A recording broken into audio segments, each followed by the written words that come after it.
And Lyndon Johnson said to Martin Luther King, when the guy in the tractor understands that something isn't fair, he will act. We still have to believe in the fundamental decency of the American people. And I think we have to mobilize them. In fact, the Rev and I were talking about, those were all the devices that prevented black people from registering. Now, what's all these new devices they're putting in? You have to have a birth certificate. You have to show a passport.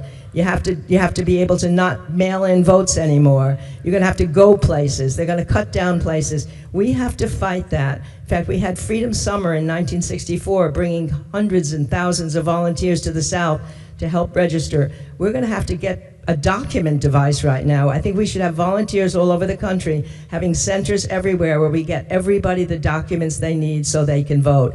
This is the most important issue that's facing us all right now. We can do it. We can do it. Just take the bravery of what I'm so honored to be in your presence. You guys did it for us, and now it's up to us to help as well. And this is not a black issue, it's not a white issue, it's not a partisan issue, it's not a Republican issue. It's the most important issue. If this election gets screwed up, then we're really in trouble. But if it doesn't, we're on the way to a better world.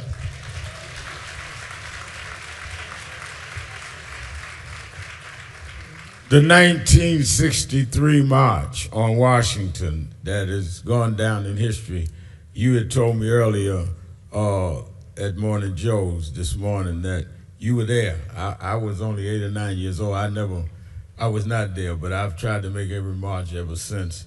And if nobody was marching, I'd call one and we'd march.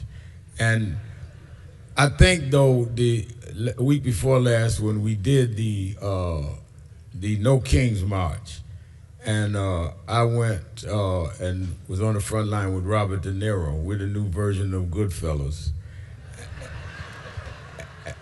And I think what we need is to get all of our groups together and do a Freedom Summer this summer around voting rights. And around, I mean, from the war in Iran that we still don't know why we're there, don't know how we're getting out, and the president's selling wolf tickets every other minute, to what is going on in terms of our health care. People don't even realize the Affordable Care Act has not been renewed. Premiums going up. If there ever was a time to learn from, that's why it's so important for us to have you here, to learn from how they got this done in the 60s. Martin Luther King and those allies with him, black and white, changed the literal social fabric of the country. And they never had a cell phone. We got cell phones, we got internet, we have Facebook, TikTok, and we can't get 4 people together to do nothing. And I think that we need the challenge of when they had less to work with what they did, and we need to wake up and use what we have. Absolutely. To protect. Yeah, you know, think about that march in 1963. I mean, I was there, I was 20 years old, which shows that I'm 83 this very day. And what a time it was. But there were 250,000 people came. And the administration was so worried that the march was going to be violent. I was an intern in the State Department that summer. They gave us the day off not to go to the march. We were told to stay home. They didn't want any extra people there. They closed all bars down. They made all the buses that came in, organized incredibly, those buses that came in. They had to go home that same night because they were afraid there would be violence. There wasn't one single act of violence that day. It was incredible, right? And they organized it. It made a difference in my life. I carried a sign, Jews, Catholics, and Protestants unite for civil rights. And it was the first time I felt I was part of something larger than myself. And that was the magic of the 1960s. There was a feeling amongst the people, especially among young people, and sponsored mostly by the civil rights movement, but then later the women's movement, the gay rights movement. It was a decade when people felt that they could make a difference in people's lives. And to feel you can make a difference in other people's lives is to feel the most authentically alive. And I think that's what we have to foster in our young people again. We cannot let cynicism reign. We have to tell them, we can do this. We did it before, we can do it again. And I think what we have to teach people in school, the problem is when we teach history sometimes, we know the end of the story. The people living in the time didn't know what the end, when Lincoln got to be president, not 7 states seceding from the Union, a terrible civil war was about to begin.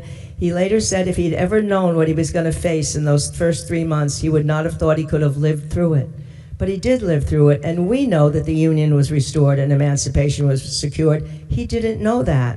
When the Depression started with FDR, somebody said to him, you know, if your program works, you'll be one of the great presidents. If it fails, you'll be one of the worst. He said, no, I'll be the last American president. That's how fragile democracy was then.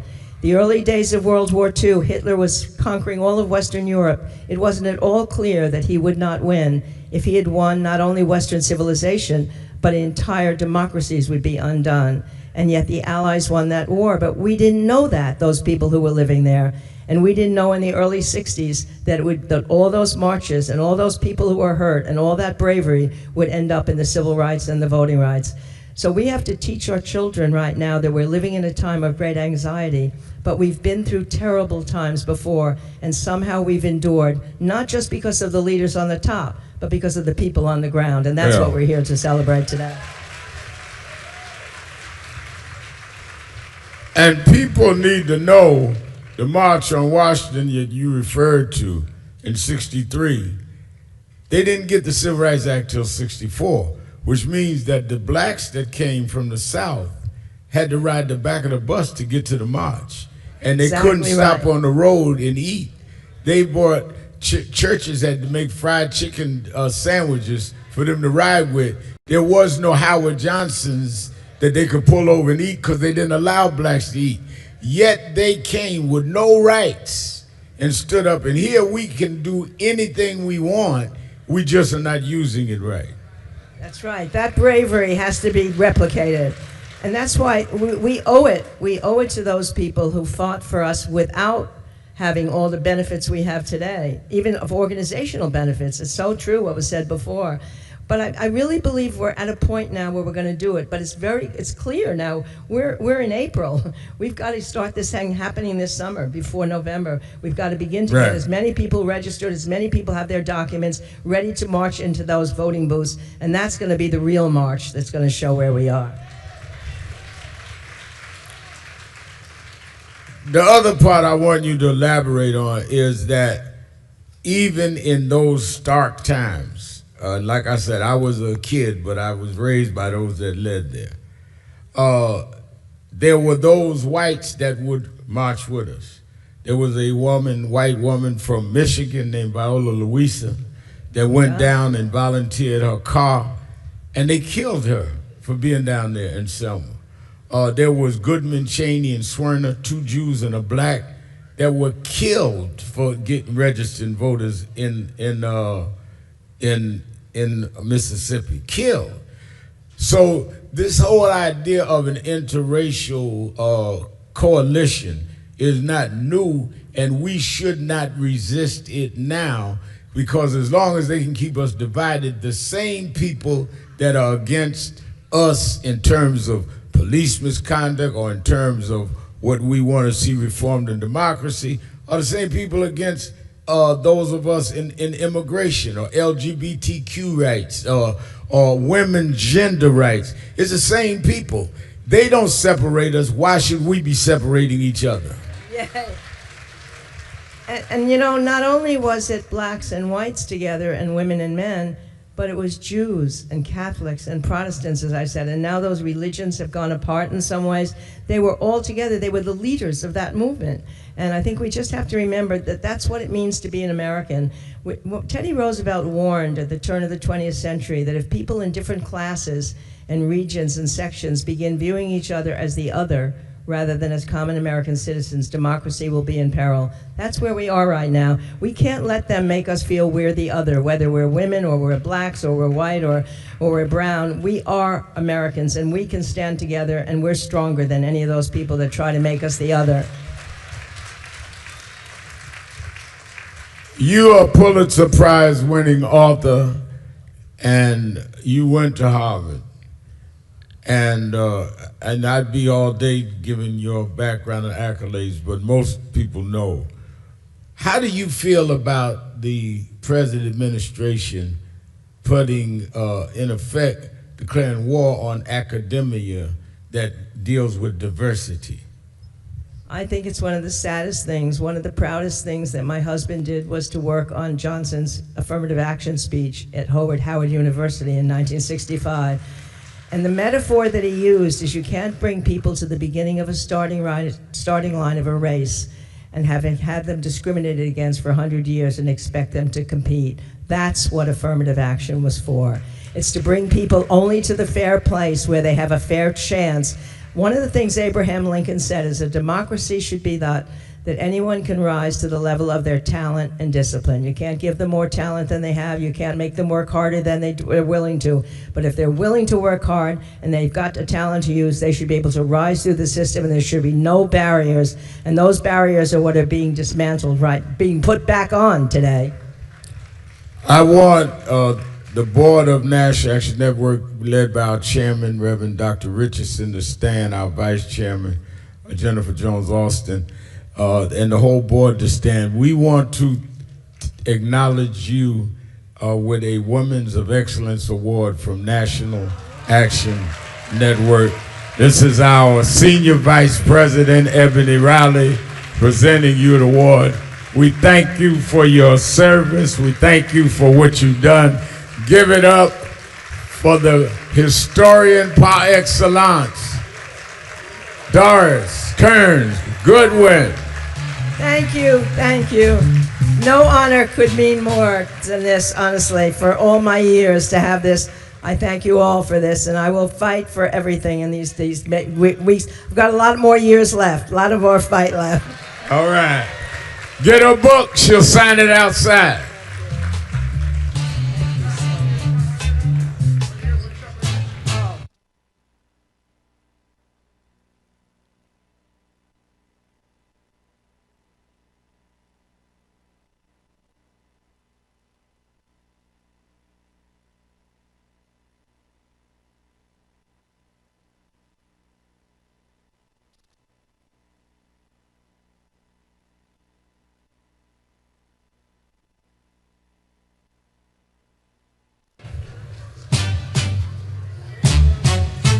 Back and forth entry due to security protocols. Please note that you will be required to go through security screening each time you re-enter. Thank you for your understanding and consideration.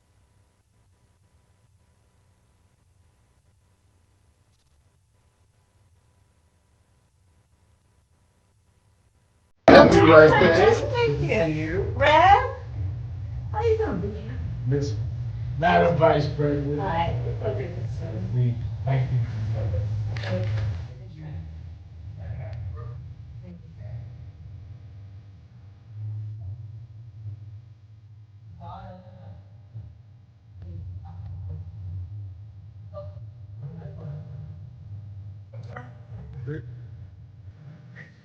Yes, sir.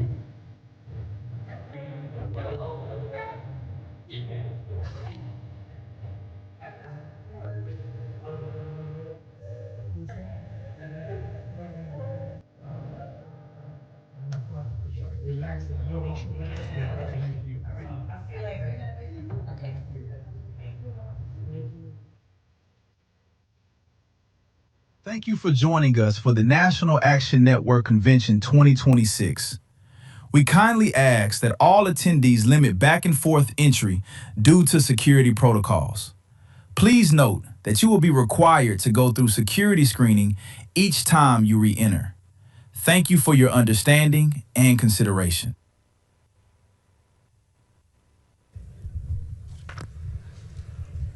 Let me, before we go on, several years ago, I went to San Francisco and met a lady that was running for district attorney.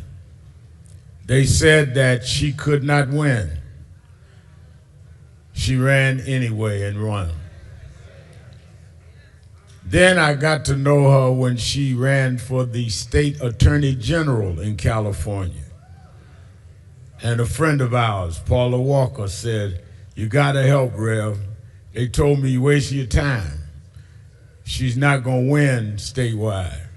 She ran and she won. Then there's a Senate seat opened up, and she decided to run for the U.S. Senate. And they said, well, you know that's going to be next to impossible, especially with her background. She had fought criminal justice cases, fought against some of the profiling, and it added a lot of strength because her having been a prosecutor, they couldn't say she was anti-police or anti-whatever.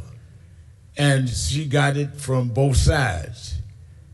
Tax, unfairness. She ran though and went to the U.S. Senate. She was the one that helped to introduce the George Floyd Justice and Policing Act in the U.S. Senate.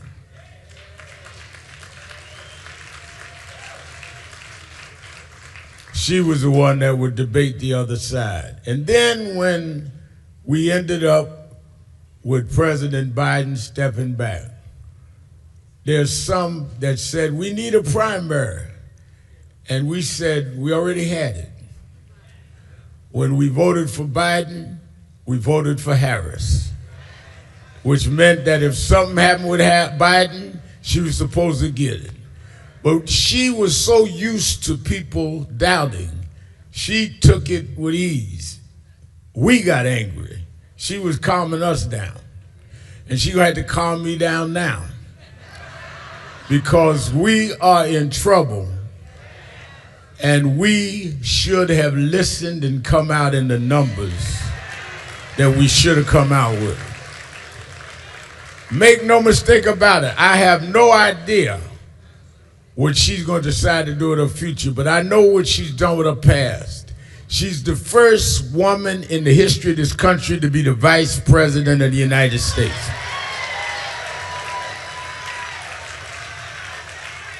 She's the first black woman to have the nomination of a major party. And she is the second largest vote getter. She got more votes than Barack Obama, than Bill Clinton. She got more votes than anyone in American history. Whatever she decides to do, she's made her point in history. Now we need her to help us, whatever she decides, to change history around. I bring you the former Vice President of the United States, the Honorable Kamala Harris.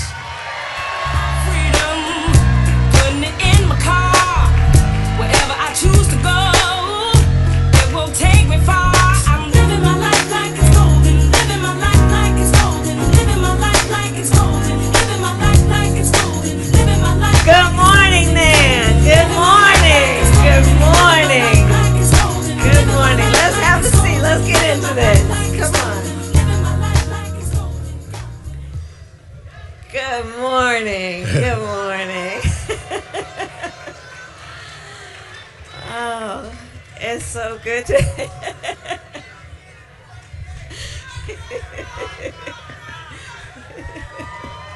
I think they're happy to see you. Oh, it's good to be back.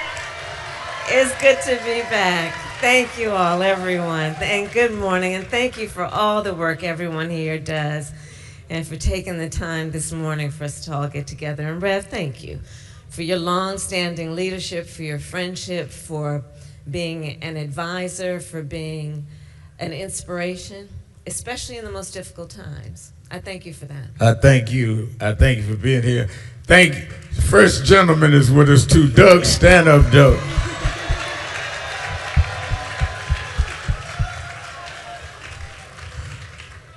Let me go right into some of the things that I really wanted to talk to you about. All right. Today, even with the tenuous ceasefire, the war is no longer contained. It's become a regional war in terms of Iran. And we get mixed signals from the president, which is not strange to me. that one day we're going to stop, one day we're going to start, one day it's not a war, one day it is.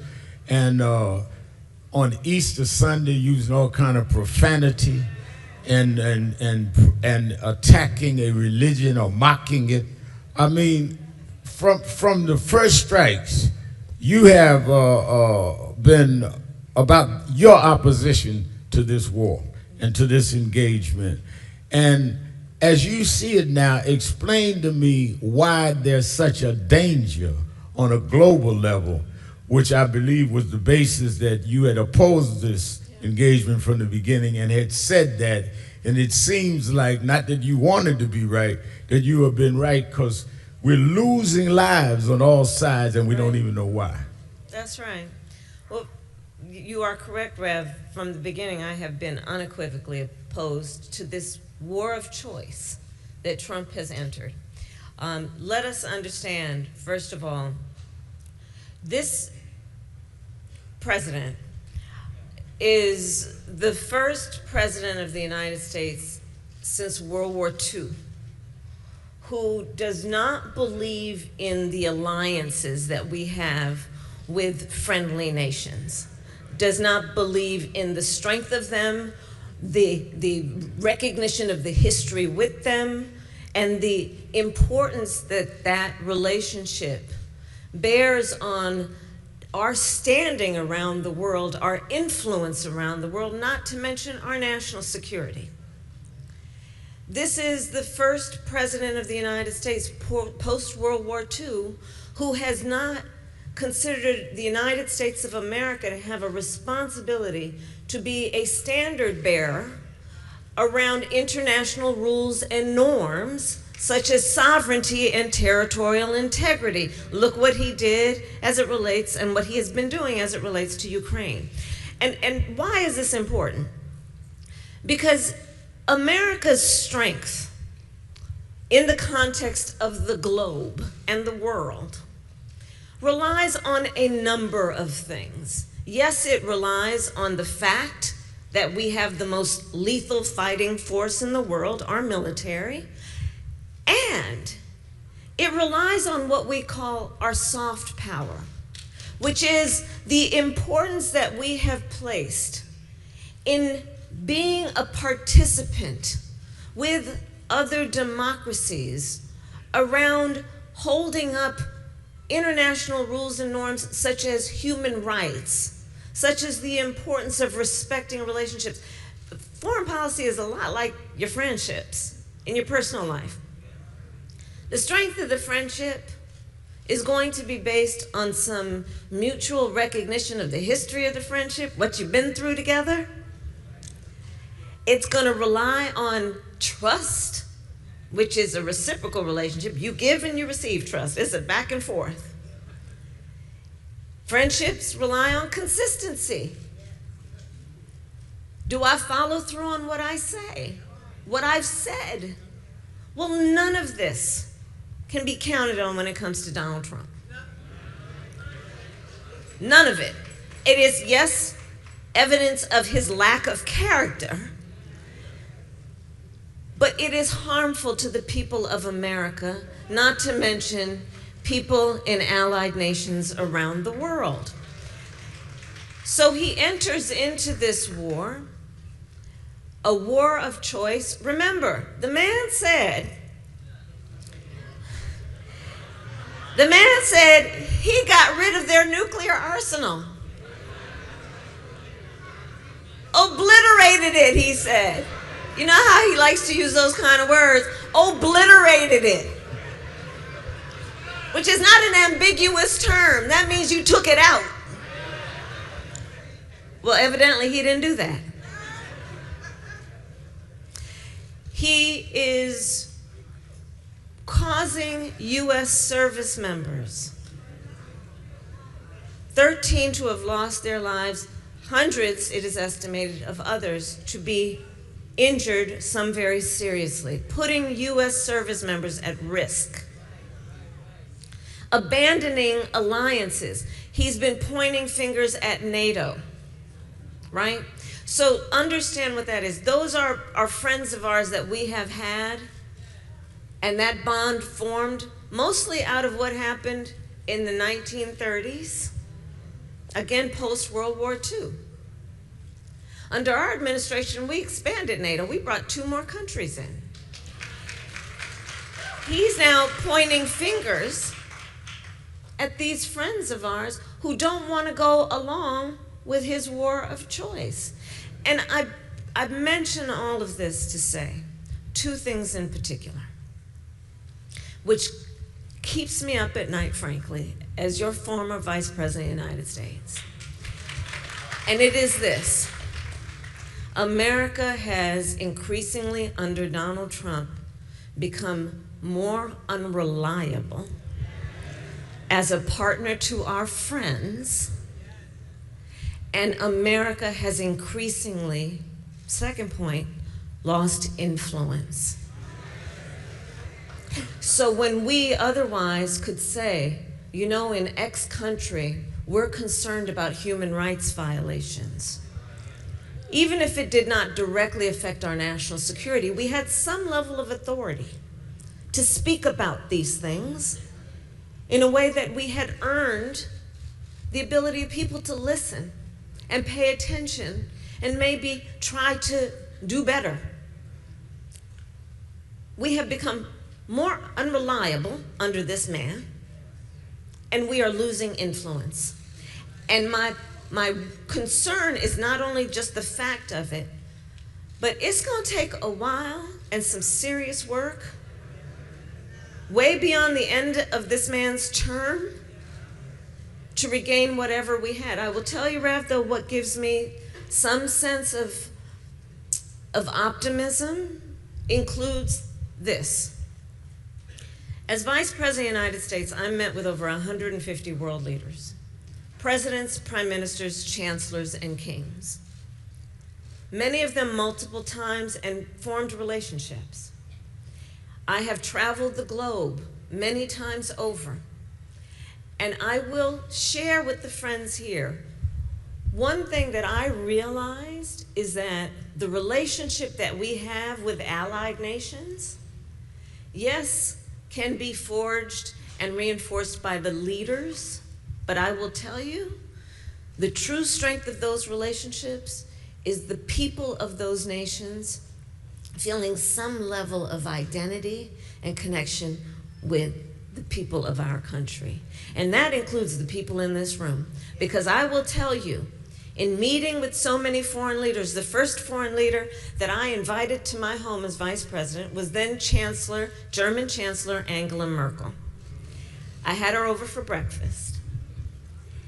And we sat down, it was called a bilateral meeting. We sat down and we talked about everything. It was before Russia invaded Ukraine. We talked about Russia and China and a number of things. And then she leaned over to me and she said, please tell me what's going on in your country with voting. Because she was very concerned about the erosion that she was reading about and hearing about in the United States around obstruction of voting rights. I bring it back to NAN because here's the point there. She was fully aware of the leaders and the activists and the heroes that we honor who fought for voting rights. She knew of the struggle. She knew of the work it requires, and she knew what was at stake. And I will tell the folks here that, again, part of the relationship that we will ever have with the people of other nations will be because of folks like the folks in this room who are always fighting for the ideals of America, always fighting for what we know to be true commitment to freedom, to justice, to liberty, and to equality. So there we go. Now,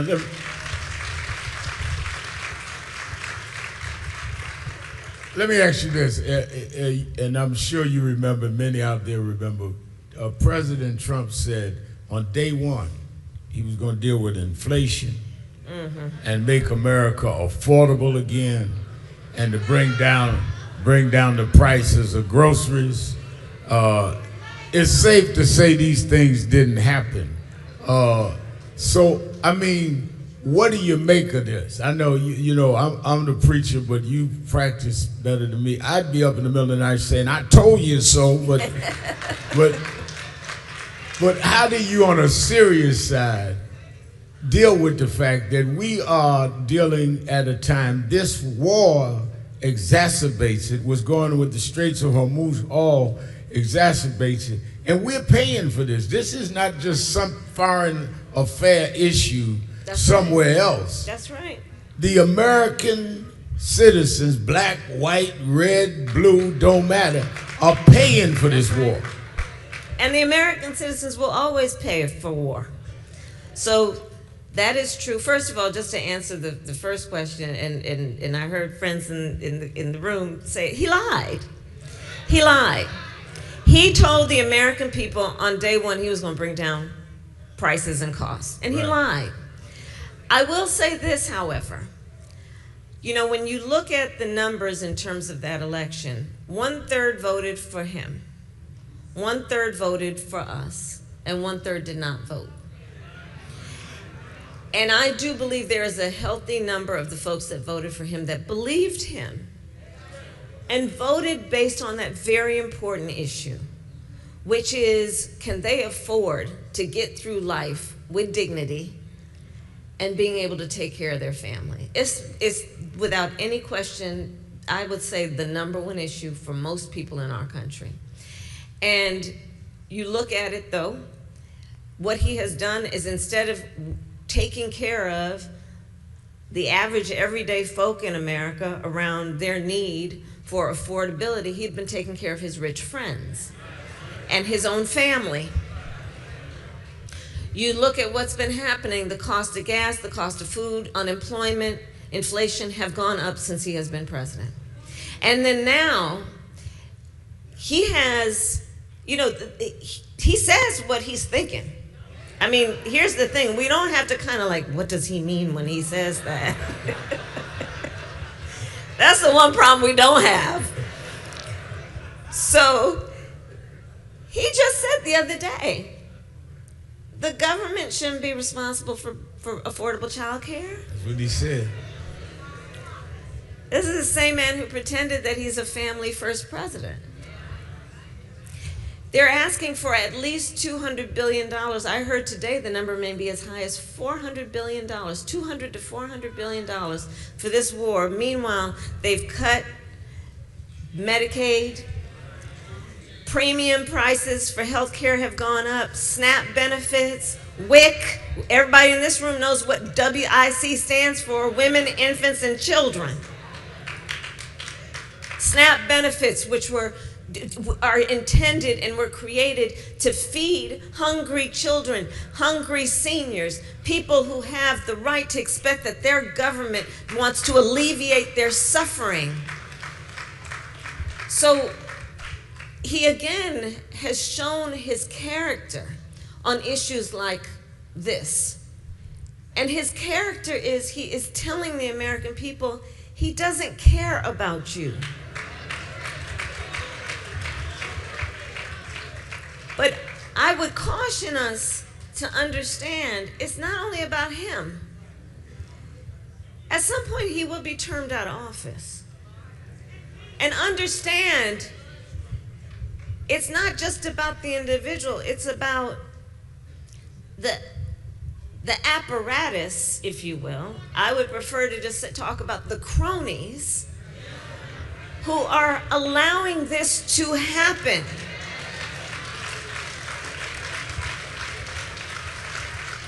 Members of Congress, Rev, I'm going to use the F word, who are feckless. It's an appropriate F word. Who don't, and I served, as you mentioned, Rev, in the United States Senate for 4 years. I know a number of these folks. And I know that so many of them know what's wrong with this. I know they know it. But they don't have the courage to stand up. They want to walk around with their flag pin, having their staff run around and chase them like they're royalty. They don't want to give up those jobs. and they know it's wrong. The other thing I've come to, I know we're all spending a lot of time thinking about how could people be this way.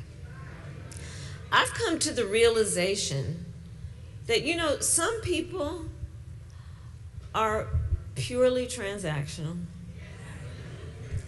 By that, I mean they're in it for what they can get out of it, and whoever is harmed in the process, so be it. They're not burdened with doing what is morally right, what is principled, what is value-based. They're in it for what they can get out of it. And the second point I've come to realize, sadly, is that I do think it is part of the frailty of human nature for some, which is the need to just be next to power, no matter what it does. And these are the things that we're seeing come from people who are otherwise powerful and have taken an oath to represent the people in their best interest. So this is what we're seeing happen. I think we need to be, we need to understand it's bigger than him. We have midterms coming up. And anyone who is facilitating this, either by their silence or actively, needs to be held accountable.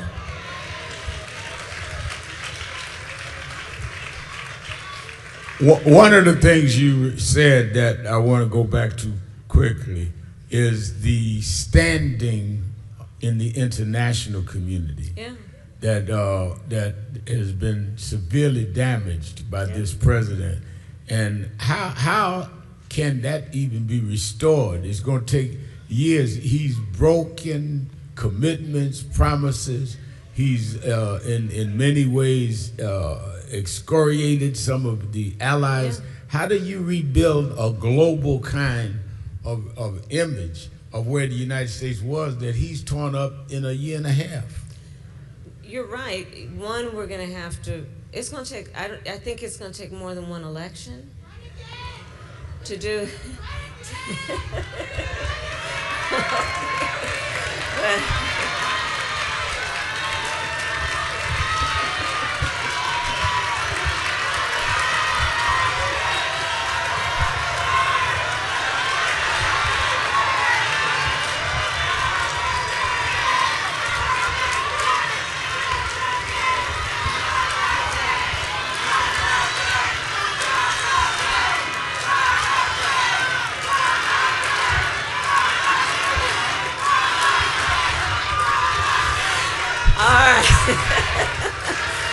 Okay.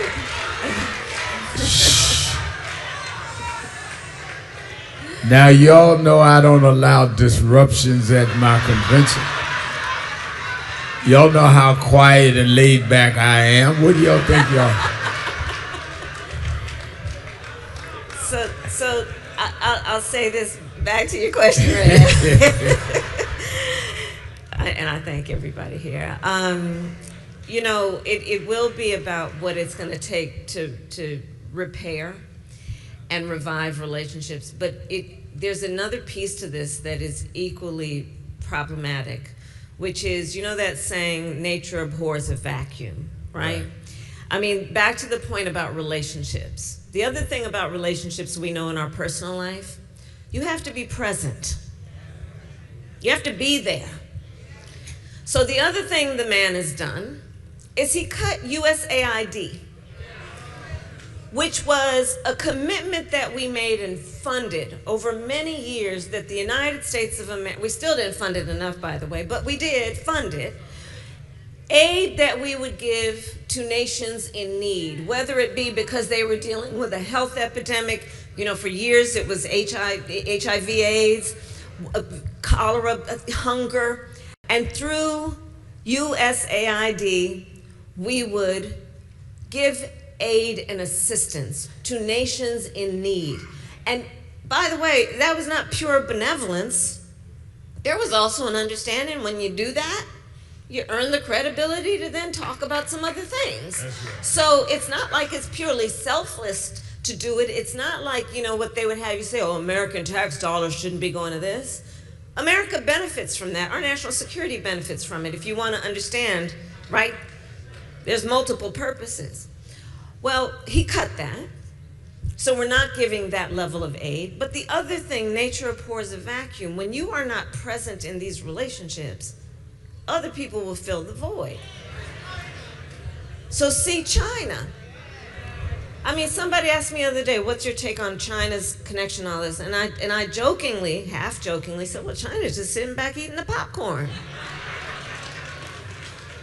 But what they're also doing is filling the void. When I was vice president, I was very intentional, and one of the things I'm very proud of is I was doing the work of attempting to change the narrative around the relationship between the United States of America and the continent of Africa. Because, you know, we have historically, when we have worked on the relationship, it's been about aid, but my point was it needs to be about partnership, right? Understand that on the continent, the median age, I think now, is about 19 years old. The prediction is that by the year 2050, 1 in 4 people occupying Mother Earth will be on the continent of Africa, which presents either a wonderful opportunity for partnership and investment, understanding this population of people are going to have such a huge impact on the future of the world, or it's going to present a risk if we just ignore the needs of the people who are there. For example, in many African nations, their economy is based on agriculture, right? So the work that we could do in partnership around new ways of, you know, I've been spending a lot of time in the South, as you and I talked about. When I leave here, I'm going to North Carolina, South Carolina, and Georgia, and then Arkansas later. But agriculture, and in fact, some partnerships with our local farmers and farmers on the continent. Well, he's pulled back because, you know, the way that he's thinking of foreign policy, it seems, is when he talks about America first, it's to withdraw from these relationships and these connections. And then he kind of acts like a mob boss. So then he's kind of like, well, you know, you take Eastern Europe, and I'll take the Western Hemisphere. And then you over there, you get Asia. And we'll just divide it up, right? Instead of understanding historically, America has always been about our global leadership, imperfect though we have been. So what is happening is by withdrawing for a number of reasons, not to mention what he has called African nations. Yeah. S-hole countries. Right. What is happening is the other thing that is going to require the work after he leaves office is understanding that people have filled our void, in particular China. And how's that going to work then when, again, relationships are based on who's been with me, who's been here? I'll give you another example, and then we can go on to the next question. When I was vice president, I spent a lot of time focused on the Indo-Pacific. So again, you got to be present. So I spent time and traveled to Vietnam, to Singapore, to South Korea, to Indonesia, to Japan. Why did I go to those places and have multiple meetings with those leaders? Because China is attempting to influence that whole region of the world, which we have a direct connection to. California is right in the Pacific, right? 40 million people. We have a direct interest in what happens in that region, so we need to be present. You look under the Trump administration, they have pretty much withdrawn from our relationships with Indo-Pacific countries, again, leaving a void. So while he struts around boasting about how he will annihilate a whole people, what he is in fact doing, and this is why it's important to watch what he does and not just listen to what he says. What he is doing is making us weaker, unreliable, and less influential.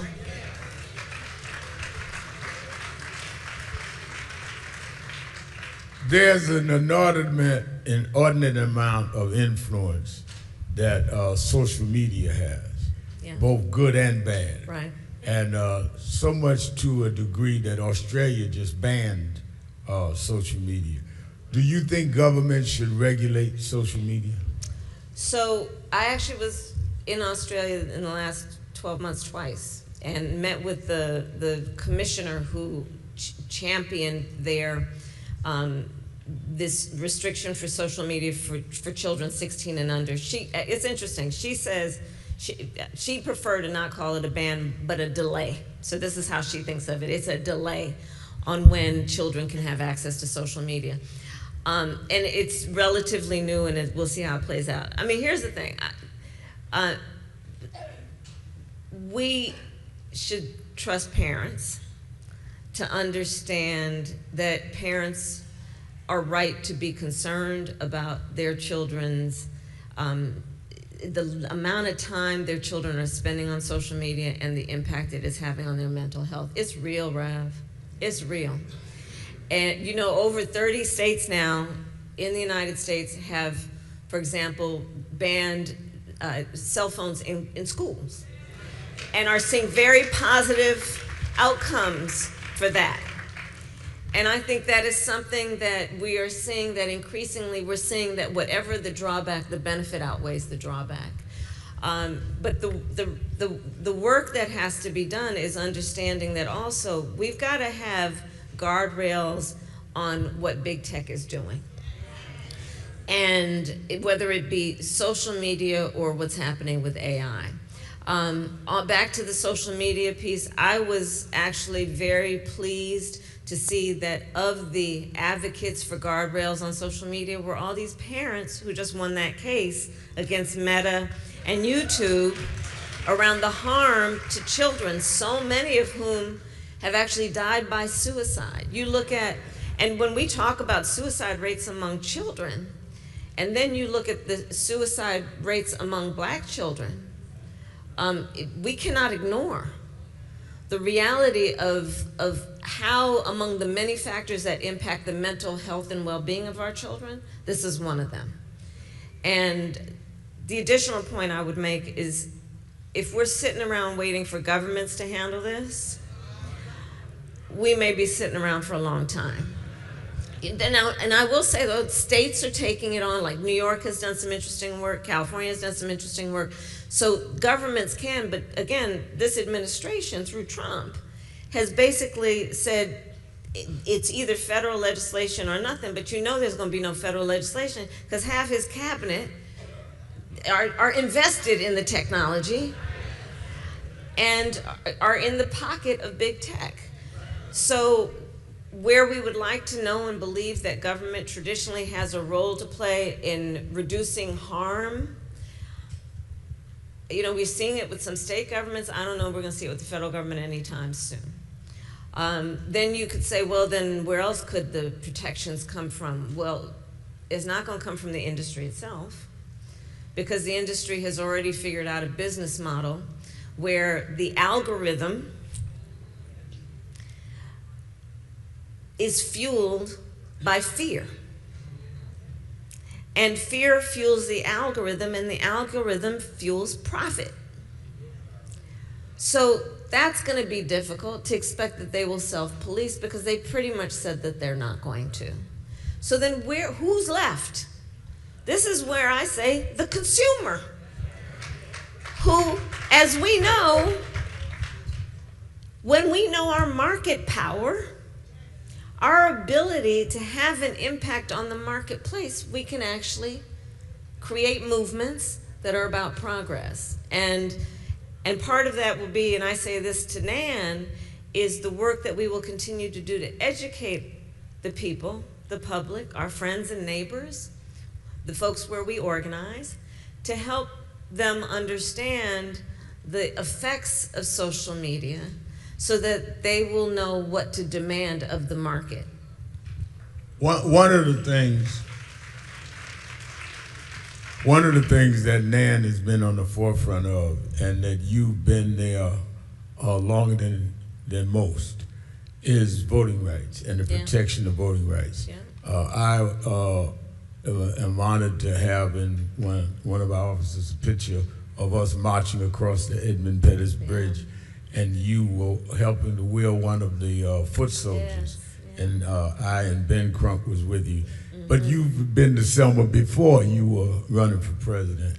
Voting rights is at risk with the whole way he is now trying to change the qualifications for voting, passports, which is a poll tax, because you, if you don't have a passport, you need almost $200 to get one. Redistricting. Talk to us as one who dealt with, in the Senate, again, I go by the record, the John Lewis Justice Act in terms of Voting Rights Act, and you tried to get it passed. I remember that there was the meetings, and they had 3 of you to meet and be the committee to get it through, and the last minute, the Republican who loved Donald Trump, hugged him by the waist, turned on us.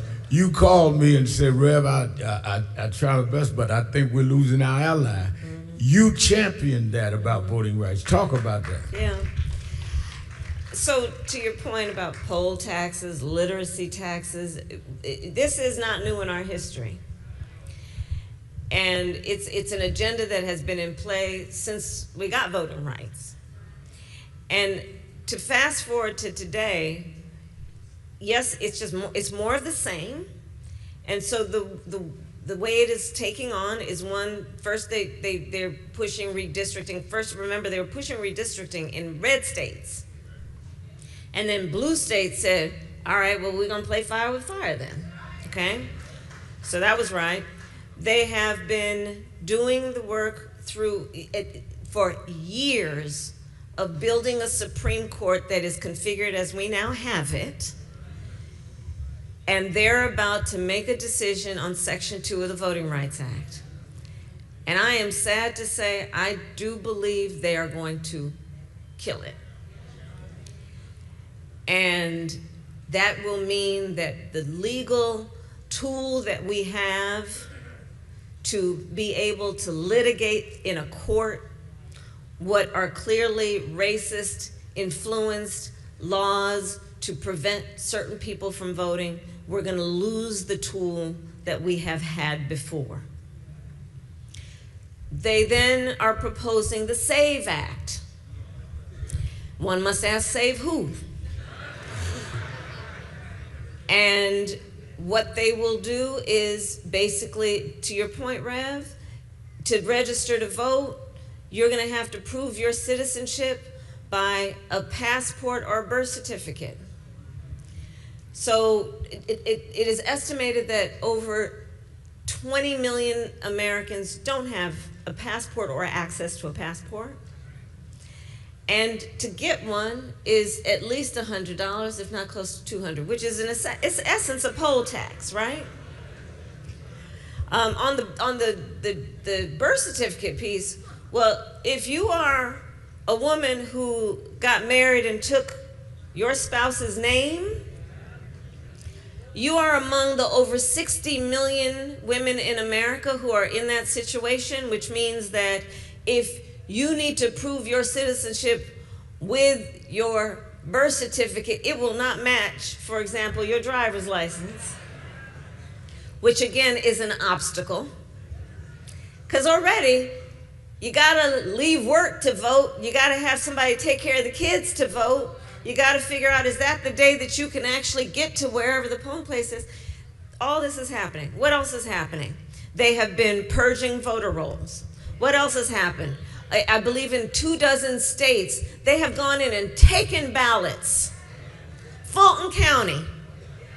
I was down in Georgia and I was asked somebody, I said, tell me something, in Fulton County, you know when they sent those federal agents to come and get the ballots, did they take the 2024 ballots? Nope. So that one was okay, I guess. They took the 2020. And then he comes up with an executive order around mail-in voting. Well, guess who, when he's hanging out at his resort spa at Mar-a-Lago, votes by mail? So not only is the intent to obstruct clear, the hypocrisy, again, as always, abounds. Here's what I'd say. First of all, as part of our activism and in our work, we're going to have to register folks to vote as we always do. But I'd start with this. Ask folks to make sure that they check right now their voter status. Don't wait until election day to see if, for example, your name got purged from the rolls. Ask today for folks to check on their polling location, because part of what this shell game they've been playing includes closing the place where your mother and your grandmother always voted, so that on election day, she's going to that local elementary school to find out it's not a polling place any longer. So let's do some of the work right now. Then the last point I would say on this, Rev, and I think I know it's a bit controversial, but here's how I feel about this. You know how I was talking earlier about how people are so transactional? I think we need to be transactional voters. I think, yes, it is right when we are trying to get folks to register to vote and to go vote, and it is absolutely right that we remind everyone of our history, especially when they're trying to erase it. We remind people of the lives, the bloodshed on the Edmund Pettus Bridge, the sacrifice of those young people at the lunch counter, the assassination of Dr. King. There are so many things that we must remember about history, so that what compels us to vote includes not only our civic duty, but honoring the ancestors. Yes, and here's what I'm suggesting in addition. Get yours. Vote and say, I'm voting because I expect something out of this. You're not going to take for granted that I'm going to vote because I'm a good citizen and it's my civic duty to vote, so that you don't even worry about whether you're producing what I need because, oh, we can count on them to vote because they remember the Edmund Pettus Bridge. I'm saying it's okay to also give people permission to be transactional and to say, if you're going to get my vote, this is what I expect. I'm going to vote because I expect to get something out of this. I'm going to get mine by voting.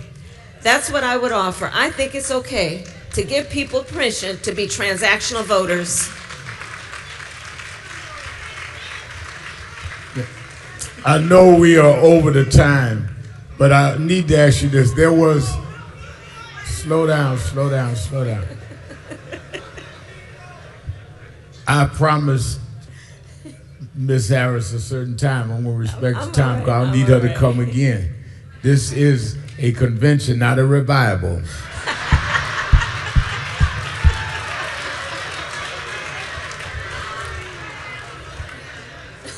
It was debated in your campaign in the 107 days that whether you should talk to people like Joe Rogan and hard right-wing people in media. If you were to run again, would you talk to them? Yes, I would. Listen, I will talk with anyone if it means talking with the American people. What I do not believe in, but however, is gatekeepers. I do not believe in the theory some people would push, which is that you got to go talk to that person to talk to the people. I don't believe that, and I don't believe in that, and I don't believe in gatekeepers. So, yeah, and I wrote about it in my book about the Joe Rogan piece. But yeah, I'll talk with folks as long as I know that the ability in that moment is to talk to the American people. So, in your openness to talk to the American people, as I said in introducing you, you and I go back over a quarter century. Yes. And if there's anyone that has had open communication, is you and I. Mm-hmm. So are you going to run again in 28? So, okay, I tried to be subtle, but I just figured I'd go right at it. Well, that's as subtle as Reverend Al Sharpton could ever be. We love you for many things, but not being subtle. Listen, I might. I'm thinking about it. But let me say this. Let me say this. I am thinking about it, but let me also say this. Look, I served for 4 years being a heartbeat away from the presidency of the United States. I spent countless hours in my West Wing office, footsteps away from the Oval Office. I spent countless hours in the Oval Office and the Situation Room. I know what the job is, and I know what it requires. I also know, one of the things that I've been doing, Rev, is, is I've been traveling the country the last year. I've been spending a lot of time in the South and many other places. And the one thing I'm really clear about also is the status quo is not working. And hasn't been working for a lot of people for a long time.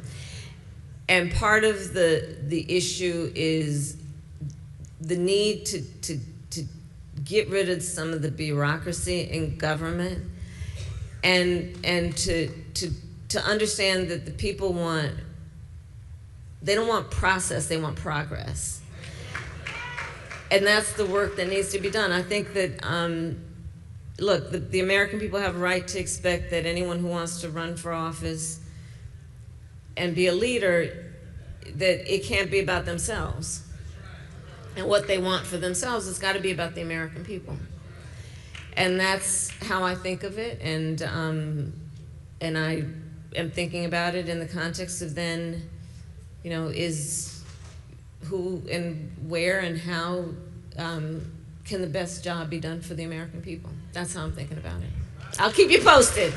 I'll keep you posted. Okay. All right. All right. Vice President of the United States, Kamala Harris. Come on.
All right.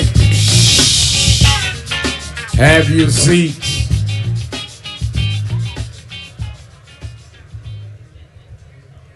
Let me say, shh. I invited a dear friend of mine who we had not always agreed politically, and then we ended up as twin brothers. And I wanted him to speak and talk with me after the vice president, before Pete Buttigieg. We're going to do Pete Buttigieg in a minute. And someone wasn't on the program, but I wanted him to be here. And he said, if you wanted me to come, Reverend Al, I'm a good Baptist, I'm coming. I want you to greet the highest ranked morning show in the country, the host of Morning Joe, former Congressman Joe Scarborough.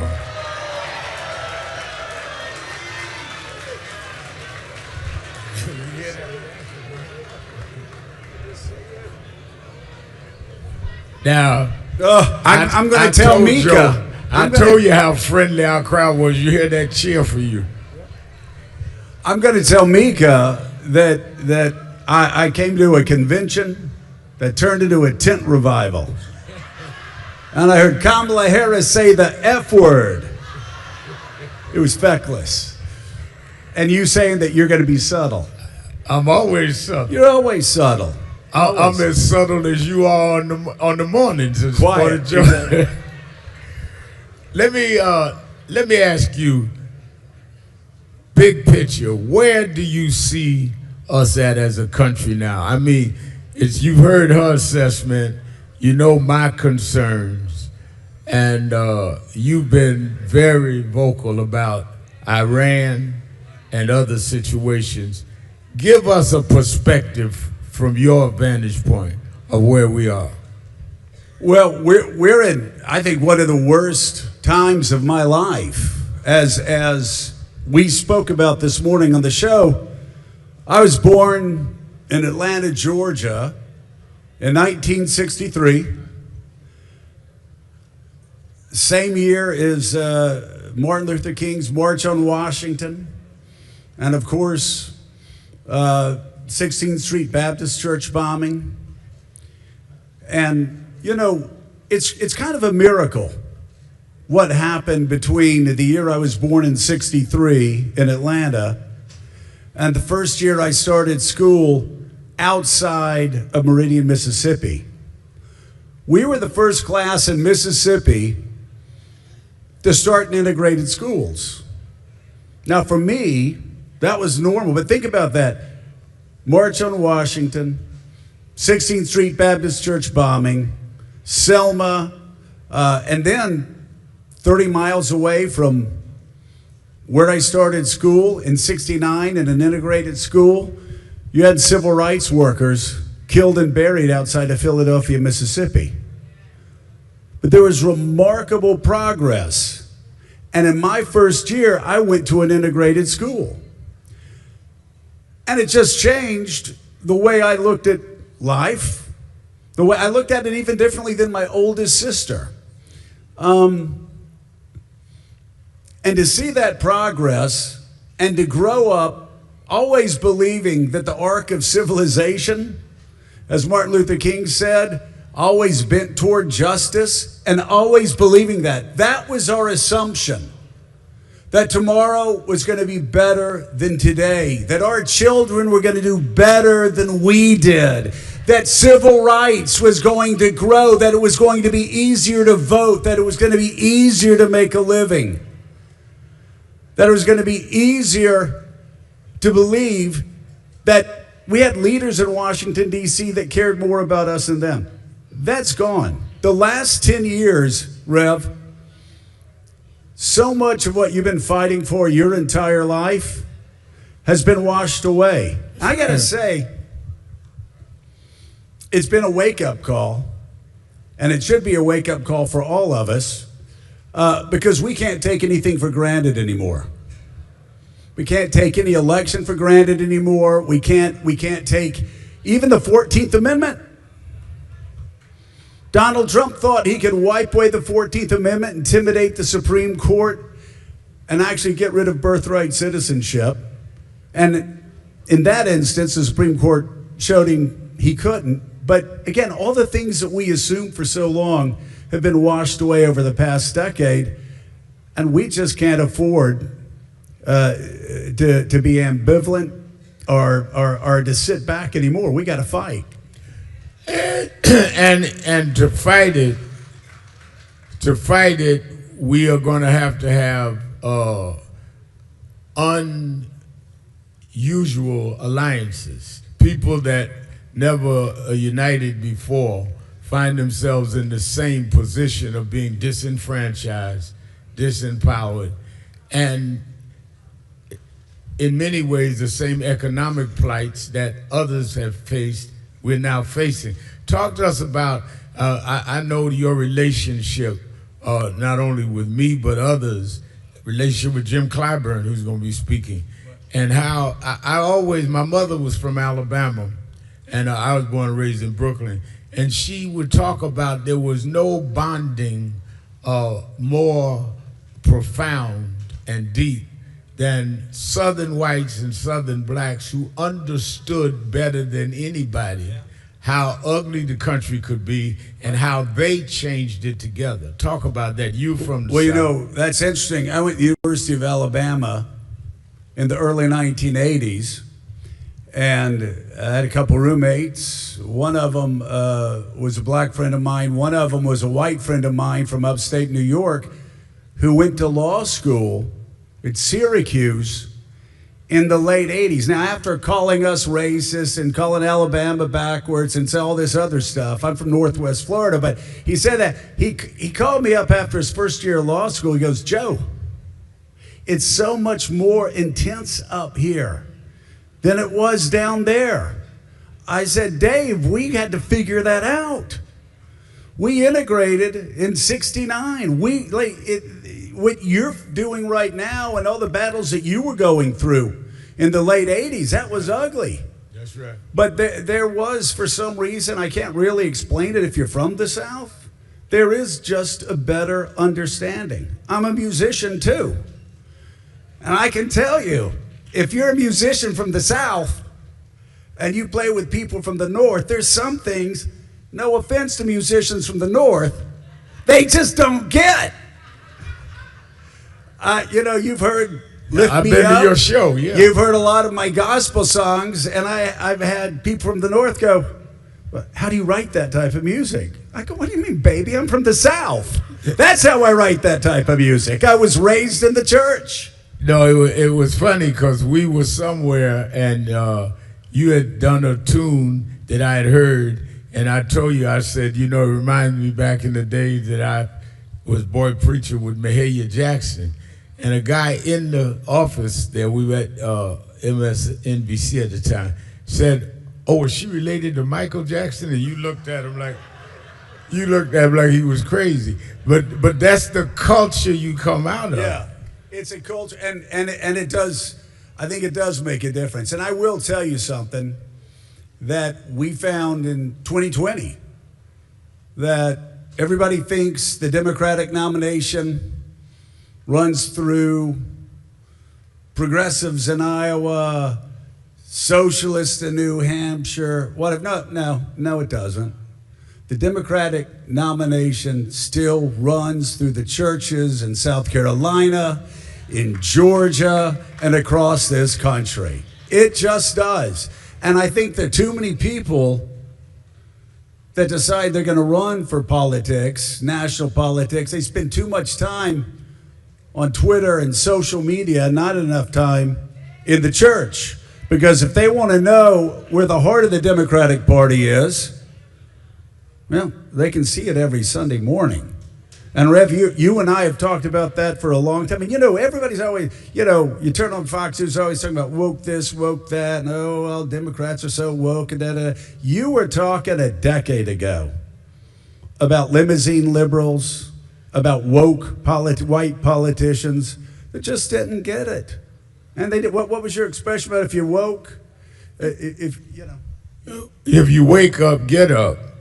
and a lot of those that were woke are woke where? With who? I mean, we were never looking to replace one slave master with long-haired slave masters. And I think that a lot of them, well, we're progressive. Progressive for who? Where's the progress? I'd rather have somebody that is from the deep South that understands my pain and deals with it, and that may be centrist, than somebody that's more urban, northern, can quote all of the right books and do nothing for my condition. Well, exactly. And you talk about quoting all the right books. I mean, and I think it's something that you're starting to see Democrats do more now. But actually, it used to be that a lot of politicians were afraid to talk about their faith. Right. Now, not this crew in the White House, because they'll throw Jesus under the bus and blame him for the war in Iran.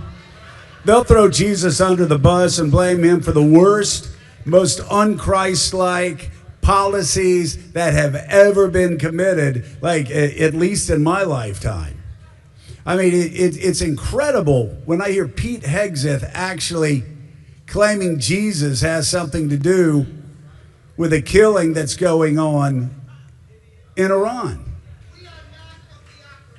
You got right now an administration that wants to spend $200-300 billion on a war, while they're gutting health care, they're gutting Medicaid. Your vice president talked about WIC, SNAP, all of these benefits. And at the same time, who do they want to defend? Who do they want to fight for? Is it working Americans? No. It's billionaires. It's literally billionaires. It's multinational corporations. It's tech monopolists. You ask Kamala about if Washington's going to do anything about social media. They need to, but they're not going to unless they really feel the heat. I have 4 kids. Let me tell you something. We don't need phones in schools.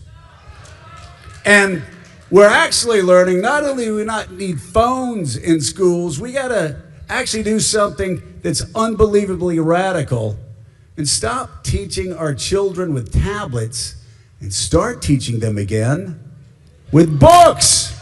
How radical is that?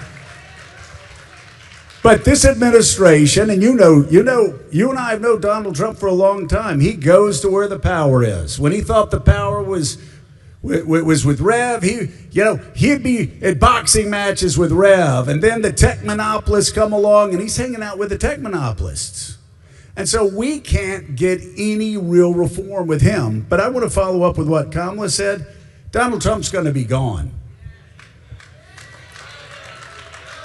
But let me tell you something. The Republicans, the people that I know, the people that I used to be a member of their party with, the people I used to serve with, those Republicans are still going to be around. And those people who've allowed this to happen need to be held accountable. They need to be voted out. And we need to make sure that if any Republicans get elected, it's part of a new Republican Party and not the people, again, who are throwing the working class, middle class Americans overboard for the sake of billionaires, multinational corporations, and tech monopolists. But the only way they're going to be thrown out is that we're going to have to build alliances of people that understand that we're all in this together. And the threat that this president, in some ways, the abrasiveness of Trump makes it hard for people to ignore how far back he's trying to push us, which is really Project 2025 and that whole crowd. They wrote it out. We didn't believe it. We told ourselves this couldn't happen, but they're trying to do it. It happened, and I just want to follow up with what the Rev said and just talk about our personal story. I mean, he talked about coalitions that we have to build, maybe coalitions across party lines, coalitions across lines that we're not used to. Rev and I, we look like we're best of friends, like we love each other, but boom, we used to go after each other hard. I even put a resolution on the House floor condemning Reverend Al Sharpton. That's right. When I was in Congress. And the funniest thing happened. Matt Gaetz held it up in some hearing one time. I think he was waving it at you.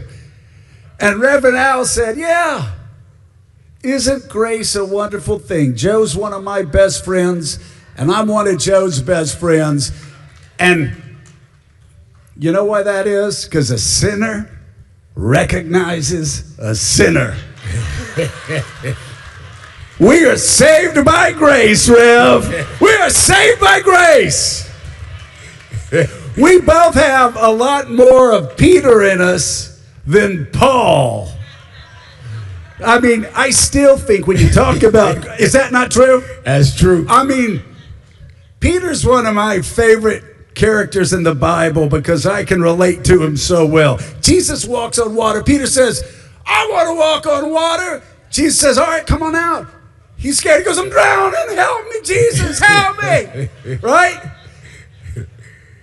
Overmatched time and time again in the Garden of Gethsemane when Jesus said, man, stay awake. I need you. I just need you right now more than ever before. Paul falls asleep. Jesus comes back. He's like, are you kidding me, man? You couldn't stay awake for an hour? I'm going to go pray again. He comes back.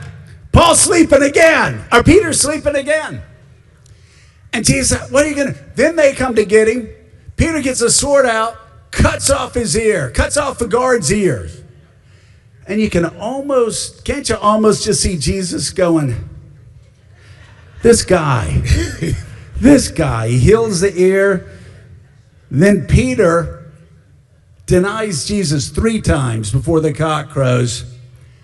And here's what I think is so amazing and why guys like you and me have hope. Because you know what Jesus did with that crazy guy? He said, you are Peter, the rock on which I will build my church. Right.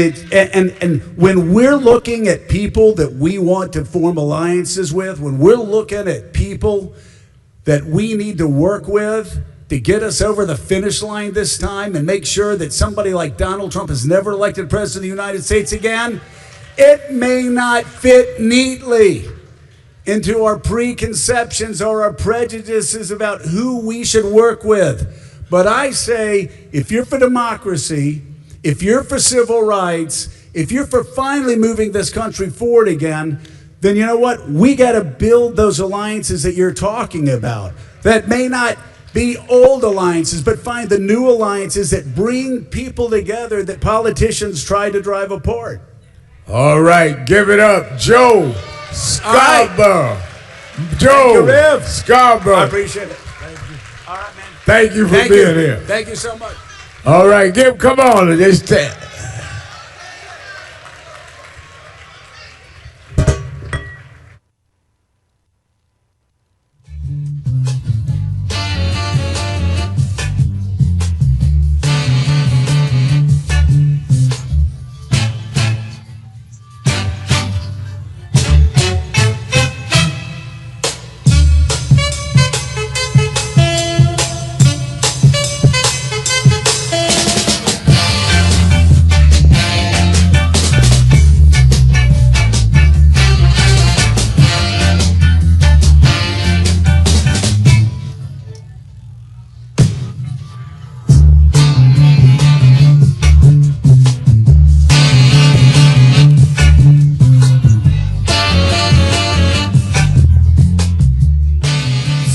Forget where you come from and forget how you got there and act like you got there because you were qualified or that you had a good resume.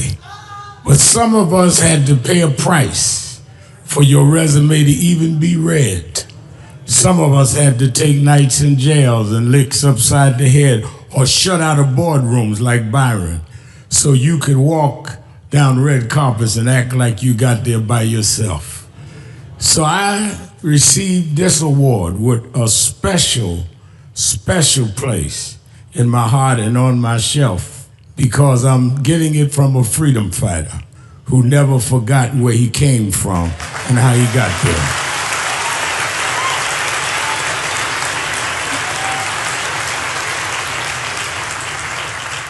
Yes, we've come a long way. We've had now a black president and now a black vice president, but we still can get shot down and have to march to get a case in court. We still can get shut out of boardrooms. We're still doubly unemployed in a good economy. So we're gonna have to keep marching.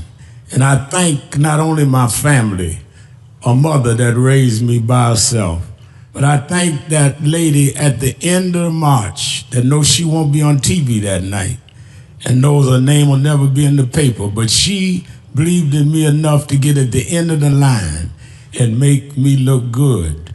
Because Dr. King used to say, if you call a march and no one shows up, you just going for a walk. And I want to thank those that marched with me. 32 years ago, here in Los Angeles, we marched. And then many years later, with George Floyd and others, we're still marching. And I'm gonna keep marching, I'm gonna keep agitating, and I'm gonna keep going.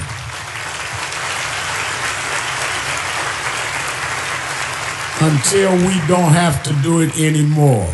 Eddie, known you a long time, Mariah, Chris and your kids. And I promise you this, the only thing that I really live for is I get up with this dream that every bigot, every racist, everyone in this country that hates will say, damn, he's up again.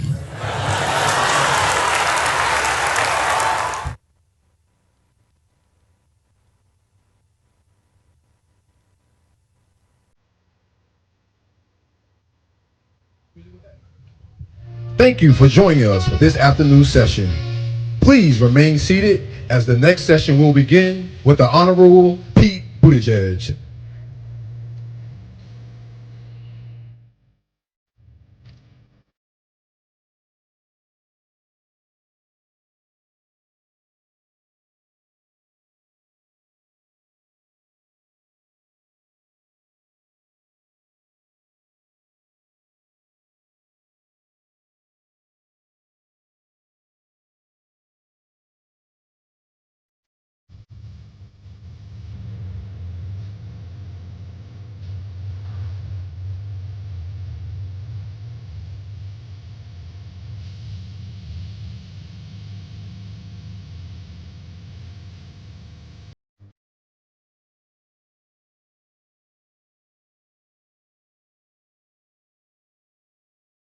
That's when Haile Selassie, the Emperor of Ethiopia, came to the United States of Jesus, who was a pastor here.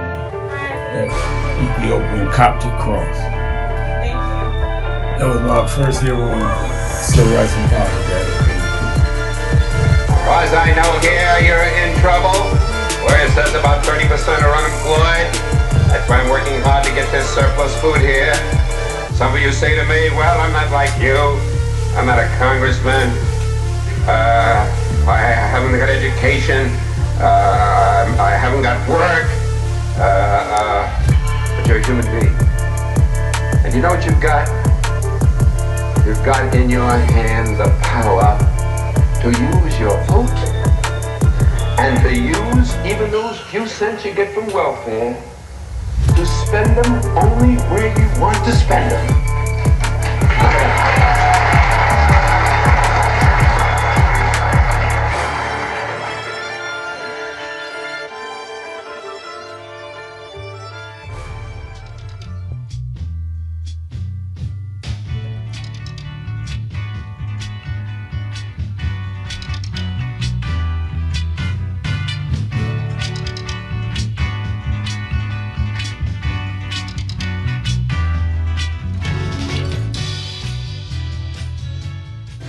I'm downtown Brooklyn at Junior's restaurant. We say Fort Greene? In Fort Greene. The Fort. With the one and only Spike Lee, we just had breakfast. and talking about what's going on in the state of the race on Juneteenth Day, and encouraging everybody to come out and vote. Come out and vote. Movement going. Gotta go. We beat people tougher than Donald Trump. Don't bow now. Keep going. Peace and love.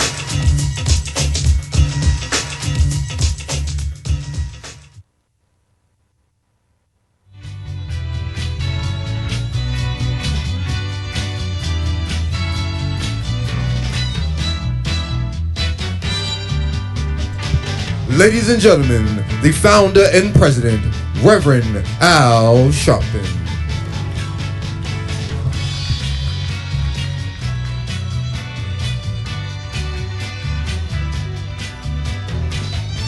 Y'all give me a dead mic. I know how to heal a mic. All right. Let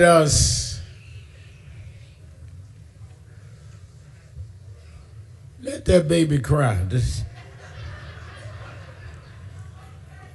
is a protest movement. We allow crying in here. Our next guest, and I'm proud to bring to the stage, has been here before and has been open to any time we reached out. He served as the 19th U.S. Secretary of Transportation, where he oversaw a historic investment of over 70,000 infrastructure projects that were designed to bridge economic and community gaps. He's a former two-term mayor of South Bend, Indiana, and a veteran of the U.S. Navy Reserve, and he has, in my opinion, been consistent and persistent on issues of human rights and on issues that concern civil rights communities. May you welcome back to National Action Network the Honorable Pete Buttigieg.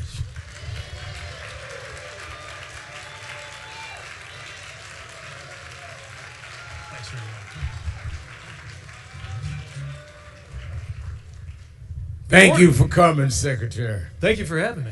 Let me ask you, as one that was Secretary of Transportation, we just went through a real problem in transportation in this country with the TSA workers in many ways being used as some kind of ball back and forward with the president playing games with their salaries while he tried to hold them hostage to force the Congress and the Senate to pass a bill he wanted and to stall things like the Affordable Care Act.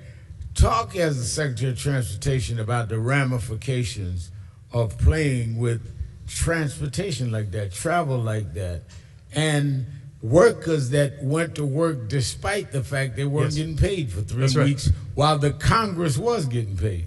That's right. Well, first of all, thank you for having me, and congratulations on 35 years of leadership in this organization. Thank you for the warm welcome. I care so much about this, not just from having worked transportation, but as a member of the traveling public. So many folks flew in order to get here. The safety of the traveling public is one of those core functions that should be beyond politics. And yet we've seen it treated as a political football.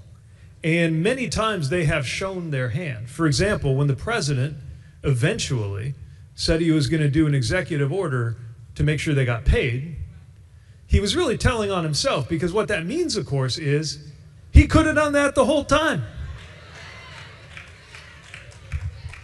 And now here we are, where there's actually a bipartisan compromise to fund everything in Homeland Security except the pieces that need to be negotiated, including TSA, Coast Guard, all of those things, work through the Senate, and Speaker Johnson not just won't bring it to a vote, the House isn't even in session. So they're not even pretending to be trying to fix this problem. And the consequence is this very real human consequence for these workers who are coming to work, doing their job, keeping us safe. I see them just about every day because I'm traveling so much. And they are a credit to this country, but they deserve so much better from their leadership.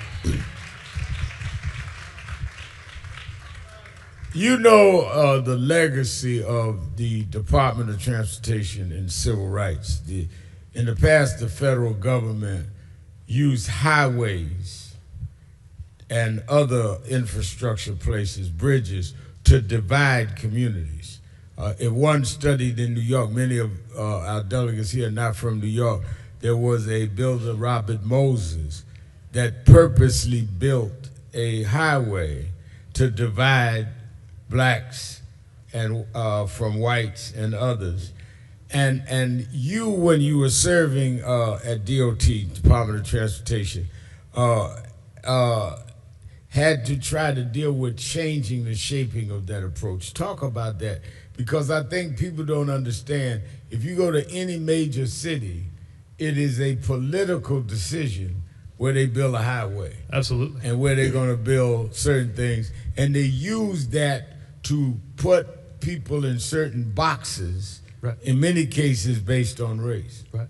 The way I thought about it is the purpose of transportation is to connect, right? That's what a road ought to be for. It's what a bridge ought to be for. It's what a railroad ought to be for. But there's so many cases where transportation was used to divide. I mean, just to think about the fact that in the American version of the English language, we have the phrase wrong side of the tracks, right? That tells you everything you need to know about how a piece of infrastructure, a road, a bridge, a highway, can be used as a dividing line, sometimes very directly separating black neighborhoods from white neighborhoods. And our view when I was Secretary of Transportation was we ought to do something about that. If federal funding created or contributed to a problem, then federal funding ought to be part of the solution. And the really remarkable thing is that nobody is worse off when we do that. When we supported a vision in Atlanta to the Stitch that takes, I think it's 75 and 85, that cut right through the heart of town, put them underground. When we fund work in Toledo or Milwaukee in order to make those roads safer, everybody's better off. Certainly black communities and other minority communities that were disadvantaged by the way that they were built are better off, but nobody's worse off when we do that. And I was astonished by how, when I started talking about this obvious, historic, documented fact about how some of these things were built the way they were, and about the effect it has on people today, not as a historical concern, but as a current, modern-day source of inequity, some of the folks over at Fox News and other places lost their minds. It was as if I said something that you're not supposed to say. But when we took action to fix it, it helped a lot of people, and it didn't hurt anybody. Before you served as secretary, you were mayor in South Bend, Indiana, which has a large black population. And that means you had to deal with education, policing, public safety, all of that. What did that experience teach you about how to deal with the black community? Well, I learned so much. And as a community, we went through so much. And when you were a mayor from day one, you take on board everything, the good, the bad, the painful in your community. And learned a lot of things the hard way about how to hold a community together and empower more people. We went through very challenging economic issues. We went through very challenging issues with safety and policing. We also found ways to come out stronger, just like a bone can be stronger in the broken places if you pay attention to healing in the right way. We learned how we could grow better as a city. And I know, people think, I think because our city is on the map for one reason, at least in football season and around tourney time, they maybe imagined that we're this kind of tidy, wealthy, homogenous college town. But when I took office, our poverty rate was around 25%. Our per capita income was about $18,000. Our unemployment was in the double digits. We were hurting. And when we came together to change that, the result was black unemployment fell by more than half. Poverty in the city and black poverty in the city fell. And it was very clear to me that my job was just to unlock the power that was already there in the community and to guide it in certain ways. And above all, it was a lot of listening, a lot of long quantity time as well as quality time in the community. And we didn't get everything right. But we made sure by the end of 2 terms that that community was so much better than it had been. And I'm so proud of what's going on in that city even to this day.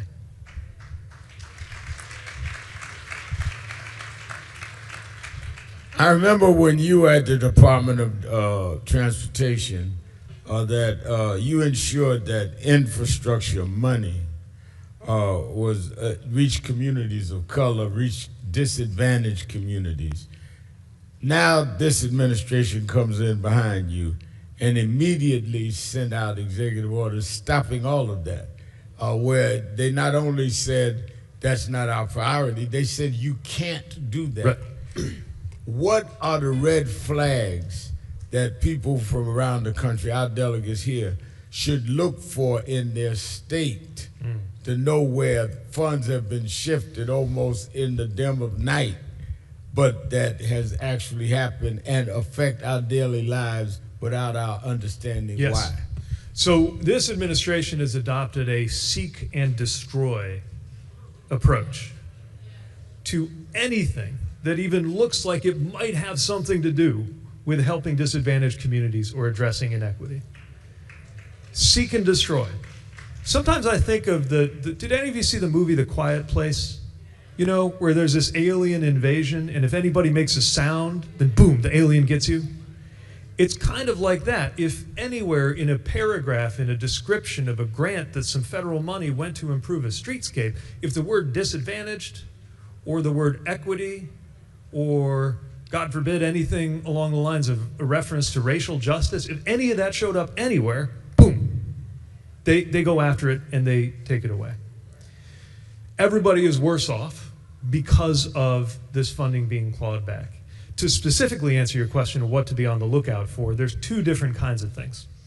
One is places where they actually have pulled back the funding for a project. I was just in East Toledo. Something, I think, like $20 million to take a corridor that we identified for support because it was where so many car crashes were happening.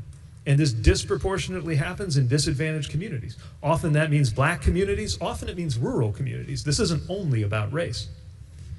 And they got rid of the money to do it, literally for no other reason than neighborhood access and equity was in the name of the bill, the title that funded that program. Same thing on 6th Street in Milwaukee. Same thing in Birmingham on the historic 4th Avenue, where we had dollars going into making that historic community more walkable and more safe. So be on the lookout for places where that funding has been clawed back. And most importantly, hold your elected officials' feet to the fire. And I'm especially thinking about the Republican enablers of this president, some of whom in Congress couldn't wait to co-sign the press release when we picked the project out for funding, and now are nowhere to be found when the funding's being cut. Get their attention and make them explain to you why it is that this funding was cut and why they voted for the Trump budget that cut it.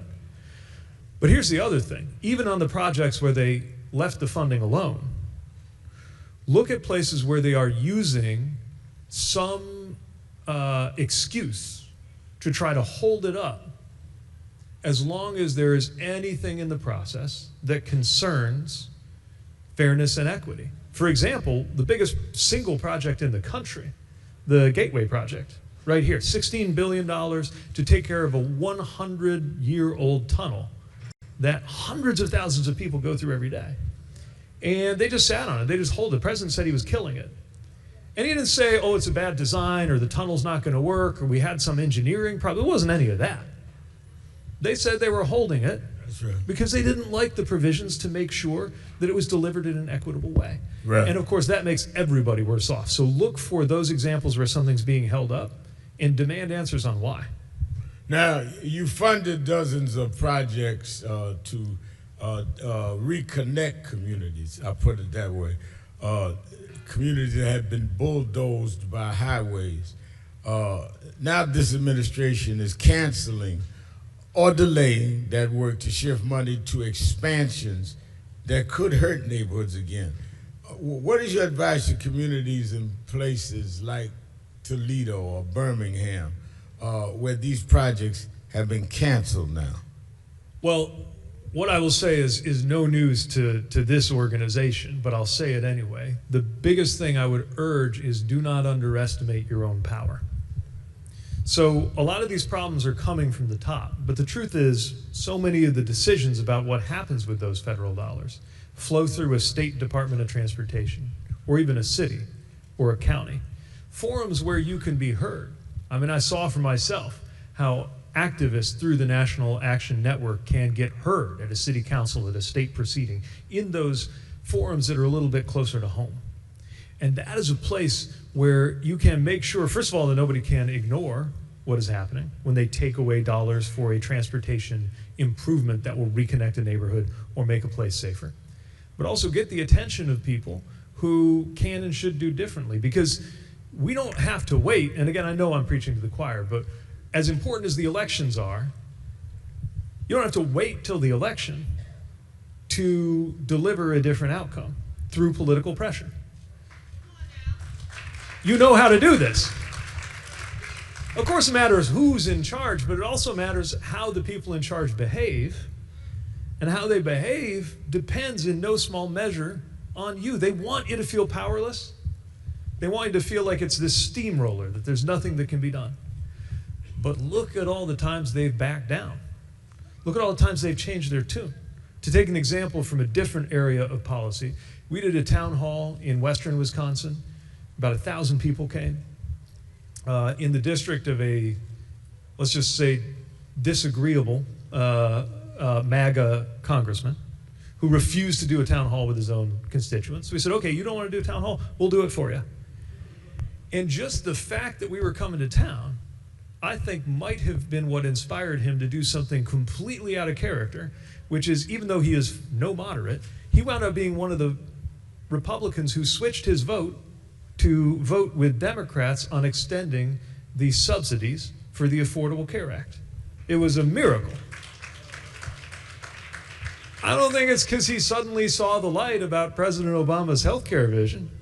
I think it's because he saw the headlights of what was coming at him in terms of the headlights on our car, the political force right. Of everybody who was coming to town. And I think that there are examples all across the country where we can, of course we need to mobilize for elections, but we can do so much more to make sure that these political leaders make better choices. Now, one of the things that this organization has been in the forefront of is fighting to restore and or maintain DEI, diversity, equity, and engagement. Now, the irony of it is when George Floyd happened and his family called us in and we helped to organize and mobilize the marches and protests and worked with Senator Booker, Senator Harris around the George Floyd Justice and Policing Act.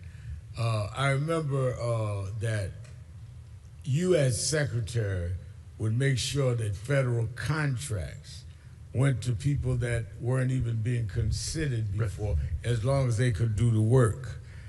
Now this administration has come in, says stop DEI, and calls any black contractor, Latino contractor, a DEI hire. Right. Not based on the merit, right. Not based on what, since the contracts they started under your administration, they've been able to deliver. It's automatically assumed, which is racist in itself, that the only reason a black has a contract is somebody gave him a handout. Right. And the irony of it, of course, is that this is about merit. This is about making sure that people and businesses who have been excluded get a chance to compete, get a chance to participate, get a chance to create generational wealth and deliver projects well. And we've seen this especially in transportation, going back certainly to Atlanta, whose black middle class today has a lot to do with the then mayor, Maynard Jackson, insisting that the airport project was fair in creating opportunities for black-led contracting firms. And a whole middle class arose out of that. Some of those businesses, I've met them, now they're in their second generation. They were delivering the renovations on the project that their parents or grandparents had delivered the groundbreaking on. It's incredible how that can work. And let's be very clear, this is not about, these guys in charge right now are not about merit. Right. I mean, look at how the Secretary of Defense intervened, overruling his own Secretary of the Army in order to block the promotion of black colonels deserving to be general officers. Does anybody seriously think that the reason a political creature like the Secretary of Defense overrules the career military on who ought to be promoted is because he believes in merit? Of course not. And we see the same thing with this contracting. This is about making sure that the wealth in this country goes to the kinds of people who can pay a $1 million membership fee at Mar-a-Lago. That's not about merit. Kinds of people who can contribute to the grand ballroom being built for dinners at the White House. That's not about merit. But that's who's profiting in this current environment. And we could be doing so much better as a country by ensuring that people get that chance to compete, get that chance to deliver. And that's true whether we're talking about making sure more folks get a chance to work in jobs, in service. By the way, meeting, of course, the same high standard, or whether we're talking about the business side. And when we do that, you wind up with more competition, better projects, and of course you wind up with more generational wealth being built in the very communities that were shut out of it for so long. Well, one of the things I took note with you was in barriers in trucking, the CDL, pay, predatory leasing. Beyond the contracts, the trucking industry has built barriers. I mean, literally barriers. The cost of a CDL, predatory lending, low pay. Based on your time at DOT, what changes were made to protect drivers and to make trucking a real path of stability for black drivers? Well, if COVID taught us anything, it's how much we count on truck drivers and other transportation workers for everything. When there's a problem I know supply chains is this kind of nerdy thing to talk about, but we all started to think about supply chains in different ways because of what we went through. And what we saw was there was a recruiting, I would say, emergency in terms of supporting, recruiting, and retaining the drivers that we need. And by the way, a very good opportunity for a durable and important career. And what we saw was that we as a country were leaving talent on the table. There were so many people who could do a great job, many of them, by the way, veterans. And look, if you were in my vehicle driving on the open road from Bagram to Kabul, I am quite sure that you could do an excellent job driving from Traverse City, Michigan to Chattanooga as a truck driver, if you want that career. And so we found ways to deal with some of the barriers, like the cost of signing up for the training to get a CDL or to go to trucking school. And by tearing down some of those artificial barriers, while maintaining a high standard for how you qualify to be a driver, we were able to see a dramatic increase in black drivers getting a chance to be part of that career and getting a chance to contribute to our supply chains. Let me ask you about voting rights. What role do you believe that national figures like yourself should play in defending the right to vote today? We see voting rights under siege. This is not hyperbole. We have a president that has said that we want to require people to establish first birthright citizenship. No longer goes. We want to require ID of birth, of a birth certificate, and passports. Passport, as I said with Vice President Harris, costs up to $200 if you don't have a passport. Many of us don't have a passport because we ain't going nowhere. We don't need one. And then many people with birth certificates, I think Ms. Harris said, suppose if it's a woman who gets married, uses a married name. And I'm saying if you are married, I would say 85, 90% of us wouldn't know where our birth certificates are. And some that are even older in the South didn't get a birth certificate. So how do you view this blatant, in my opinion, attempt to stifle the vote, particularly in communities that did not have the same economic advantages? So why would you be buying something like a passport if you were not planning on going anywhere? Mm-hmm. And as you know well, part of what they're doing is making it impossible to do things like use your driver's license to register to vote. Right. Think about what that means for so many people who that's the main way you would identify yourself. Yeah, maybe you can't dig up a birth certificate. Maybe your name, a married woman, your name is different on the birth certificate than it is on your license or your voter registration. Maybe you don't have a passport. And we're talking about eligible U.S. citizens whose right to vote should never be interfered with. Just a few weeks ago, we were in Selma. I saw you last, I think, at the Edmund Pettus Bridge. And seeing, as we participated in that annual commemoration, what people went through, what people fought for, to be able to vote, the blood that was spilled on that bridge, because people wanted to be able to vote. But one of the things I was reflecting on the flight home was that back then, too, there was never a law that said you can't vote. They didn't say it in that way. They just found ways to stop people from voting. That's right. So just because you get to vote on paper doesn't mean you actually have that right if they're throwing up all of these barriers. And we've gotten so used to it, even just in the way it is now, let alone how much worse they're getting ready to make it. For example, I would argue, if you have to wait more than 1 hour in line to vote, do you really have a right to vote that's being enforced? You shouldn't have to wait more than an hour to cast your vote. Ultimately, in the long run, I think this may not be something that we can fully resolve until we have a specific constitutional protection of that right to vote. And we shouldn't be afraid to try. But we don't have until then to act now. And so I think the important thing now is to make clear just how many people are going to lose their rights. And if you really care about election integrity, and that's the phrase they always use, right? Election integrity.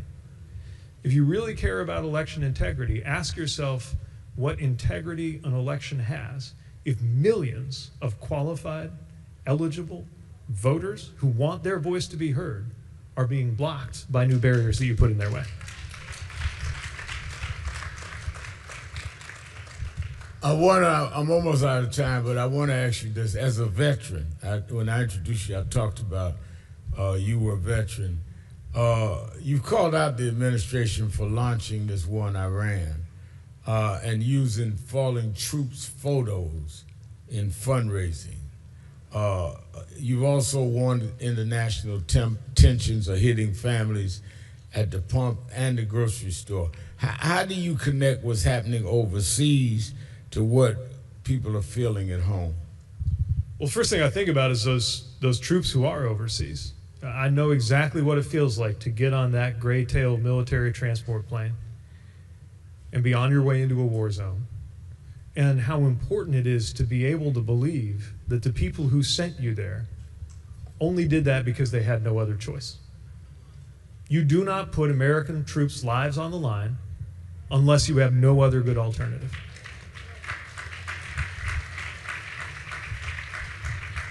But look at what they did. We're not in this war because we had to be. We're in this war because he wanted to be. After specifically promising not to launch these kinds of wars. And what is the result? It's not just that it destabilized the Middle East. It's not just that it's created all these problems for countries over there. It's that we're feeling it right now in the most immediate personal ways, even if no one you know is in the military. If you want a house, your mortgage went up because interest rates went up because of this war. Every time you fill up, your tank of gas got more expensive because of this war. The price of food this summer will be more expensive because fertilizer is more expensive because of this war. They are asking for an extra $500 billion for the defense budget. That is thousands of dollars for every household in this country. So we were paying directly for this. And what did we get in return? Is the world any safer? No. America is less trusted than before. When you need trust, by the way, you don't just need your allies to trust you, which is going to take a generation to reestablish. It's actually kind of important that your enemies trust that you will do what you say you're going to do. And we don't even have that anymore, which makes it that much harder to negotiate with adversaries. Right. And by the way, let's be very clear about what it means that this negotiation's happening now, this ceasefire. The president a month ago said unconditional surrender and regime change. Those were the goals. Regime change did not happen. We went from Ayatollah Khamenei to Ayatollah Khamenei Jr. And we went from unconditional surrender to negotiating off a 10-point plan written by the Iranians. That he said he had wiped out. Yeah. What do you think the world thinks of that? The next time we're going to come around saying, put your lives on the line to stand with us in some big effort. It is making America weaker, and the American people don't want this. The good news, if we can find good news in all of this, is that a lot of people have been woken up. Yeah. And we got to keep that going. But very importantly, when we encounter somebody who has been along for the ride with so many things that we consider to be grotesque abuses, because they are, when they start having doubts, think about how hard that is. I mean, we all know how hard it is to change your mind. Many of us have spouses who remind us how important it is to change your mind and say so when you were wrong about something, and it is one of the hardest things in the world.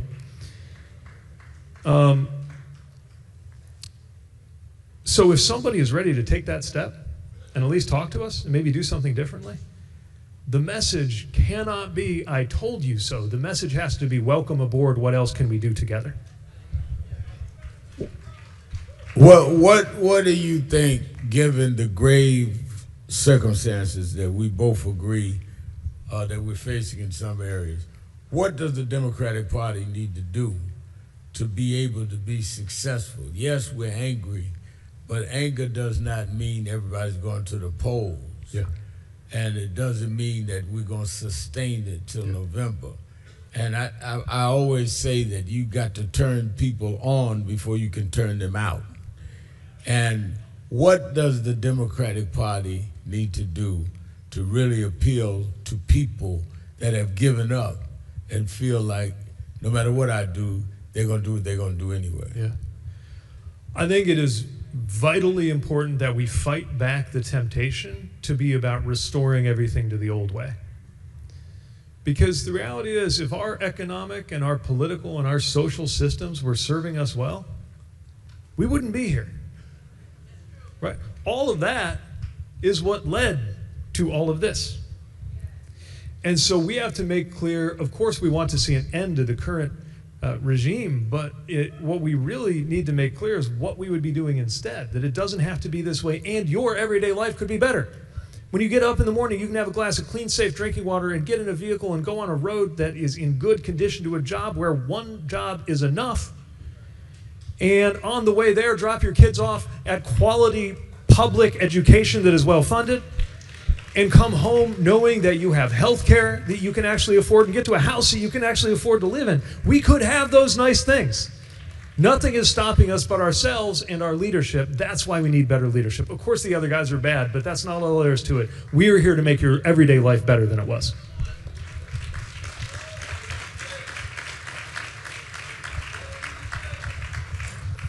Let me ask you this, and I know the clock says it's on overtime.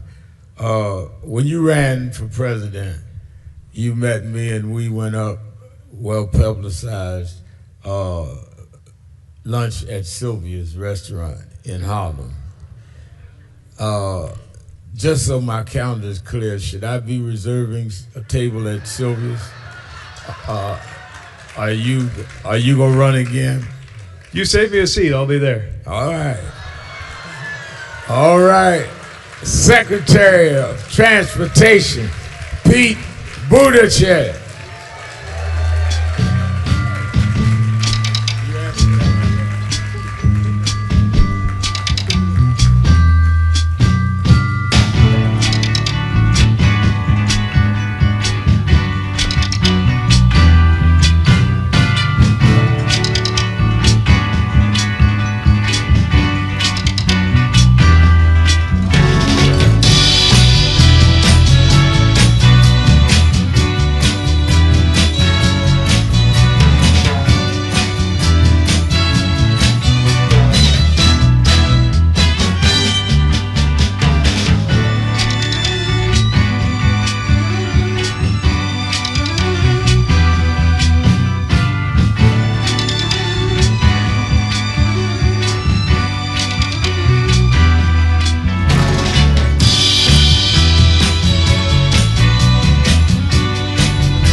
All right.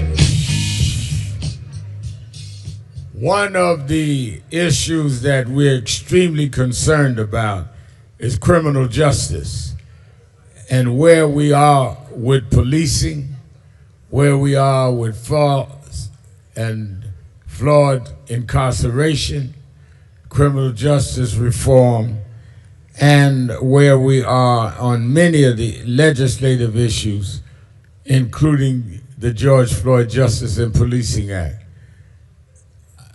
One who has worked diligently in this area, who's a member of the House Judiciary Committee, and who has taken time to be with us today to give some remarks from his work in the House Judiciary Committee. Let us welcome the Congressman from the Maryland's 4th Congressional District, Congressman Glenn Ivey.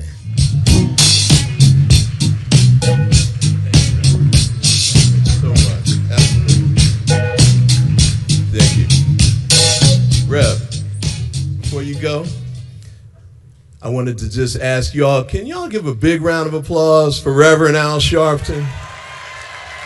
We ought to be standing up to thank him for the outstanding work that he's done over the decades.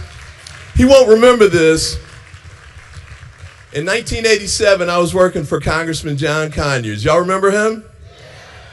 And he came down to meet with the congressman about issues going on in New York, criminal justice issues. And you were in a tracksuit then. You weighed a little more then, but you know what? I had a whole lot more hair then too, but you've been dynamic and dedicated through the decades. So thank you so much for all that you've done and continue to do. How y'all doing today? National Action Network, congratulations on your 35th here. And 35 more coming, right? All right. Look, the George Floyd Act, as you heard earlier, Kamala Harris introduced that on the Senate side 5 years ago after his tragic murder in Minnesota. And we've reintroduced that in the House today. I had a chance to take it over. Sheila Jackson Lee passed away. She'd been the lead sponsor, and they passed it on to me. Hakeem Jeffries picked me out and said, I want you to take the lead on this. Y'all like Hakeem Jeffries too? Doing great work. And you know what? He's going to be a great Speaker of the House, isn't he? It's coming. It's coming. It's coming.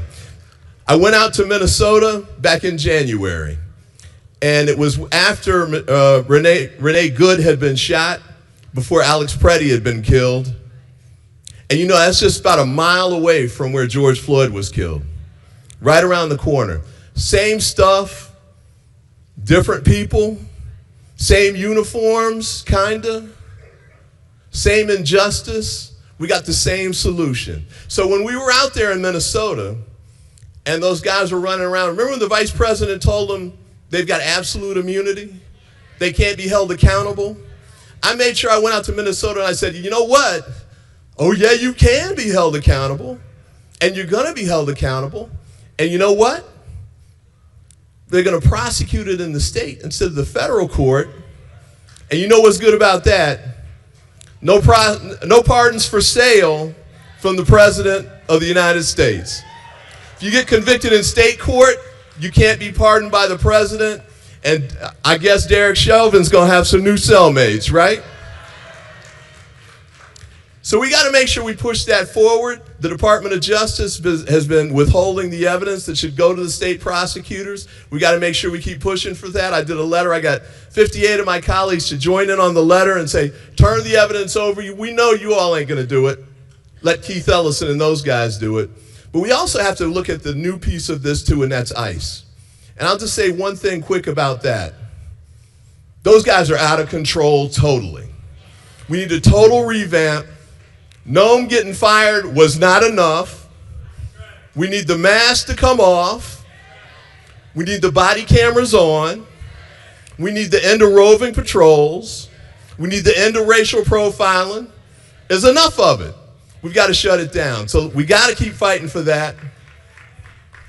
But I got to say this too. We talked a little bit about voting issues earlier today. And we've got a lot of challenges coming. We have it every election. We want to make sure we have poll watchers, people out to make sure things are going smoothly.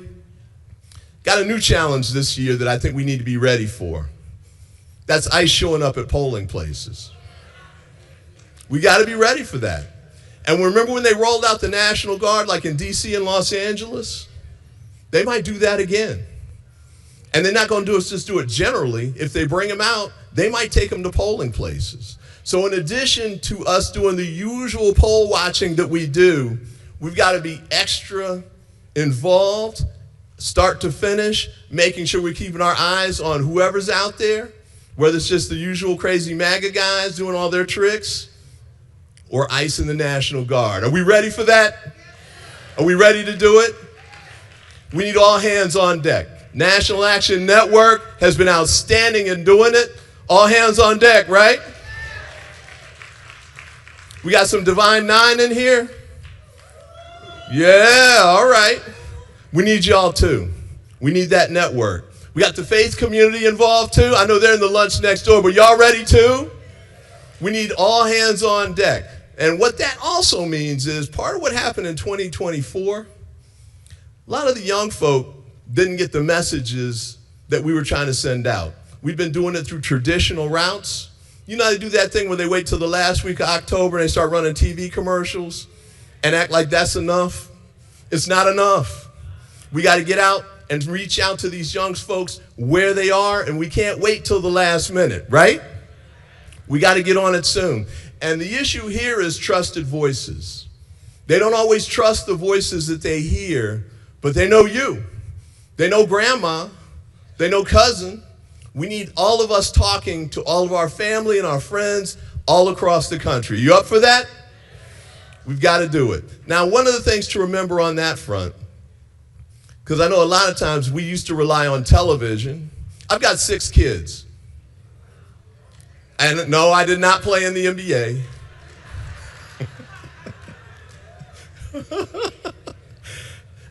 I tried, but, I was just too short, But anyway, but look, a lot of the young folks, my youngest is 26. He doesn't watch TV. So when they run political ads on TV, he doesn't see them. He doesn't listen to the radio. So the radio ads don't work. He doesn't read the newspaper. So if you put an ad in the newspaper, he's not going to see it. And social media, well, we got to make sure we're on the right social media. I thought I was doing something when I got on Facebook, but they started chuckling, man. He's like, Facebook been gone for 10 years, Dad. What you talking about? We got to find them where they are, and we got to reach out to them person to person. Remember that old song, person to person? Remember Sly Stone, Everyday People? We've got to make sure we're reaching out to the everyday people everywhere that they are. Last point I want to make. When you talk to folks, make sure you talk about the affordability piece, and you've heard that over and over today, right? We want to make sure people have a roof over their heads, food on the table, money to turn the lights on. We got to let people know the reason all that's been undercut is Trump's been raising prices on everything, right? He said he was going to come in and lower prices, but what did he do? They went up. The first thing, he started this war. Before he got in office, Biden, it was like $2.90 something for gas. Down a little farther south. It's over $4 now. Grocery prices went up. Why is that? Because of those stupid tariffs that he put on all over the country, all over the world. So food coming in, gets the Trump tax, makes it cost more. Electricity prices went up. Y'all got high electric bills up here in New York? I thought so. But he did that too. And you know why? We had the green power about to come online, so we're going to increase the supply of electricity. He blocked it. He paid $1 billion so that they couldn't roll it out. Why would he do that? Because he's got billionaire friends he's trying to hook up. Right? Right? So we got to make sure we deal with that piece. Also, there's got to be accountability. Got to be accountability. Elon Musk, when we take the House back, the first subpoena that goes out should be to Elon Musk. Second subpoena, I want to find out what those folks got in exchange for that $400 million airplane. Remember that one? And don't forget the $4 billion in crypto that they gave him. That's not right. And then the last piece that we got to deal with, Rev mentioned criminal justice. Think about these presidential pardons he's been giving out. I'm sorry, he's not giving them out. He's been selling them. I mean, you hate to say it, but it's pretty straightforward, isn't it? They come up with $1 million. And you know the worst part about that, like all the January 6th guys that stormed it, 5 cops died during that. Now think about if you'd had a crowd like this that looks like us that went and raided the Capitol like that, and 5 cops died. Would y'all have gotten pardons? I don't think so. Matter of fact, you would have been lucky to get to the jail, right? And the other part about the pardons is when they pardon these guys, he's pardoning people also who committed fraud against folks, took their money. When they get pardoned, they don't have to pay restitution. They don't have to pay it back. So we shouldn't have been surprised, though, because the guy that they sent to the White House, he's a felon. He tried to act like he's not, but he's a felon. And remember, most felons, they can't get in public housing. He's in the White House. So you know he's getting special treatment. But guess what? 2026, we're taking the House and the Senate back. 2028, we take the White House back. Let's send him back, get him back in the criminal justice system, and move forward with getting us back on track. Keep up the great work. God bless, and have a great day.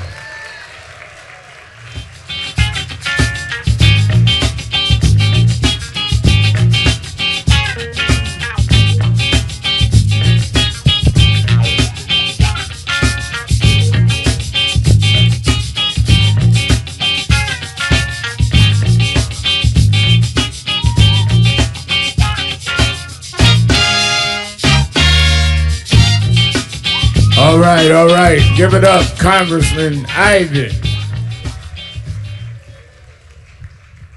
One of the things that I've learned down through the years is there are those that have paid a price and have opened doors, and their wisdom you can't learn in a book. One of the misnomers of Western civilization is that they teach some of us that they have put in a servitude situation to reject hearing from those that travel the road before us. It is always wise to talk to somebody that's been down the road that you're traveling, because they know where the potholes are. They know where the snakes in the bushes are, especially if they have traveled that road. And we honored to have a man that did not start in the halls of power. He started as an activist, been to jail in the South, and worked his way into the halls of power as the movement that he was a part of opened those doors. Them doors didn't open automatic. That's why a lot of people are going right now with a DEI. I've got black executives calling me that would never return our call before, because all of a sudden they get in the pink slip. And I'm saying, oh, I thought you didn't have my phone number. Because they assume that their merit got them the job. Well, and a lot of them do have merit. But merit didn't count until some people paid a price to make our merit considered like everybody else. We could play baseball before Jackie Robinson. We just weren't allowed on the team. We could be the president of major corporations. We could be all of that. We just weren't allowed. We were not unprepared. We were barred. And this man was part of those as a young student that fought the barring and then earned the right to walk in the doors that he opened. And I asked him to be with us today just for a few minutes conversation, because he is the dean of the Congressional Black Caucus, Congressman from South Carolina, the Honorable Jim Clyburn.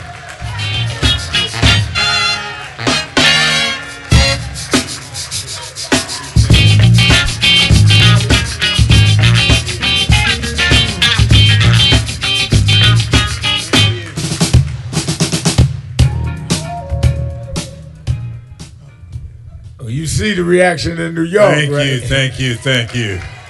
Love you guys. Thank you. Glad to have you, Congressman. First of all, you and I go back, and I know what I'm talking about. That he met his wife in the struggle. They got arrested together. Thank you. And I remember 21 years ago, when I ran for president, he met me at the Marriott Hotel, Columbia, and said, now look here, I can't come out and make an endorsement, but I'm gonna help you. And he did, and we went double digits in there, and this way before I was known that well nationally. He's always been that kind of person, but let's go back to your days as an activist. What got you involved in the movement, and what did you do as a young man? I want people to understand who Jim Clyburn was. And you didn't start in a political club and somebody appoint you as their patronage. Talk about your movement experience. Well, I was born in the little town of Sumter, South Carolina.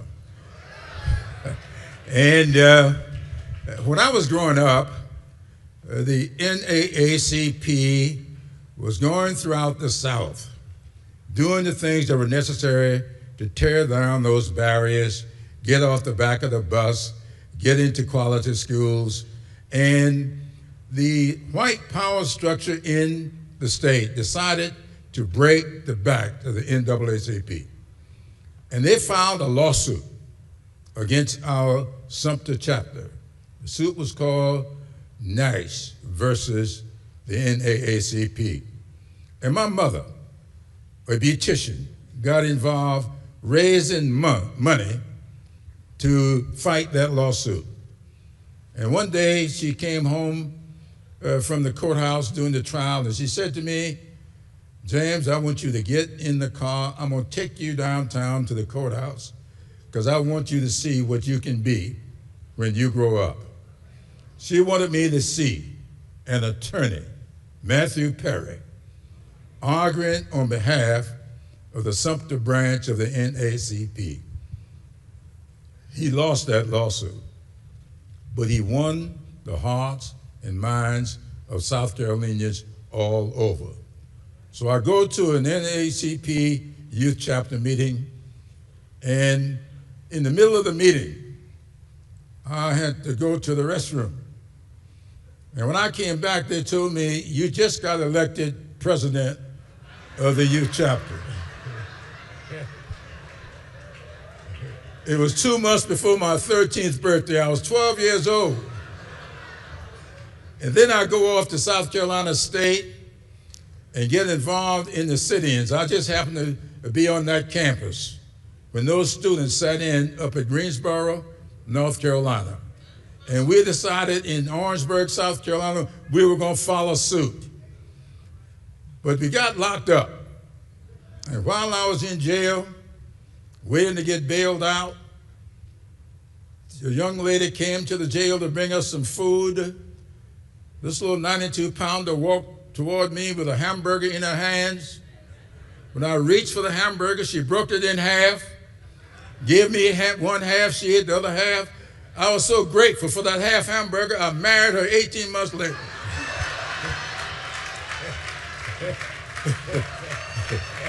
And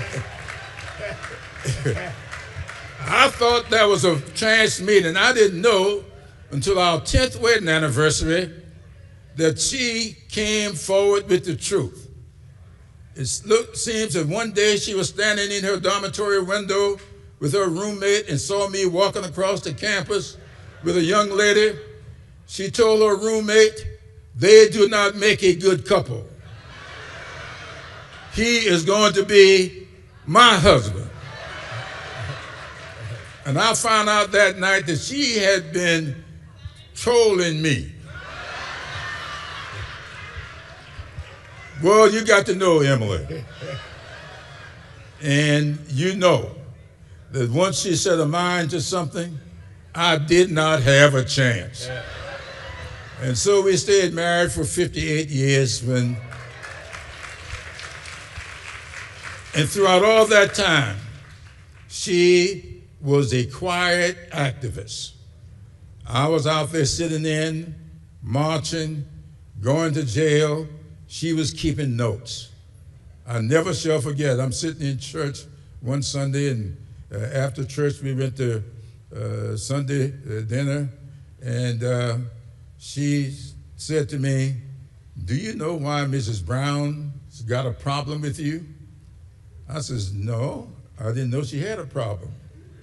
She said, "Well, she does, and you need to find out what it is." And I said, "Well, I'll give her a call." She told us a little page out of a notebook. "Here's her number. Call her now." And that's the relationship we had. And so, as you know, anytime you're out there on the forefront, there's got to be somebody that's a rudder. And so she had been that rudder, and I carry that with me even until this day. And so when she passed away 6 years ago, she kept notes for me. She kept me on the straight and narrow. And although I was the face of our household, she was the rudder. That's right. A gracious woman. And Reverend Nelson Rivers, that heads our Religious Affairs Department, nationally pastors in North Charleston. We started a award from the National Action Network named after your wife, and the first recipient of it we gave it to Congressman Clyburn, and Nelson decides every year with his committee. Yes, Nelson. Yeah, he's standing. I met Nelson when he was in the 12th grade. Yeah. He wanted to go to college, and I didn't meet him, I just met his name. His counselor came to me and said, I got a young man that needs to go to college. Can you help him? I was running a little program sending rural children from Charleston County and Beaufort to college. And she told me, can you make an exception for one young man that I have? And I said, Mrs. Whipper, if you ask, I shall provide. And it was Nelson Rivers, who went on to college from Mrs. Lucille Whipper. And look what he is doing now. That was a pretty good investment. Great investment. You were critical in Joe Biden's election. Thank you. I will never forget that many of us were going different ways. And the morning after the debate, the Democratic debate in Charleston, I had had a minister's breakfast. That's where we first gave the award named after your wife. And all of the candidates came, Bernie Sanders, Liz Warren, everybody. And many were getting ready to endorse Bernie Sanders or somebody. You called me to the side, you were standing there with Joe Biden. And you said to me, Reverend, I want you to know I'm coming to your breakfast, but by noon, I'm going to endorse Joe. And Biden was standing there. I said, you are? He said, yeah. I said, okay. I said, well, I don't know if I'm going to endorse him, but I'll tell you one thing, I certainly won't go against him if you with him. And eventually I went with him. And that is why Joe Biden and I kind of got along. He said, Jim, because some of the preachers, including my mentor, went with Bernie. And what stopped me was the word of Jim Clyburn. And I remember 3 years later, the president, Joe Biden, was going to Texas to make a speech about changing the rules of the UN. And he invited me to go with him on Air Force One. And I got on Air Force One with Jim Clyburn. Clyburn said, you're glad I stopped you from that other endorsement, didn't you? Well, you know, but I say all that to say, whoever wins this nomination has got to come through South Carolina because the calendar changed. And whoever comes through South Carolina has to have the blessings of Jim Clyburn. What are you going to be looking for in the candidate that you decide to ultimately go for? I'm going to see the candidate that comes forward here in 2026 to help us fight off what I know to be the efforts to make sure that the voting rights that we now enjoy, to make sure that the turnout that's going to be necessary this year takes place.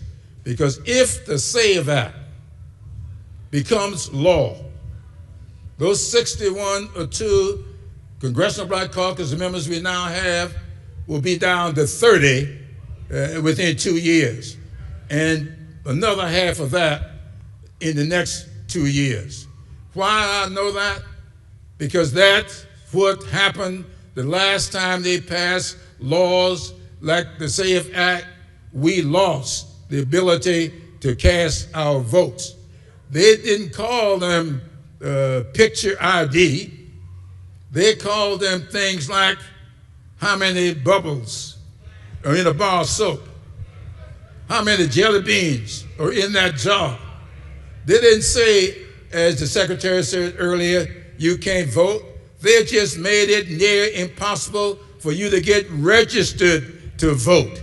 And that's what is taking place today. And I want to see the candidates focus on 2026.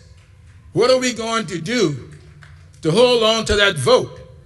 What are we going to do to make health care accessible and affordable? Housing accessible and affordable. Education accessible and affordable. Energy.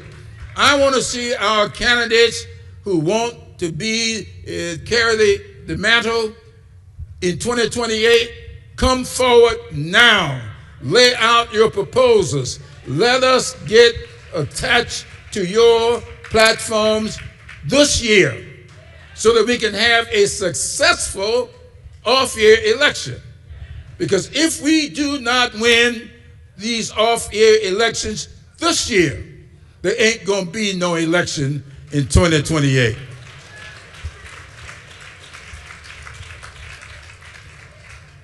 You have been adamant about dealing with the questions of voting, what you just said, and the unfinished business of racial justice. It's about 11 years ago, we had to deal with the killing in Mother Emanuel in Charleston. And we see hate crimes are still on the rise, criminal justice reform. How do we change this situation that we're in unless we get George Floyd Justice and Policing Act and other reforms? And should that not be, along with voting, those are the things that we demand of the candidates as they come forward so that they got to stand up on our issues? Absolutely. And let me just remind you of this. I just finished a book that I've been on tour with. I just came from Michigan, spent 2 days up in Detroit. The weekend before, I was in Raleigh, North Carolina, Durham, Greensboro, talking about this. And let me tell you this. A lot of people think that Reconstruction came to an end because some big wave came over the country. Not so. Jim Crow did not become the law of the land because of some big wave that came over the country. No. I'm the 9th African American to serve in Congress from South Carolina. There were 8 before me. The problem is there are 95 years between number 8 and yours truly, number 9. Why and how? Reconstruction came to an end by a vote of 8-7. One vote. Jim Crow became the law of the land by an electoral college vote of 185 to 184. Your one vote is going to be the most important thing going this year. It doesn't take a wave. It only takes one vote. Those are the 2 most consequential things that happened to us in the last century and a half. The big thing that started that destruction back in 1876 was something called the Hamburg Massacre. Right there in South Carolina. The Hamburg Massacre took place on July 4th, 1876. So what was going on in this country on July 4th, 1876? We were celebrating 100 years. The country was established in 1776, and as we were having our 100th birthday, they pulled off the big Hamburg Massacre. We're getting ready to celebrate this year, 250 years.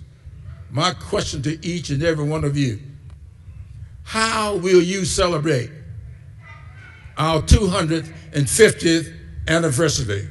Or are you going to do it by getting people registered, energized, and to the polls? Or are we going to wait back and let another massacre come forward? Or are we going to allow the SAVE Act or some other act to come out and start a downward spiral again? We aren't going to do that. Why? Because I'm going to be working with this guy. I just talked to your man in Detroit. I just talked to your man in Las Vegas. We're making appointments now. I'm going to be going all over this country. I'm going to go every place, as many of you know. Come July 21st, I'm going to celebrate the 47th anniversary of my 39th birthday.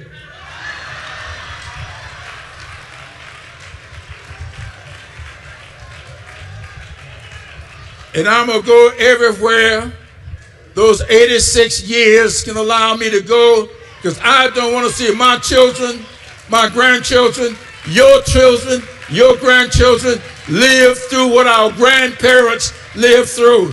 That's what they are planning. We're going to disrupt their plans this year.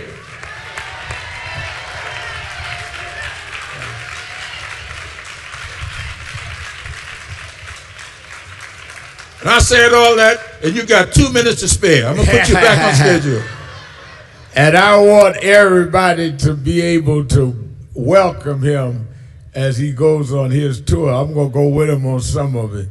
But he's right. I mean, he said it all and left me 2 minutes. But I think that you've got to understand, nothing was more powerful said in these 3 days so far than your one vote. And that's the message you got to bring back to your cities, that one vote. And I think that you can say you heard it from the sage from the South. Thank you, guys. Clyburn. Appreciate you. Love you, guys.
Remain seated. There is another panel.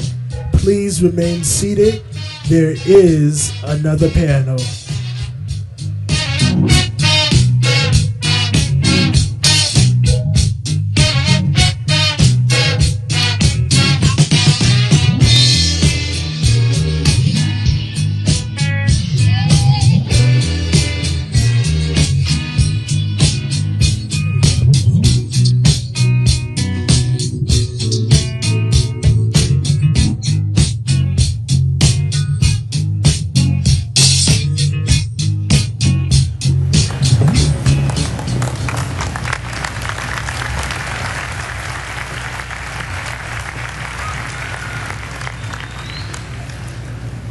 All over the world today, people are gathered in love vigils to celebrate the life of a man that taught the world how to love. People may be wondering why there's such an emotional outburst, but you would have to understand the journey of Michael to understand what he meant to all of us. For these that sit here as the Jackson family, a mother and father with 9 children that rose from a working class family in Gary, Indiana. They had nothing but a dream. No one believed in those days that these kind of dreams could come true. But they kept on believing, and Michael never let the world turn him around from his dreams. I first met Michael around 1970, Black Expo, Chicago, Illinois, Reverend Jesse Jackson, who stood by this family till now. And from that day as a cute kid to this moment, he never gave up dreaming. It was that dream that changed culture all over the world. When Michael started, it was a different world. But because Michael kept going, because he didn't accept limitations, because he refused to let people decide his boundaries, he opened up the whole world. In the music world, he put on one glove, pulled his pants up, and broke down the color curtain, where now our videos are shown and magazines put us on the cover. It was Michael Jackson that brought blacks and whites and Asians and Latinos together. It was Michael Jackson that made us sing "We Are the World" and feed the hungry long before Live Aid.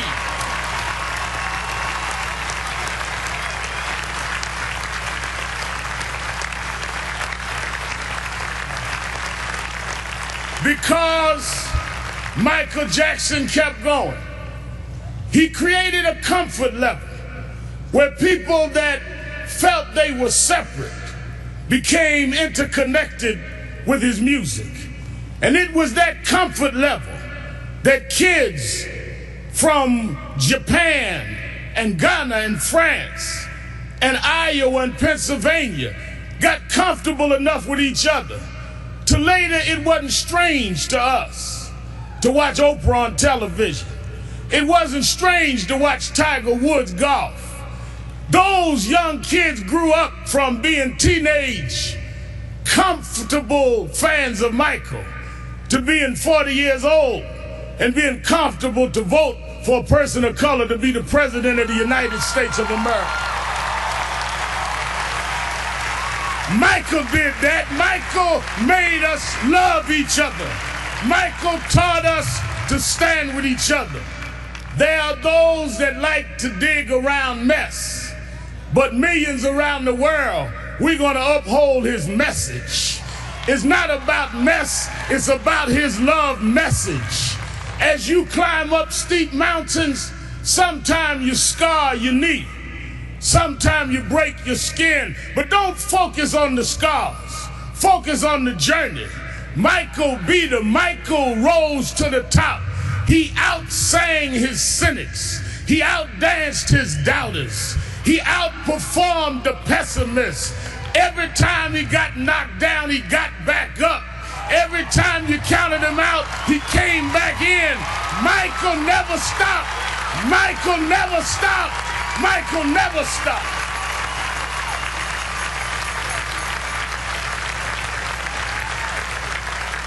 I want to thank to Mrs. Jackson and Joe Jackson, his sisters and brothers. We thank you for giving us someone that taught us love, someone that taught us hope. We want to thank you because we know it was your dream too. And we know that your heart is broken. I know you have some comfort from the letter from the President of the United States and Nelson Mandela, but this was your child. This was your brother. This was your cousin. Nothing will fill your heart's loss But I hope the love that people are showing will make you know he didn't live in vain. And I want his 3 children to know, wasn't nothing strange about your daddy. It was strange what your daddy had to deal with. But he dealt with it.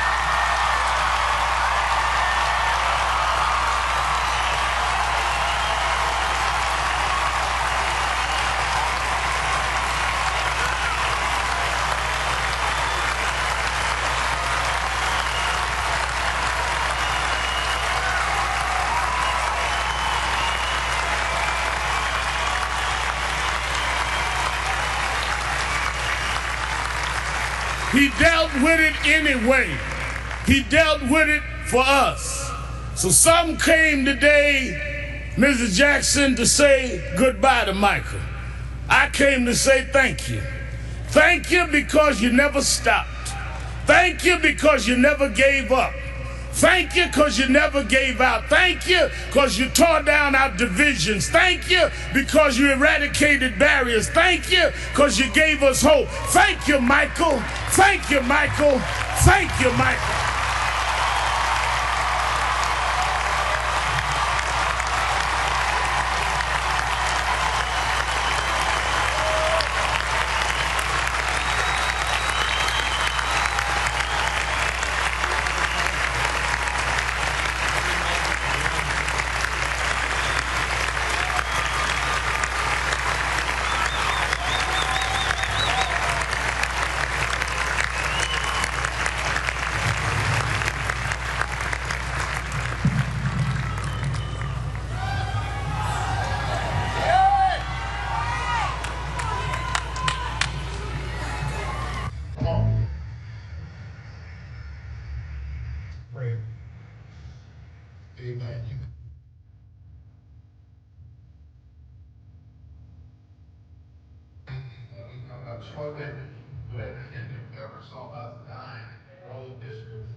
A lot of our ministry to entertainment.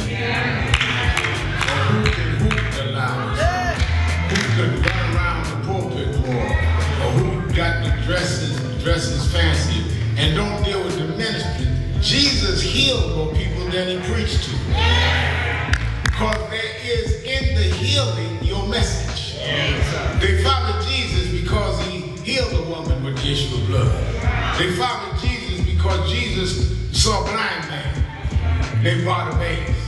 A lot of us would have dismissed him because he was a broke, poor, homeless, a blind man. Now you know he was a broke, Reverend, because they say he was begging. But he understood what he was doing because he heard that Jesus was passing by.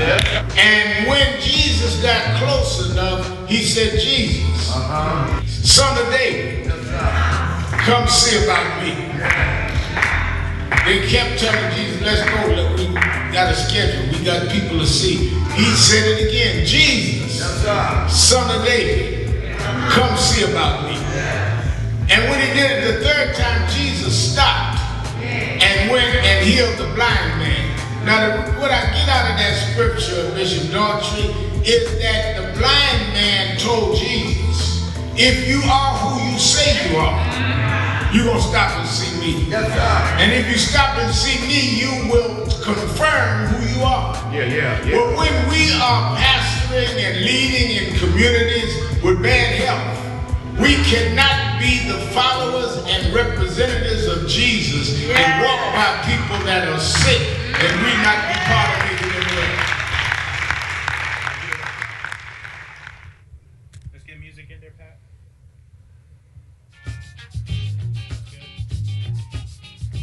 Ladies and gentlemen, coming to the stage is Monique Presley, Esquire, principal of the Presley Firm, PLCC.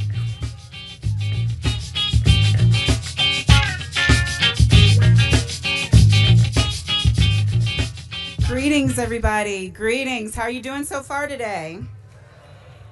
It's always wonderful to be back here where we have the conversations that matter. I am so excited to be discussing a topic that, whether we want it to be or not, should be at the forefront of our minds and our hearts, and that is the state of immigration policy here in this country. I want to invite my panelists to come on out.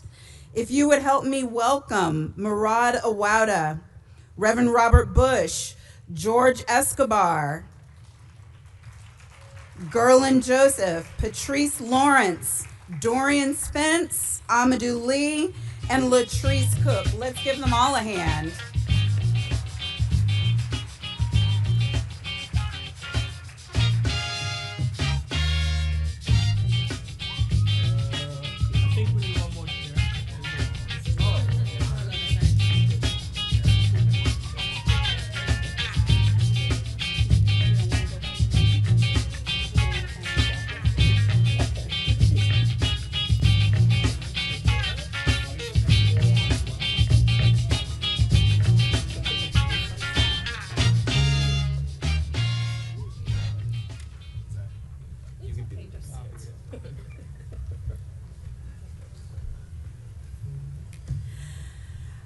Before we get started, I've been thinking a good deal and frankly praying a good deal about this topic. For those of you who have not been with me here at NAN before, Monique Presley, I have a daily show, the Monique Presley Show, and I run a crisis management and communications firm in DC.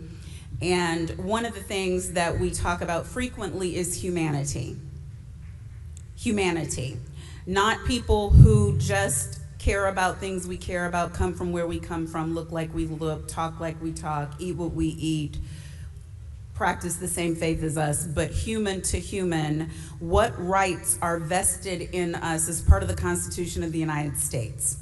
And the gift that we have today is a group of people who have devoted their lives and are currently devoting their lives to the work of upholding and protecting human beings who are immigrants in this country so that they can have the same inalienable rights as any, and frankly, those of us who were born here need that same protection right about now. Can I get an amen, somebody? So whatever is going on right now in our immigrant population, we should care about, one, because it is our neighbors, it is our family, it is our friends, it is those we work with, those we practice faith walk with, but we also frankly need to care because what is happening with them, we're next. So I'm going to give my panelists, each of them, an opportunity to just quickly share 30 seconds worth of their work, starting from my far left, to introduce themselves, and then we'll hit our questions. Good afternoon, everybody. My name is Dr. Robert Bush, and I am the president of the National Action Network in Las Vegas.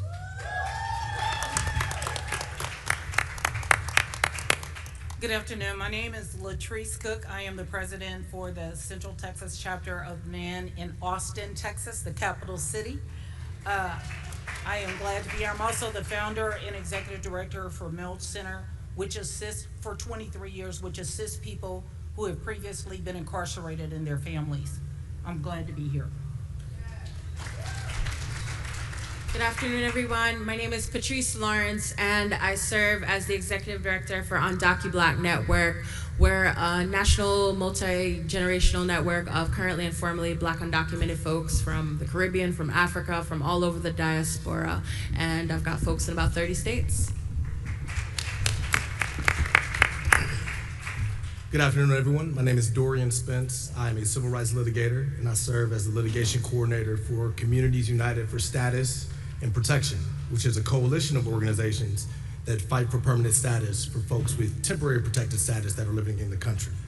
That organization or that coalition includes UndocuBlack and my co-panelist organization, Haitian Bridge Alliance, as well as African Communities Together, ADICAR, National Network of Arab American Communities, and Haitian Bridge Alliance.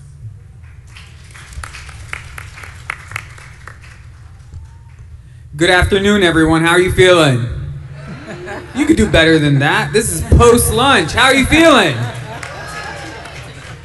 Good afternoon. My name is Murad Ouauda. I'm the president and CEO of the New York Immigration Coalition. We're an organization of over 200 member orgs across the state of New York, here fighting for all New Yorkers to ensure that we can all live with dignity and respect. Thank you for having us.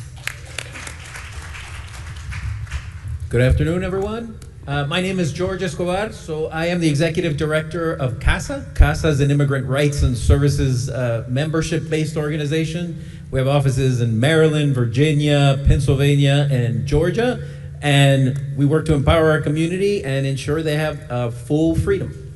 Thanks so much for having us. Good afternoon, New York. My name is Gerline Joseph. I am the co-founder and executive director of the Haitian Ridge Alliance. We are an organization that advocates for the rights of people of African descent, and we bring together immigration, human rights, and racial justice for all people. Good afternoon, everyone. My name is Amadou Lee. I'm the founder of the Amadou Lee Foundation. And pretty much what we do, we fight for immigrant rights. Most of you heard of Canal Streets, events like that. When ICE raids places, we stand up and we fight for our people.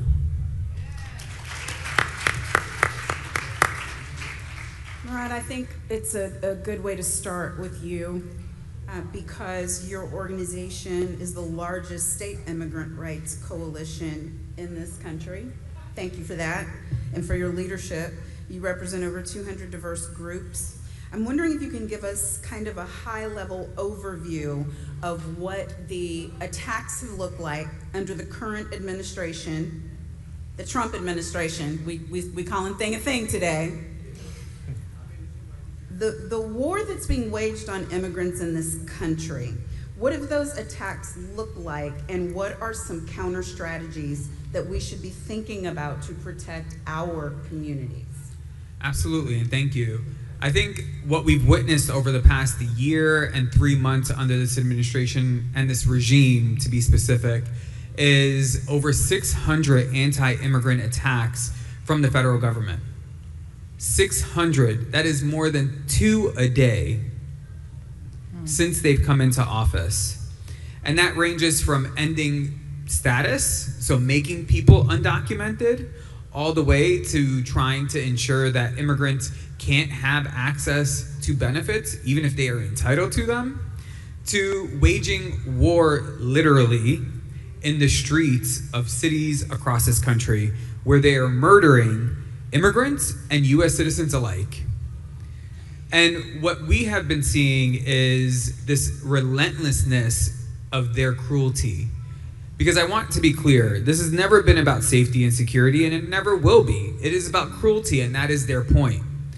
And in administrations like the one we are facing right now, we are not veering into authoritarianism and fascism. We are in it. Every level of government that is supposed to be a check on the presidency has capitulated, and they are complicit in what we are witnessing right now. So Congress isn't stepping up and fighting back. We're not seeing our courts step up and fight the way they should.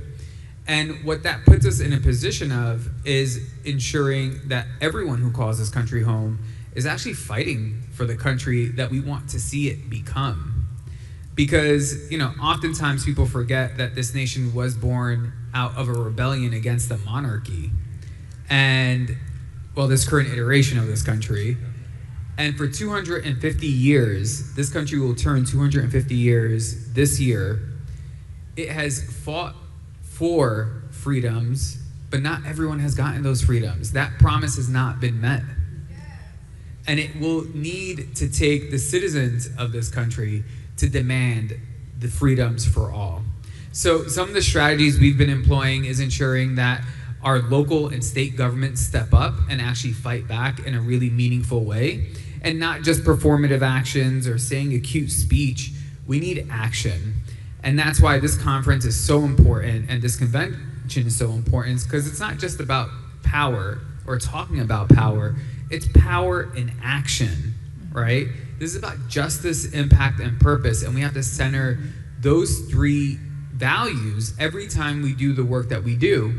So at the state level, we have been fighting for the New York For All Act, which would prohibit the collusion of our state tax dollars with immigration enforcement.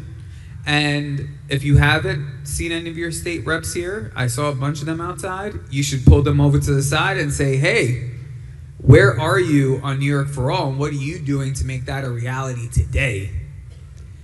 Secondly, if you see any of our city reps, who I saw some in the hallway as well, ask them how are they prioritizing our communities in the New York City budget? And how are they ensuring that our sanctuary policies are being strengthened and expanded, not weakened or sidelined by certain agencies? So every level of government has an opportunity to stand up and fight back. And democracies are only as strong as the people who make them. So if we're not stepping up to fight for what we believe in, no one else is going to come and do it for us. And you know, that poem of they came for this group first, and I don't want to continue the poem. No. We know how this government is operating, and we know that what they are trying to do is use immigrants as test subjects to get away with how many rights they can take away from everyone else. Thank you. Thank you. Who in the audience knows the size of our immigrant population in the United States? Anybody? Anybody? Anybody willing to take an educated guess? How many? Immigrant population in the United States.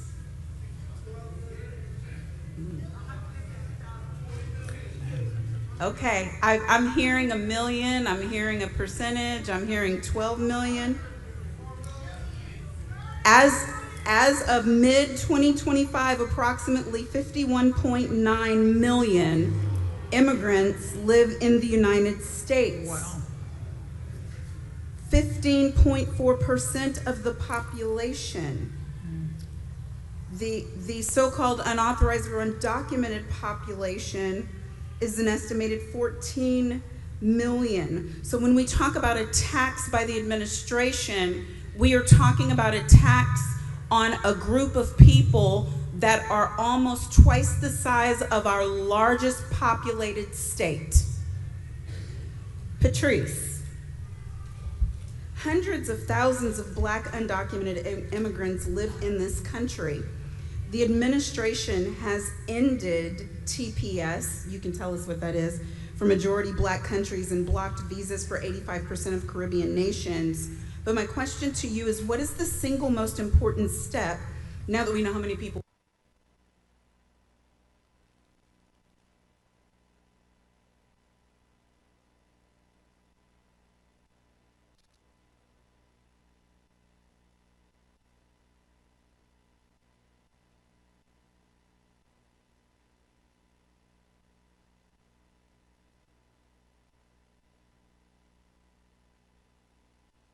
we're talking about, the single most important step that people in this room can take starting tomorrow to ensure Black immigrants are fully embraced and defended as part of our community?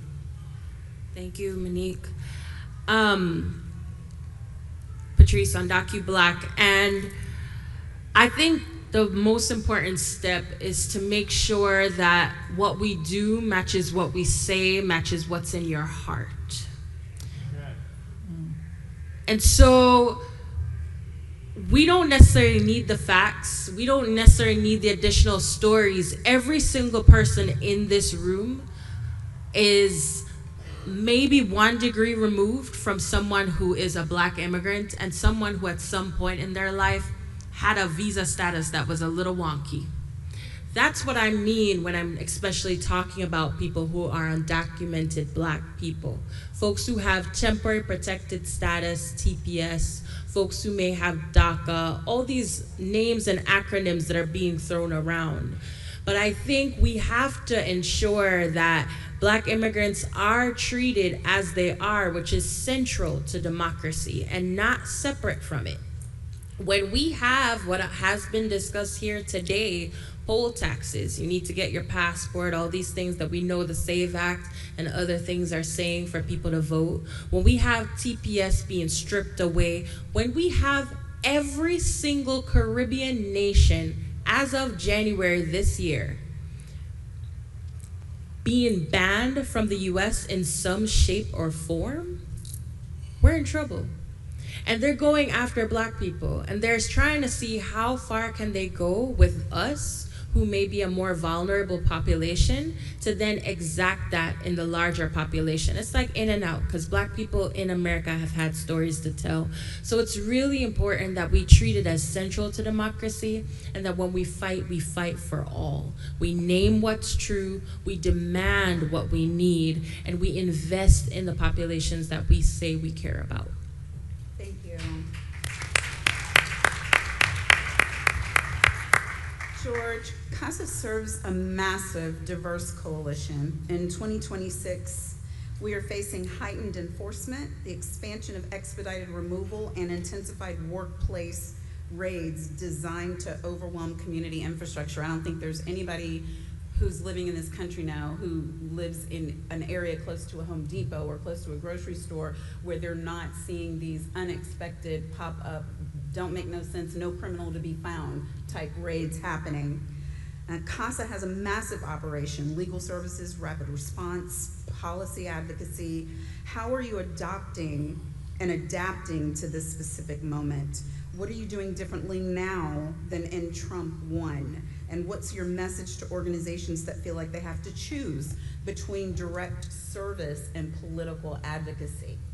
That's a great question. Thank you so much, Monique. I think, first of all, I want to give a lot of love to everybody that works in your social safety net, right? All those folks that work at food pantries, all those folks that work in community clinics, all those folks that work so diligently in providing legal counsel, pro bono and low bono, right?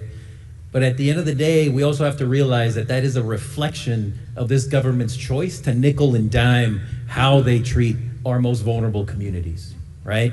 We have to realize that when you don't acknowledge the right, the universal right to health care, for example, or the fact that legal representation is something that the government should be paying for within the context of even the immigration court, you're seeing how you're putting that burden to really fulfill this country's promise on tiny, overburdened, underpaid, and under-resourced nonprofits across the country, right? This is not the way that this country is supposed to operate. While at the same time we're underfunding our most vulnerable communities, what do we have going on now in the Department of Defense, which has changed their name to the Department of War? Trillions of dollars, right? Trillions of dollars are being invested, and every year we see those budgets increase and astronomically. Well, we're seeing even the president say, you can't pay for health care. That should be taken care of by the states, right? All of us that work in the services sector and social services, we should be working every day to get out of that job, right? We should be working our way out of that job. And the only way to do that is through policy and advocacy. Policy and advocacy that is led by the leadership of the impacted communities that are being disproportionately impacted by those policies, right? And so at CASA, we're founded by an organization that's really founded upon 3 pillars. One is services, policy advocacy, and organizing. And all of those work in service to each other and complement with each other and build upon each other, right? It's necessary for us. We were able to build that infrastructure within our organization, but it's necessary at all times for all of us to be working together across those different pillars, regardless of what the particular jobs that we have. We may be only working in the services sector, we may be only working in the advocacy sector, but we gotta be working together, because at the same time, as we try to build leadership within our communities and build those leaders that are going to change those policies over the long term, we got to make sure that they're taken care of in the short term, right? They need jobs. They need to sustain their families. They need legal counsel when they're being targeted by their landlords, when they're being taken away and and kidnapped by this government, right? So we have to understand that we have to do our best to meet those needs at the same time that we got to push, organize, and advocate. And in terms of how we've been adjusting to the moment and Trump 1 versus 2, I think in a lot of ways in Trump 1, we thought we really relied on the judicial branch of this government, right? We tried to do our best to delay the worst that can happen and try to bring in a lot of white shoe law firms to work with organizations such as ourselves, and brought up lawsuits in federal court, trying to protect DACA, trying to protect DPS, what we just heard about. Our first case at CASA that landed in the Supreme Court was to preserve the census, because Trump 1 was trying to not count people like us, any non-citizen, right? But what we found now in Trump 2, that's not enough. Those safeguards are not there anymore. Our judicial branch is crumbling, and we need to be proactive in creating the protective measures at the local, state level to disentangle local law enforcement from federal law enforcement, right? To disentangle that collaboration that happens at the local level that really supersizes the impact of those deportations, because those deportations would not be occurring if not for that collaboration that we're seeing at the local and state level. And I see a lot of champions out here in the audience. Shout out to Mr. Ivey, to Congressman Glenn Ivey, who's been in the streets with us, advocating and pushing ICE to be accountable and ensuring that disentanglement happens. And that's the work we got to be doing on a daily basis. Thank you, George. I appreciate that. Reverend Bush, I got to tell you, out of all the questions I'm asking today, I was most excited about this one.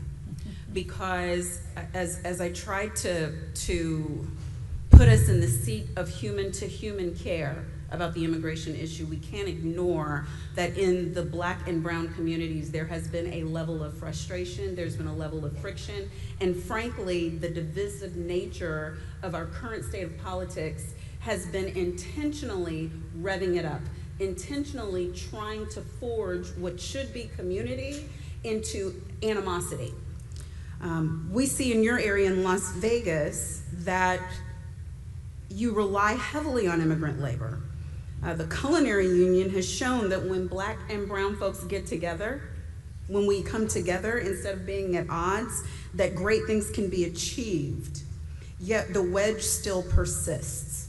How do you speak to that frustration in a way that builds unity without dismissing real pain? And beyond just speaking to the frustration, how do you show others through your own example and your organization's example why they should care?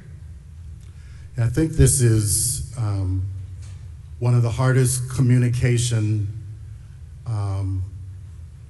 challenges in the public that we have right now. But I think with the numbers that you stated, it's probably extremely important. And I think we have to ask, because immigrants, most of us, most of our families, not our family, because the American dream, we weren't brought here because of the American dream. We were forced to come here as a people. But for immigrants, they came here because of the American dream. And I think we could start by asking, are we still selling the American dream? And because the administration is trying to kill the American dream. But we have to start by separating the sources of our pain. Because we have to understand that immigration frustration is usually not about the immigrants. It's usually about economic status, economic anxiety, jobs, housing, wages, and housing costs. And then we have to talk about cultural change. Cultural change that happens faster than a lot of people can process it. And then we have to talk about a felt sense of immigrants and our people where the rules aren't being applied fairly for everybody. And so immigration frustration is about distrust in institutions that are misleading. And so most of our frustrations, whether from long-time residents or immigrants, point to the same failed systems. It's all about failed systems. Underfunded public schools, low wages, housing scarcity, and then we have to change our focus to those areas where we're lacking rather than letting people aim at each other. And so I don't think that we should flatten our experiences. We have to first acknowledge that there is pain. Yes. And then unity doesn't mean pretending that everyone's all right. Unity means coming together. In Las Vegas especially, we consider ourselves bridge builders. God told us for our organization that we would be repairer of breaches. And we have to not work in silos. We can't be on an island by ourselves. And most of the people that are in our organizations are that lead areas in our organization lead organizations of their own. And we've just brought them all together in unity. And so I can pick up the phone and call the executive director of the ACLU or the Culinary Union or the SIU. I saw our very own Reverend Sharpton build relationships with unions.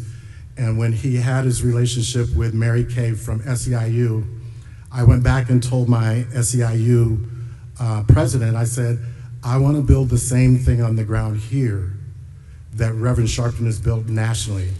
And so we take all those organizations and we are united, and when we hit the streets or we hit the doorsteps of our legislators, we're all in unity.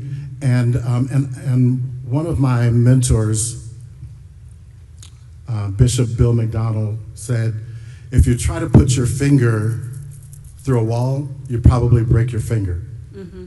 But you can put your fist through a wall. Yes. And we as organizations, we've combined to be that fist that can go through any wall. Excellent, thank you.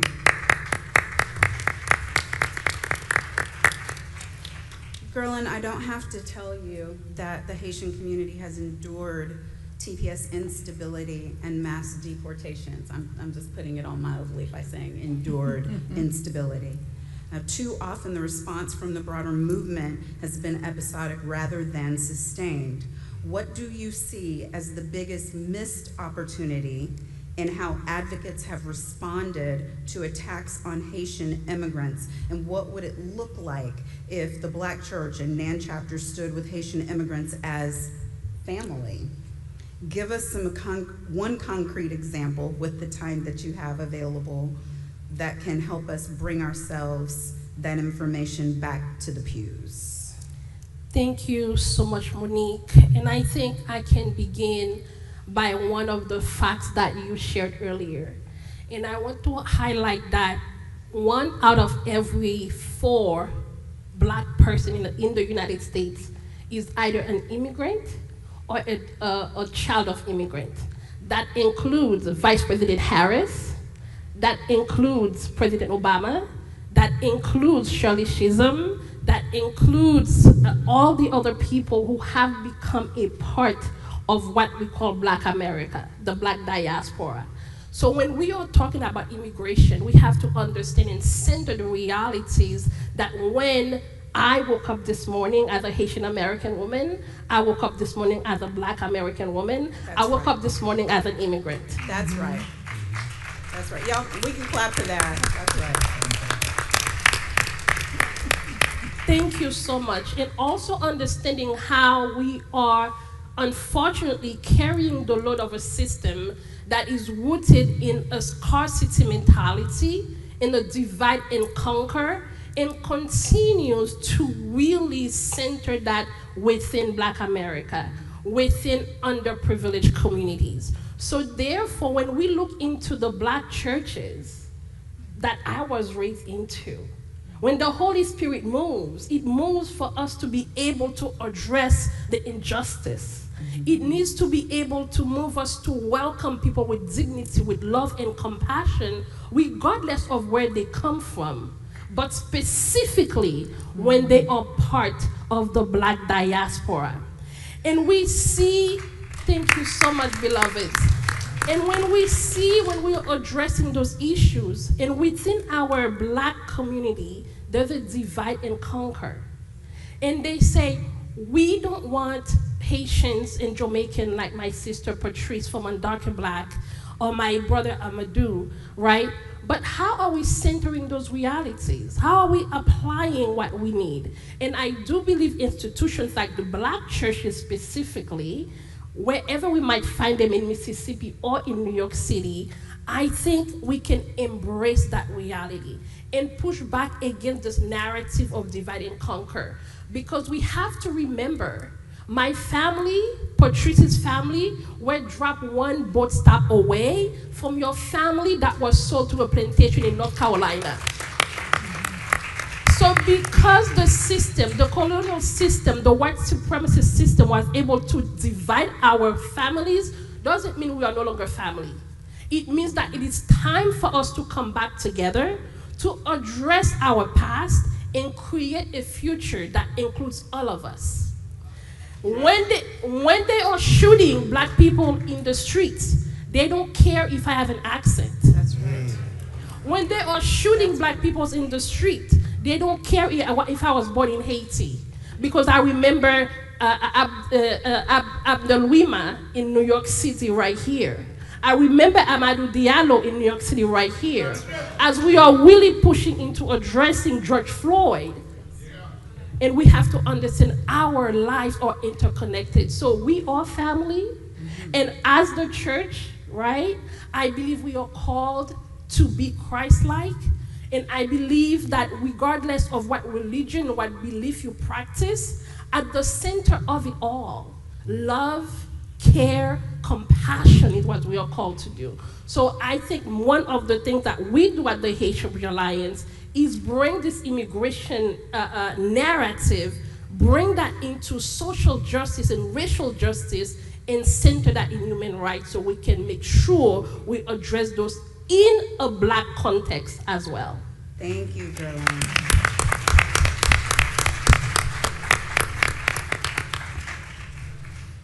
My fellow Esquire, let's chop up some law for a minute.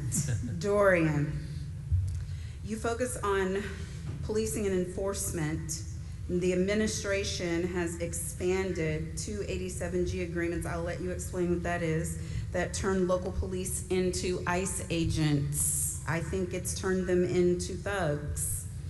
Organizers tell us that by the time a lawsuit is filed, the family is often already gone, therefore no remedy remains available. How do you see the relationship between legal strategies and on-the-ground organizing, and what should advocates be doing now to build power alongside litigation? First and foremost, thank you, my fellow Esquire. And I love the framing of this question because I get to talk about a book that meant so much to me early in my practice. It was written by the late Harvard professor Lonnie Guinier, and the title is Lift Every Voice. And I love that book because, as a young lawyer, it taught me and showed me the importance of engaging with community being a lawyer. Because sometimes we descend on communities, oftentimes from cities in the north, thinking that we know every damn thing, thinking that we can tell communities what they need and what they want, often with the legal strategy already in mind. But that book calls us in to serve a higher purpose. And that purpose is journeying alongside community, arm in arm, helping the community realize its goals and actualize its power. Litigation in the law is limiting just by the construct of it, right? Lawsuits are reductionist by nature. Oftentimes, at its best, it can get you some far off goal, but oftentimes, you're fighting for rights that are already due to you. So as practitioners, as lawyers, as we engage community, if we're developing legal strategy without the people, we're missing the point.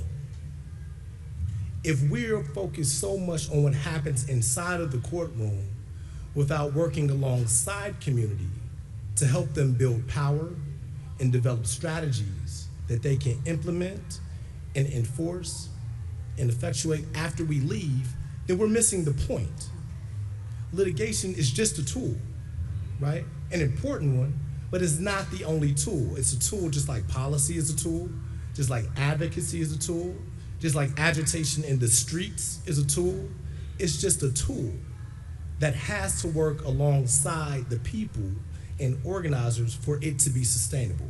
A legal strategy without an effective organizing strategy component alongside of it is unsustainable, and I would challenge any lawyer, if they're worth anything, if they say that litigation can stand on its own, they're not a good one. To your second question, what can organizers be doing right now to build power alongside active litigation, whether it has to do with immigration or civil rights?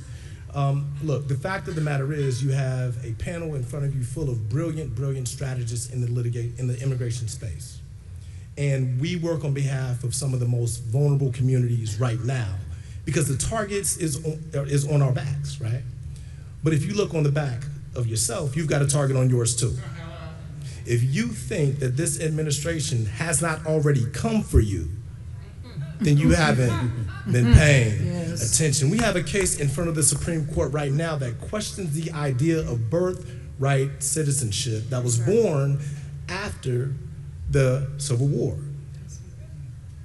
The amendment was added to the Constitution to protect the children of slaves, but it extends to people who are born in this country. And we are facing an administration that is looking to change the rules and on its own define who belongs and who doesn't. And if you think that that don't include you, then you're missing the point. So what can organizers do right now to build power alongside legal strategies? Number one, use your voice. When people come for your neighbors, you speak up, right?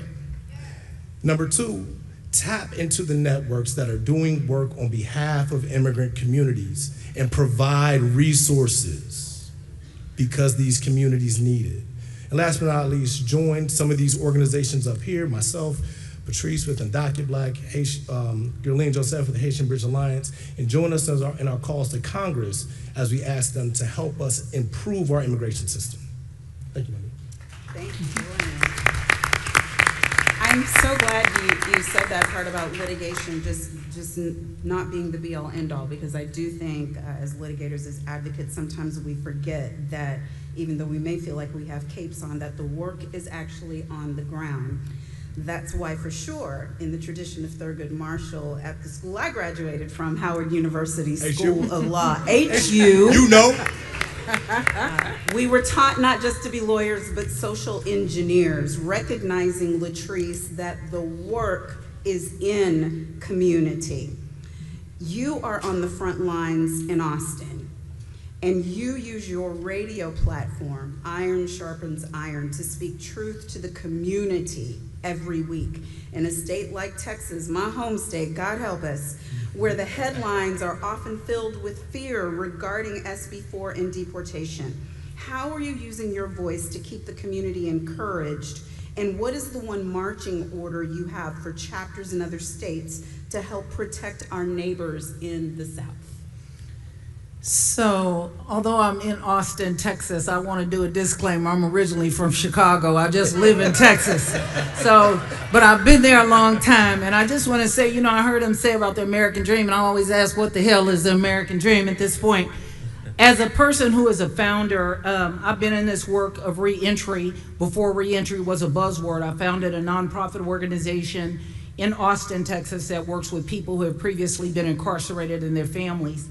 And so talking about Senate Bill 4, I actually wrote some things down because my work in reentry, I deal with a system that already criminalizes behavior, cycle people through jails, and separate families. So Senate Bill 4 takes that same system and gives it a new group of people to target. And we do need to be concerned about it. And let me be clear, Senate Bill 4 is not just an immigration law. It is the expansion of the criminal justice system into immigration. Because what the law does is create a new state crimes for immigration, allowing local police to arrest people for crossing the border and even pushing towards state level deportation. And I think, you know, what we really don't think about is that if you know about if you know about mass incarceration, you already know about Senate Bill 4, because that's basically what it is. And in Texas, we are plagued right now with the bolstering of not only people being incarcerated, but the jail holding facilities with no air conditioning in the state of Texas, which I know our MC knows, is so hot in Texas, sometimes you would like to pull your skin off. And so you're dealing in a place where they're actually putting people, that they're getting immigrants, even youngsters, and putting them in these facilities with no air condition, a rogues gallery of people who are actually keeping these folks in custody and selling them drugs and this, that, and the other. This is actually going on in the immigration detention centers right now. And so it is something that is, this is not by an accident, this is intentional. And it's about money. Prison and everything, all this incarceration and stuff is about money.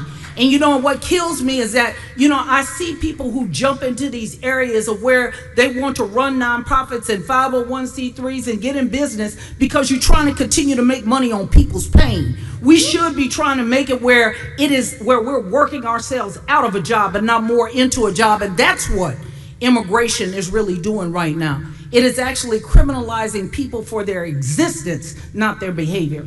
And I feel like we have a definite responsibility to make sure that we are really helping our neighbor. Who is your neighbor? It's the person that's sitting next to you. It's the person that you go outside and you see, that is your neighbor. And you have to help your neighbor. How do you do that? You educate them. You stand with them when something is happening grossly wrong against them. You don't think about the fact that, you know, hey, they got on sneaks and I got on Ferragamo shoes, so I can't do that. We need to not separate the issues, because incarceration is what it is, and that's what immigration is, a new way of incarcerating a whole new set of people. Thank you. So by way of segue into this next question, I want to point out that Black men in the United States are disproportionately over-incarcerated compared to all other peers, that they are more likely to be stopped, frisked, searched, arrested, jailed, assaulted, killed, that the number that we can actually count of wrongful arrests and incarceration in this country is climbing past 12,000 per month.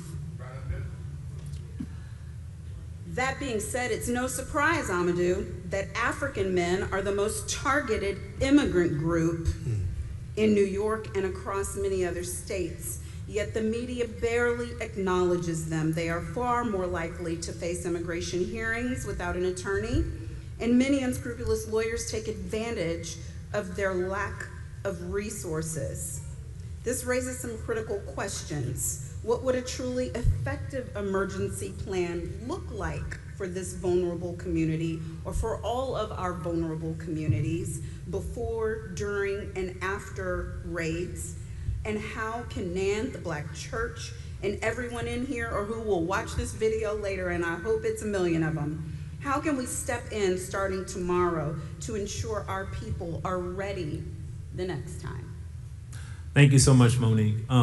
Anyone here heard about the Canal Street raid when ICE came? Who is at Canal Street? Is it just Africans, or do we also have some of our Asian brothers? Okay, so what I'm hearing is Africans and Asians, right? When ICE came over there, everyone they arrested, every single person, guess who he was? Okay. I came to New York, and I was walking down in Harlem, and I saw so many of our African brothers and sisters asking so many questions regarding immigration. Some of them were sleeping outside. And then I asked them, is the city helping? They said, well, listen, we don't know too much about what's going on. I said, no, there are actually plans budget that's been passed to help you guys, all right? And then I started to dig deeper. And then I started to learn that when I asked for answers, people were telling me, well, listen, some people prefer sleeping outside in the streets instead of hotels. I said, okay. So many of these brothers and sisters came into this city uncounted for. And when it was time to allocate budget, it didn't go to them. I say that to say, we can only count on our neighbors. We can only count on our brothers and sisters that are here, the church, the protesters, the organizers, because the truth is, black people from across the board are at the bottom of the barrel. That's just the truth. This is not an attack, it's just a fact. How can we better prepare before a raid takes place? Well, check on your neighbors. If this is an individual who is most likely to be targeted, speak with them. Have a plan of action. In the event that a raid takes place, who's going to take care of the baby? Right? In the event that a raid takes place, how will they be able to pay their mortgages? Right? Do you know resources that maybe they do not have, or maybe they do not know about? Right? In the event that a raid takes place, well, in that case, speak with attorneys. Go to attorneys, give them your neighbor's name. Actually stand up and fight if you're able to, as long as you do it peacefully. But we know what that looks like, right? In the country. What we've been able to do at the Amadou Lee Foundation over the past few months is to prepare what is called a habeas petition. And pretty much a habeas petition is what you do is you pretty much tell the government, the judge, the federal judge, whether this arrest was lawful or not, right? So we've been able to weed out and look at communities that are most likely to be targeted and say, all right, let us pre-register you just in case this happens, right? However, nonprofits, black nonprofits, I can only speak on my experience, there's no funding. There's no funding. It's like, I came into New York and I'm looking at people like, so we've been working all of these things. I see that, such and such got $30 million, but I'm looking at all my black organizers and black nonprofit leaders. Nothing is going to them. So for me, speak with your politicians as well. Are they preparing those nonprofits just in case things happen? Or are they not? Because it's nice to just sit over there and talk about, yes, Canal Street this, Canal Street that. Well, I'll tell you what happened on Canal Street. When that raid happened, it was our nonprofit that stood up and got those people out of there, out of detention centers. Therefore, it is important for us to diversify the funds that are going to nonprofits. It is also important for the church, for organizations to say, you know what, let us host nonprofits fundraisers for these brothers and sisters, because 9 times out of 10, you know what I'm saying, we don't have time to do fundraising. Things are happening. We're on the ground, and you know what I mean? It's on and popping. We know that with this administration. So for me, there are multiple levels to prepare for a raid. And it is important, again, to highlight the importance of habeas petition, right? Because with that petition, you are able to challenge the lawfulness of that arrest. And if that arrest is unlawful, especially if it's if you're in New York, 9 times out of 10, a judge is gonna release that individual. So tell your neighbors, especially if they're immigrants, to make sure that They get in touch with all these amazing brothers and sisters that are sitting here who are doing incredible jobs, because then if things happen, they're able to stand up for that. So that's what I would say. Thank you, Amadou. Patrice, I don't want to skip this. If you could tell us, last month UndocuBlack led 125 organizations in a letter to the Congressional Black Caucus regarding TPS and Operation Paris. Why was it important to deliver this demand through a Black-led organization? And either from you or from Reverend Bush, what does that partnership look like, and what made NAN decide this was a priority in 2026? Thank you, Monique. 125 organizations when we still have so many problems going on, and to sign on to a Black immigrant letter, National Action Network made sure that they were at the top of that list. And that is power, right? And you know, you give immigrants just a little bit, you give Black people in general, because I'm gonna be very specific, just a little bit, we multiply that and make it a lot. You give a Black woman just a little bit, we are really going to multiply that and make it a lot. And we did just that. We are so close to actually passing what's the wonky term for it is a discharge petition in the House. In the House that is controlled by Republicans, we got a bipartisan bill that would allow for temporary protected status, would allow for work permits for 500,000 Haitian families. 500 million. Wow. We're not there yet, so this is where I'm gonna need help. Whoever you can call up who is your congressperson, make that call, keep going, name drop, National Action Network, let them know they're behind this. But that letter moved Congressional Black Caucus. They were mad at us. They were like, why are you sending us a letter? We're already your friend. And we're like, well, if you're our friend, then you will actually now make some demands on our behalf. Because my friends have to show me that they're my friends. Yes. They did that though, and so the bill was introduced by Ayanna Pressley. We have 218 members of Congress, including 4 Republicans on it. This is bipartisan, and we are hoping to have it pass the House before April 29, which is when the Supreme Court will take up the Haitian TPS case as well as Syria. And so that's power. That's power, and we've got demands, and that little letter that may not seem like much, we took that, ran with it, and we're able to get to 218 in the House on a discharge petition on immigration, on Black immigration, which I was told has never been done before.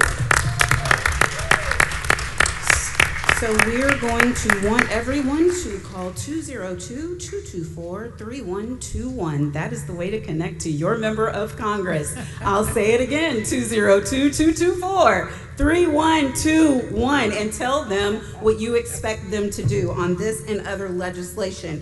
We are in lightning round. I want to get through 2 questions quickly, so I'm going to give you each a sentence for each one, all right? Starting with Murad, I want to ask you to finish this sentence honestly. Honestly. One misconception about immigrants that we need to address honestly in our communities is? That immigrants are taking away from others, which is completely untrue. And here in the state of New York, immigrants contribute over $81 billion in local and state tax dollars, and have the spending power of over $250 billion. They're paying into systems that they can never benefit from. So just uplifting that, and the number of the 81 billion local and state tax dollars includes undocumented people and documented people. And that might have been 12 sentences, but it was good. Okay. Run-on sentence. Patrice, one misconception about immigrants that we need to address honestly in our communities is?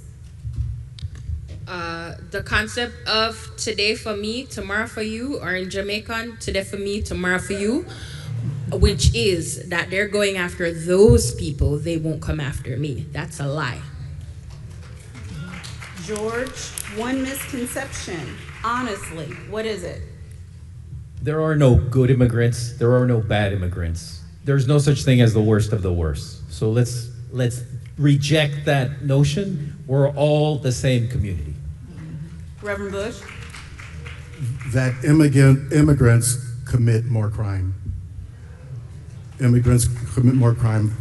They're in here to change their life, and they have an interest in staying out of trouble.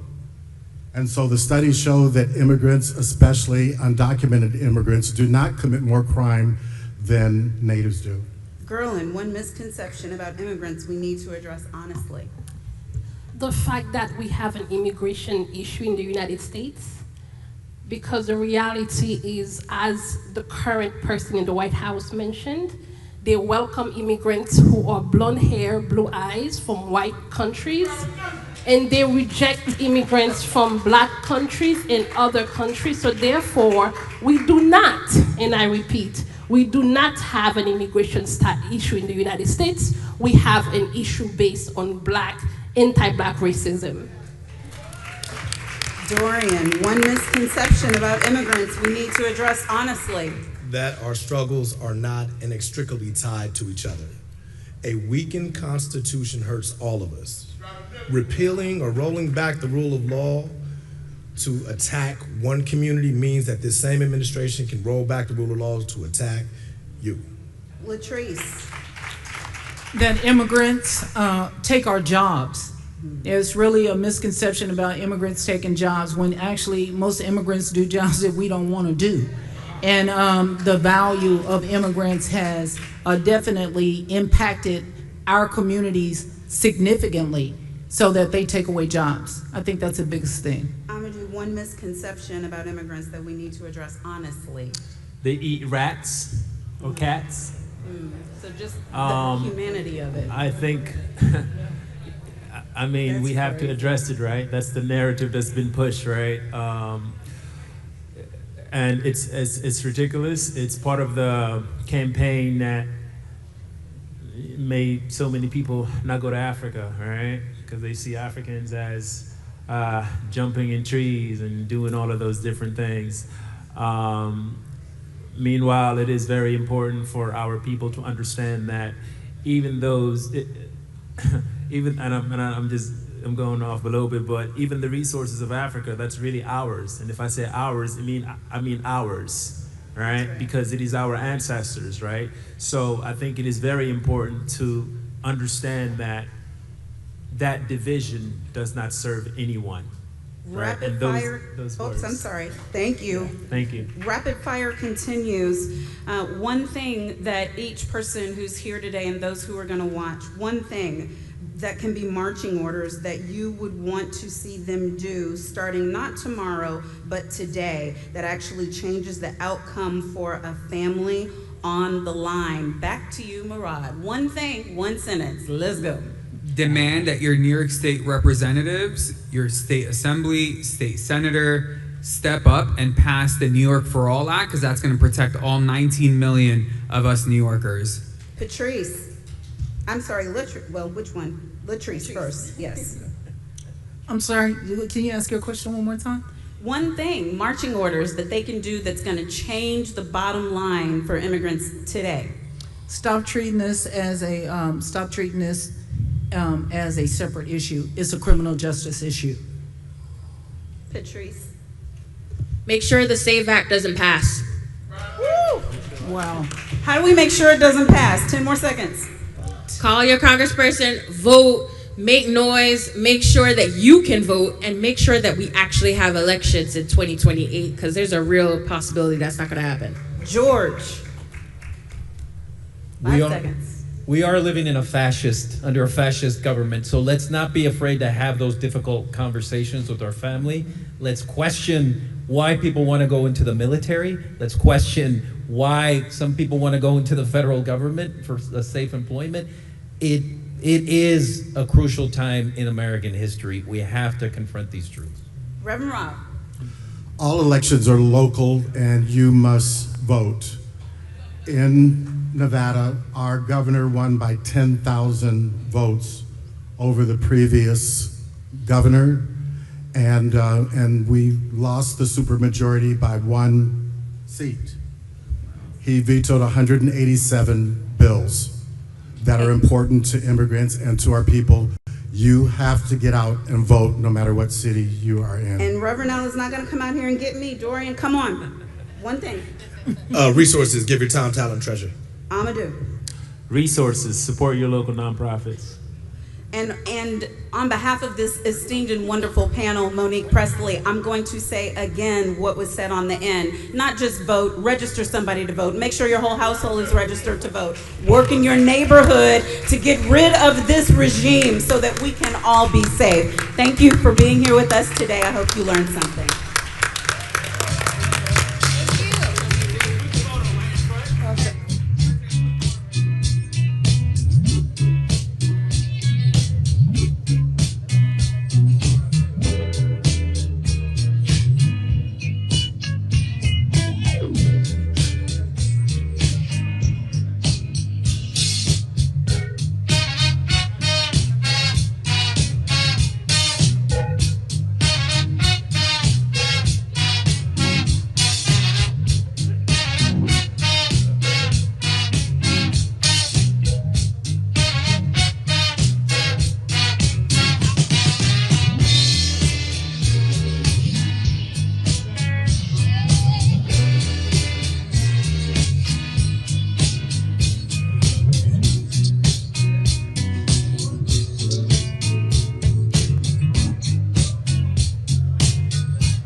All right.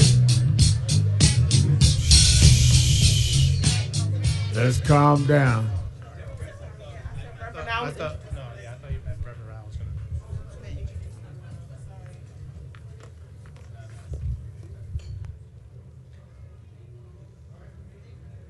All right. We're now going to deal with our panel that is going to deal with international issues around our people all over the world. We must think and act global in order to affect anything. We're in a global world now. And what happens in Africa affects us in the Caribbean, affects us in the United States. So how do we coordinate and how do we weave this together? Our panel is going to approach how we respond to that. I want to bring on the convener and who will preside over this. I met this brother 35 years ago. The year I started National Action Network, we had been marching in a section of Brooklyn, New York called Bensonhurst, where they had killed a young man named Yusuf Hawkins just for being in the neighborhood. It was a time they said blacks weren't allowed out there. And we went out there and marched and finally got 3 of those young white mobs that had killed him in court. Little did we know, people around the world heard about it. And there was a young boy in London, England called Roland Adams that was killed for being black in a section of London, England. And they called and asked me would I come and help lead a march for Roland Adams like we had done for Yusuf Hawkins. And I flew to London and met 2 young activists. One is with us today. They started, we marched, they fought for justice. They formed a group called Operation Black Vote. And they started registering blacks in London and gaining power and position. 35 years later, he has become a member of the House of Lords in England. He is the assistant vice chair to the chancellor at Cambridge University and has had me there and arranged me to speak at Oxford. I'll speak at Oxford now, y'all. When I met him, he was Brother Simon, but now he is appointed by the king. He is Sir Simon Woolley. Sir Simon Woolley.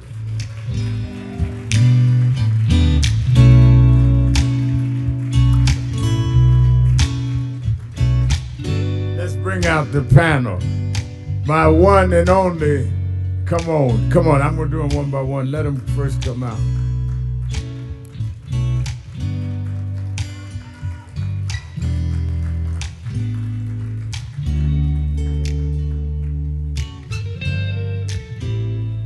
I'm gonna let Simon do the intros, but I have to recognize, you know, I was mentored and raised by Jesse Jackson. And you know that means I've known Jesse Jackson Jr. since he probably was about 7, 8 years old. And I've watched him grow. There is no one I know that is more brilliant, not only in international affairs, but anything, than this brother. And I'm so glad that he comes to our convention every year. He said, I'm coming. I said, I need you to do something. He said, you don't have to put me up to do nothing. I'm coming. He's been there every year and would come with his father every year. Rem Jackson used to come every year till he couldn't travel. But give a hand to my little brother, Jesse Jackson Jr.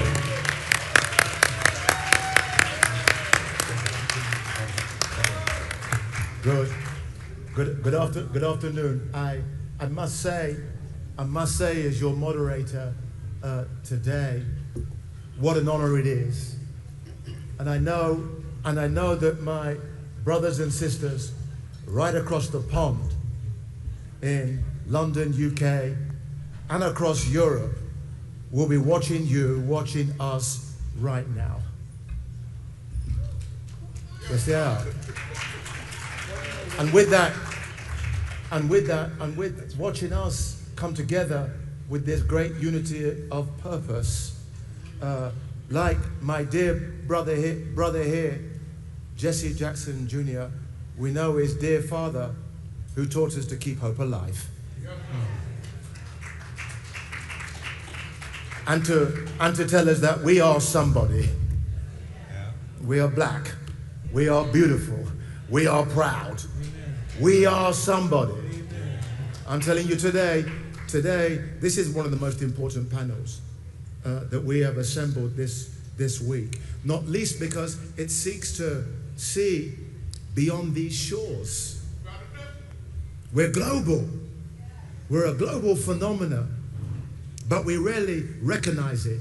So we have assembled an esteemed panel, and I want you to give them a round of applause for this global challenge of race and equity in today's movement. Thank you. Thank you. They will give us their insight. I first want to introduce Runa Alam. She's the Chief Executive Officer, Development Partners International. Ms. Alam is globally recognized investment leader and CEO of Development Partners International, a firm focused on deploying capital across Africa. With decades of emerging markets experience, she has played a key role in driving sustainable growth and empowering businesses across the continent. Please stand up and give them a wave. Thank you. Thank you. Asha Castleberry Hernandez, National Security and Foreign Affairs expert. The Honorable Asha is a respected voice in international relations and national security, a former US Army officer, a policy advisor. She brings deep expertise in global security strategy, diplomacy, and defense policy.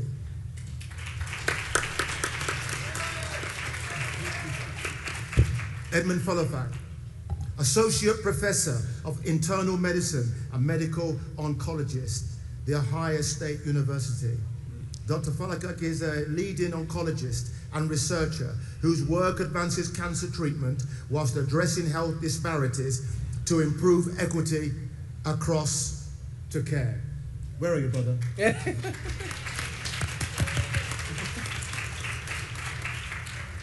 Is Martin with us? No, we're still waiting for that young brother. My dear friend here, my dear friend, my dear brother, former U.S. Representative, Illinois 2nd Congressional District. The Honorable Jesse Jackson Jr. is a former member of Congress, known for his advocacy, civil rights, economic justice, the urban development, with long-standing commitment to community and power. Give it up for Brother Jackson.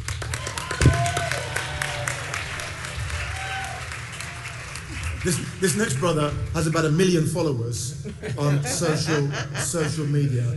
He's in the process of writing his 9th book. He's an intelligence officer, a spook, as we say in the UK. National Intelligence and National Security Advisor. Mr. Malcolm Nance is a national recognized intelligence expert, author, commentator, offering critical insights on counter-terrorism, cybersecurity, and global geopolitical strategy. Give it up for this super brother. Malcolm, I want to start with you. Okay. Look, we know how important the African American voice is here in the USA. How do we get the African American people to better see the 1.2 billion people in the global African diaspora? That's an excellent question. And, you know, most of you know me as the spy that talks on television, right?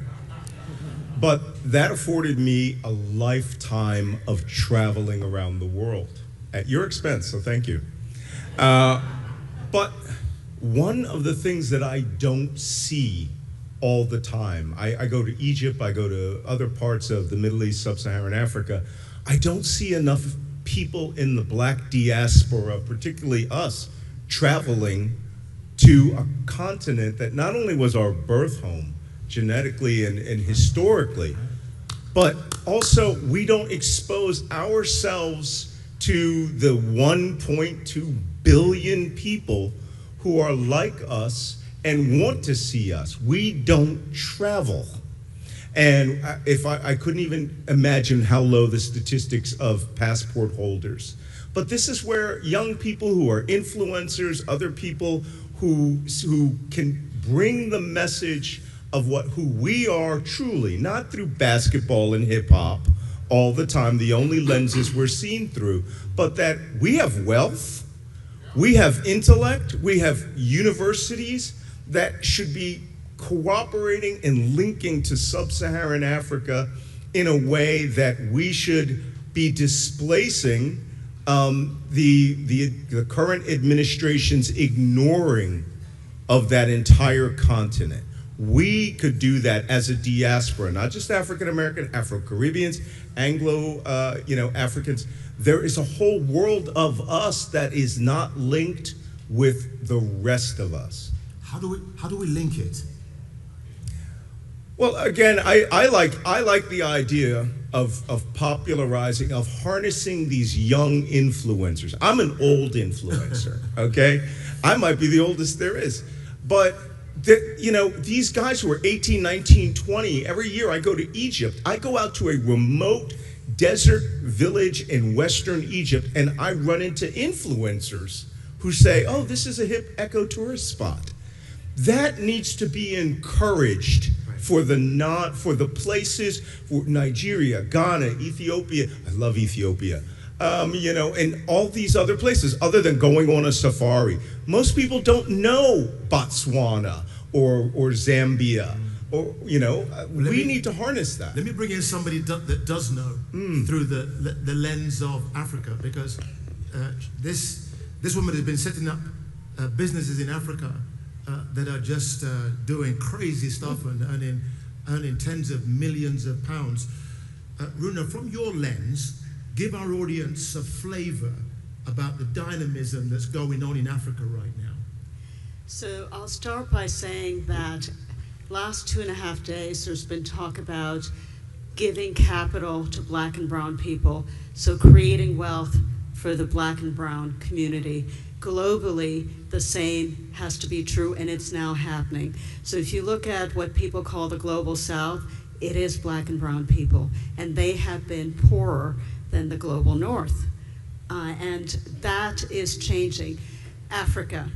So Africa, as should be president, she should be president, Kamala Harris just said, is going to have 25% of the world's population by 2050, 40% by the turn of this coming century. It's going to have 13 of the 30 biggest cities.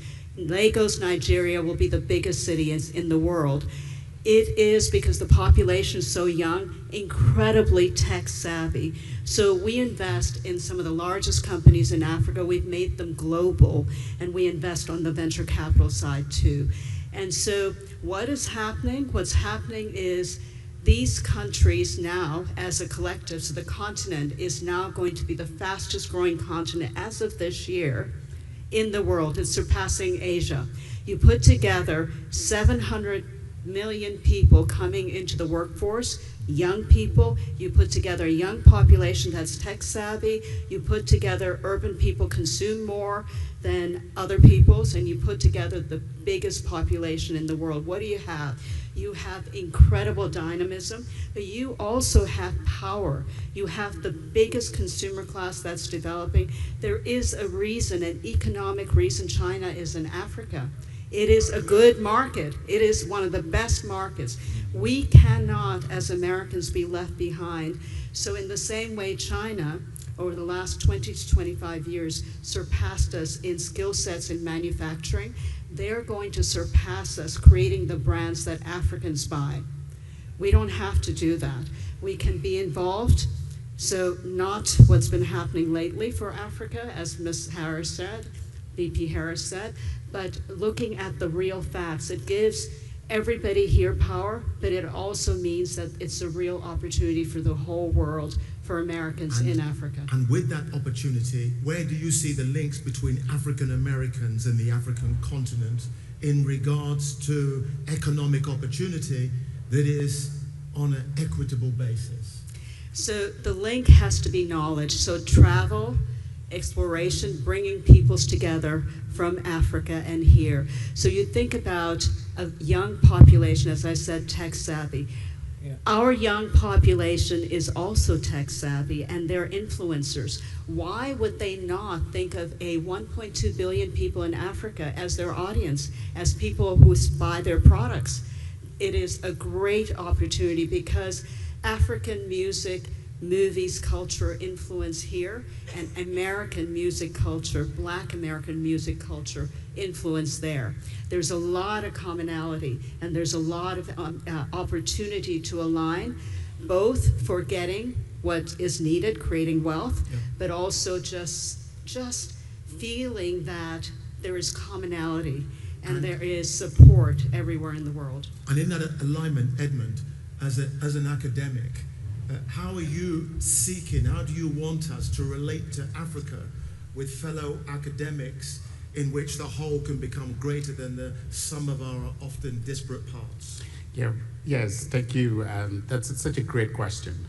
You know, everything policy, everything that we see, you know, emanates from academia, people thinking about it, and then, you know, finding the best ways of how the most efficient way, the most effective way of actually applying that knowledge. And so out here in the diaspora here, you know, we have about, what, close to $2 trillion. I mean, the African diaspora. You have the African continent, which is essentially, you know, green in terms of its, you know, the potential for investment. And the value added when you invest money in Africa on elevating the people is actually way more, you know. Here in the US, for instance, you know, if I my area of expertise, we spend about $14,000 in healthcare per person per year. In Africa, that value is about between $85 to about $135. Yet, the continent needs hospitals. Yet, the continent needs a research so that the next drugs can be developed there. So, if academic disciplines here in our HBCUs can collaborate with academic disciplines in Africa to not make it be a haphazard process, to actually develop how do you take this money, what is the enabling environment that you need to create in the continent to make this a win-win, so that when somebody wants to go to Africa and invest, for instance, I'm not reaching out to the vochoric capitalist, I'm going to the same place, the HBCUs here, and then to the African continent where I can get some faculty there to say, hey, what is the best way? Where should I invest my money in order to actually, one, get the return on the investment, but two, add value? And these are the things that we need. And Edmund, in that investment, for example, in healthcare and this express train AI, is there an opportunity and is there a danger that black and brown people will not be included in those models of healthcare AI that will not only work for us, but they may work against us? Absolutely. I mean, this is something that we've been thinking through. Remember that AI depends on what? The training data set and the validation data set. If you actually take information that you put into the AI, and that information doesn't include the people in the continent, then you're going to get faulty things, right? There is one area in biology which we're already seeing that now. In terms of genetic variability, Africa has the most genetic diversity in the whole world, combined. I mean, and it makes sense, because that is where humanity emanated. So, but if you look at clinical trials in medicine, in cancer care, all the breakthroughs, there are only 5% or less of clinical trials that actually are done in Africa. And so with that, when you develop drugs here, so no wonder some of the drugs don't work in not only people in Africa, but also the people, all of us here in this room, because we were not included in the training data set for whatever drugs, and so AI is going to be the same. So there's maybe an opportunity, an opportunity there with this AI race to put Africa at the heart of these models that will serve us so much better. I want to turn to Asha, and in regards to the security, national security of black people, global security of black people. We saw here some months ago when the president of South Africa came to the White House and was mocked by the president in such a shameful manner that disgraced, belittled that office. Asha, how can we protect the security of black and brown people around the world with this right-wing deluge that demonizes and belittles us? Well, there's multiple ways, but one we have to definitely look at is looking at the current role of U.S. global leadership.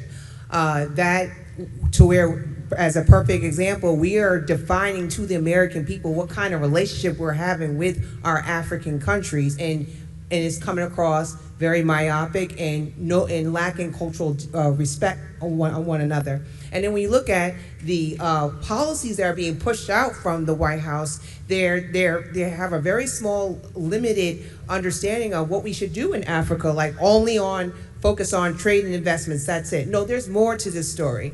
And we have to make sure that we redefine and be beyond this presidency as far as what is our role in terms of diplomacy with Africa, and being able to redefine our principles, and also identifying more activities beyond trade and investments as a way to help cultivate that relationship amongst the diaspora. And one way we can do that is building a task force where it's a diverse one, where we have influencers, celebrities, the Congressional Black Caucus, the private sector, that can help come together in a combined force as far as redefining what that relationship looks like and turn it into a long-term, enduring investment. Thank you. Thank you. Thank you. Jesse, when you was in office, you were around those big power tables, speaking about Africa and how Africa could be enhanced, supported. What did you learn in that time that you can impart to our audience about those powerful tables that you frequented? Lord Woolley, first of all, thank you very much, and thank Reverend Sharpton for the opportunity to participate in this panel. Some of it is a function of definitions. Connecting African Americans to Africa is called a vacation. Connecting African Americans to opportunities in Africa and connecting Africans to opportunity in America, that's called business. We need a framework that includes human rights, our respect for theirs and their respect for ours, opportunity, those that they can create for us and those that we can create for them, partnership. It means that Elon Musk ought not be digging lithium in African countries and bauxite, and while at the same time overseeing an agency that fired 300,000 black women in our federal government. That requires partnership and empowerment. There are 5 black-owned radio stations, for example, that allow talk radio. Very seldom do you hear African countries advertising on those black radio stations about come to Africa, come visit our country, come vacation, come take a safari, come enjoy yourself, come partner with us, come do business. But the medium by which we communicate with them is through to help shape the framework. African leaders, and this ought to be the last time, that they come to the United Nations and speak and don't stop by the National Action Network and spend some time with Reverend Sharpton. Now, we don't trust Elon Musk, but we do trust Reverend Sharpton. And I don't have a problem trusting Reverend Sharpton to meet with Elon Musk to tell him there will be no more digging of lithium in Africa until you see black lawyers and black accountants and black teachers and black colleges and black people and make a commitment to us here at home. That's the leverage that we need so he can dig in Africa. And last but not least, the next time an African leader comes to the United States, they ought call and ask for the lay of the land before they meet with the President of the United States and get insulted by Donald Trump. We saw what he did to the President of Ukraine, made him go home and put on a suit and come back. If they would have called us from South Africa and said, what would it be like if I accept an invitation from Donald Trump, we would tell him he's going to insult the hell out of you when you come there. So ignore the insult. Make sure the African president comes where he or she is respected first. Meet with our leadership and let's create opportunities amongst ourselves. So I'm loving the energy. I'm loving the vision. I'm guessing right now this is the time to think bigger and bolder than we have perhaps for some time. I'm reminded when I look at the 1920s that a black brother started the biggest movement of the African diaspora ever seen in Marcus Garvey. 6 million followers, raising millions of pounds, which would have been tens of millions of pounds. And you did all of that without mobile phones, without social media. Brothers and sisters, what's our excuse? We've seen what nations can do when they have a wealth fund. For example, Norway, when they had the oil, they spent half and saved half. And now they have a wealth fund worth $2 trillion. I'm asked the panel, we need a Marcus Garvey moment here. Where does it start? Where does it start, brother? Where does it start? As far as I'm concerned, it started with him just a few moments ago.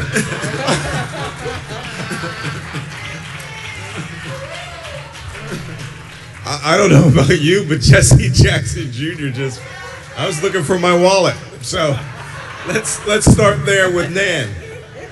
How do we get a wealth fund? How do we start our own wealth fund? Talk to me. You know, we're busy. We spend fortunes on our hair. We spend fortunes on clothes and beauty products. What about for our future, Asha? Asha, Dare I say it, I may say that you're the youngest on the panel. Thank you. We have to align as a unit, the diaspora, with emerging industries, like looking at the critical mineral situation, right? As well as digital currency to help extract that wealth, right? But simultaneously, we have to also define our leadership as far as how we can work together in resolving our regional peace and security issues. I love Jesse Jackson's legacy as far as how he was one that called on to resolve the issues as far as hostage affairs and taking on the leadership on that. Right. So we have to simultaneously work on those two together, but we also have to take advantage of sports and entertainment together, right? Hip hop is extremely influential, right? And we can leverage that. And we have hip hop artists that want to go to Africa and be able to work together and build on special projects. So it's there. Okay, Edmund. Edmund, I need the leaders. I need the leaders in medicine, and we need the leaders in the university. How do we sew that golden thread with our black academics across the world? So I think to me, when I look at it, it's something, again, first of all, what do we want to do with it? Number one. Number two is how do we raise the funds? And we've already identified where the money is here, you know? And then three, how do you, when you invest that fund, we don't need to be like, I hear in the diaspora, especially the people who just came from Africa like myself, they'll say, oh, I'm Ghanaian American, I'm Ghanaian diaspora, I'm Congolese diaspora. No, I want to disabuse that. We just need to have a few places that have the enabling environment. We get these funds, you know, invest these funds in a form of maybe some kind of an investment bank, so that we can industrialize. Africa can industrialize and add value, you know, and stop being just the extractive you know, area where people just go and take out resources and then, you know, bring out to the United States or to the West. So that is the critical thing. And the reason why this is very important is that IMF or the Bretton Woods Institution and increasingly now the Chinese, when they invest in Africa, they are investing in Africa for one reason only, profit. Yes. But if we raise our funds to invest in Africa, we are investing in the human beings because they look like you and me, and we have a stake in it beyond just the money. And so we not only gain resources, the money, but we also elevate the next generation. And tomorrow, Africa can then form, we can see the next Wakanda build up in Africa that would give you and me, you know, the respect we all deserve as human beings. Wonderful. Runa, tell me, you are an expert on managing funds, huge amounts of funds, millions, tens of millions of dollars. What can we do with an investment black bank? Okay, billions, not millions, okay? So let's be powerful about this. I want to say a couple of things. First of all, the National Basketball League, NBA, is now in Africa. Think about the opportunity. It's growing leaps and bounds. Stadiums are being built. Young Africans are getting trained to be amazing basketball players. It's everywhere. There's a huge link everywhere. There really is. Let me give a vision here. First of all, I want to talk about two people. One of our companies is the biggest fintech, one of the biggest in Africa, biggest in Nigeria, MoneyPoint. Tosin, who's the CEO, I want you to envision how amazing a CEO is to build that. We've got another company called Kara, which is bringing healthcare to the poor people all around Africa through insurance, microinsurance, and building healthcare system. You know who's building that? Somebody who was the head, African, Senegalese, was the head of AI for one of the big fangs here, went back, created an academy to train Africans to go into AI, and is using AI to change the healthcare system in Africa. So there is such a link. So I wanted to say one last thing, which is there are billions, hundreds of billions of dollars of local money in pension funds in Africa, in insurance companies. Okay. It should be also African fund investing here in some of the best Understood. African businesses. Malcolm, you know, when we turn on the TV, we can easily get rage baited by the horror show from the White House. How can we see that chaos, that calamity within that?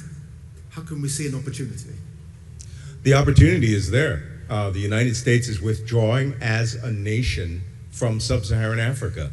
They're closing 17 embassies and consulates. What is missing is there is a gap now for statesmanship. And we don't have to wait for 2 or 3 administrations down for someone to appoint an ambassador here and an ambassador there. We can create our entire own ambassadorship of business, of statecraft, 2 million African Americans, right? We have an interest in Africa, and Africa has an interest in us. Correct. And where no one is helping, we should help ourselves, and we should build our own bridge. Where does it start? I'm sorry? Where does it start? 2 minutes ago when I started that statement. There we go. There we go. I think, you know the thing is, like you, over the last few days, I've sat here in awe, listening to the array of wonderful speakers from business, from politics, from the arts. You know, sometimes I feel where the gap is missing in this leadership need that we have is that we're not looking in the mirror. There you go. To find the leaders that we need. In the last 48 seconds, I want you to stand up if you can now see yourself as a leader. Please stand up. Please stand up. Global Please stand leader. up. Please stand up. Look at this.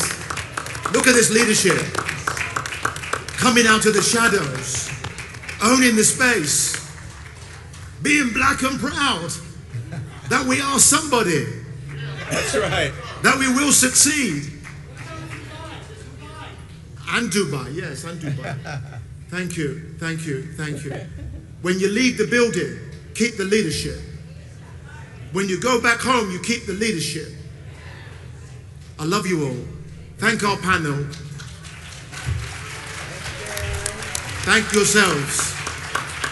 Keep hope alive. Thank you.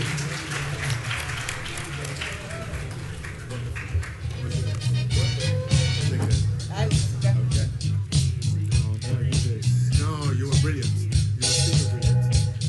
Excuse me. Oh, no, you too. Yes, we are. Okay.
Ladies and gentlemen, please take your seats. Please take your seats so we may start the next panel.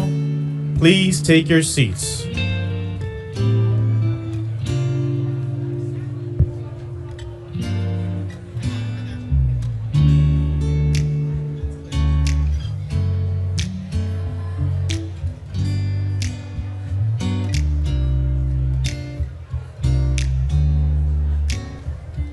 Ladies and gentlemen, please take your seats. Please take your seats.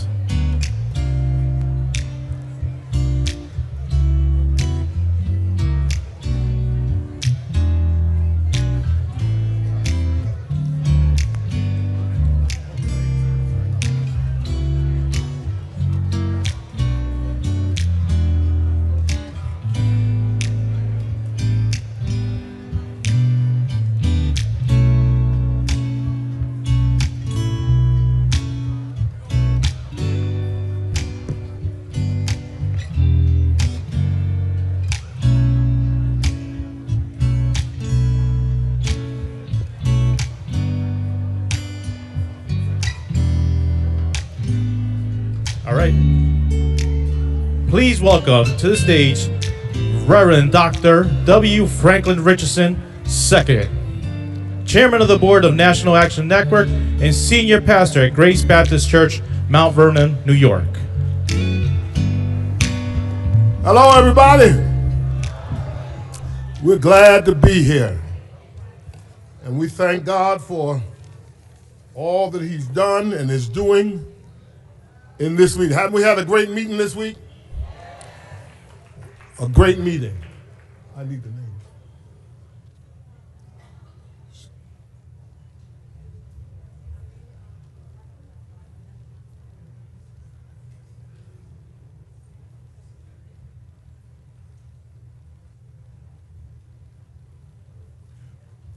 Well, we've come today to talk about the black church and its relationship to social justice. Earlier today, I was in the ministers' luncheon, and I talked about how the social justice movement in America among black people would not, could not, and will not survive without the black church.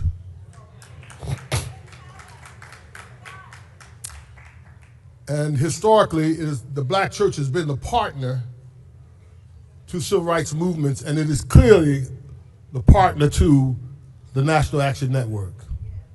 And this is an important conversation because the black church is in transition. And it's not your mama's black church anymore. And what is it that mama's black church had that we want to sustain going forward? We don't want to throw away mama's church, but we certainly want to keep the principles of how we go in the future intact. And we want to be appealing to the next generation. We've got to figure out how to make the church more attractive to young people.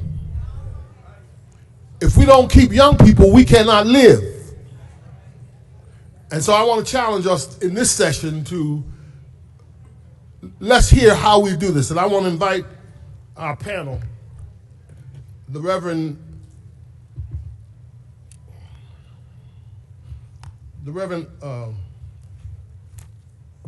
excuse me, I know them, but I don't want to mess them. George Parks. Come on, George. I know you're here. Rudy McKissick, Dr. Rudy McKissick.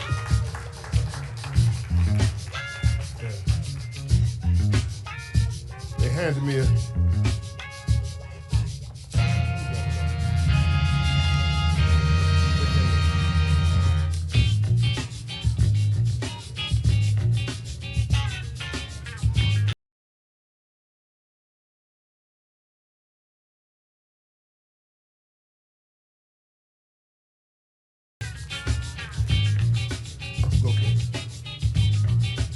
And Reverend James Duckett, Senior Pastor of Fort Mont Baptist Church in the Bronx.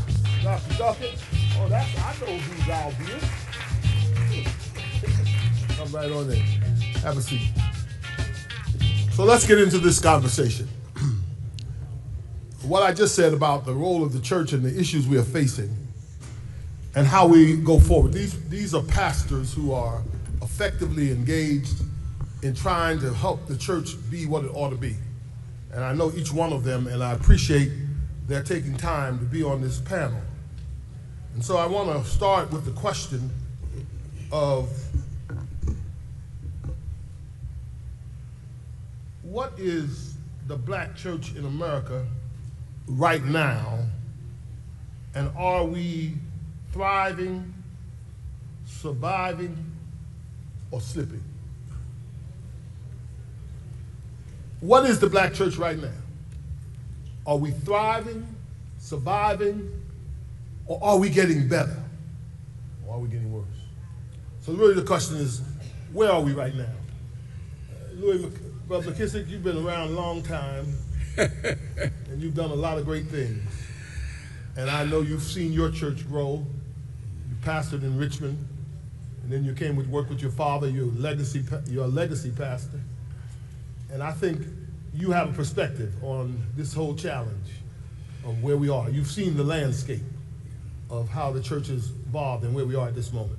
Will you respond first? Yeah. I think, unfortunately, the bar has been changed, lowered, and redefined by a new generation of what the black church is, that for me means the black church is not thriving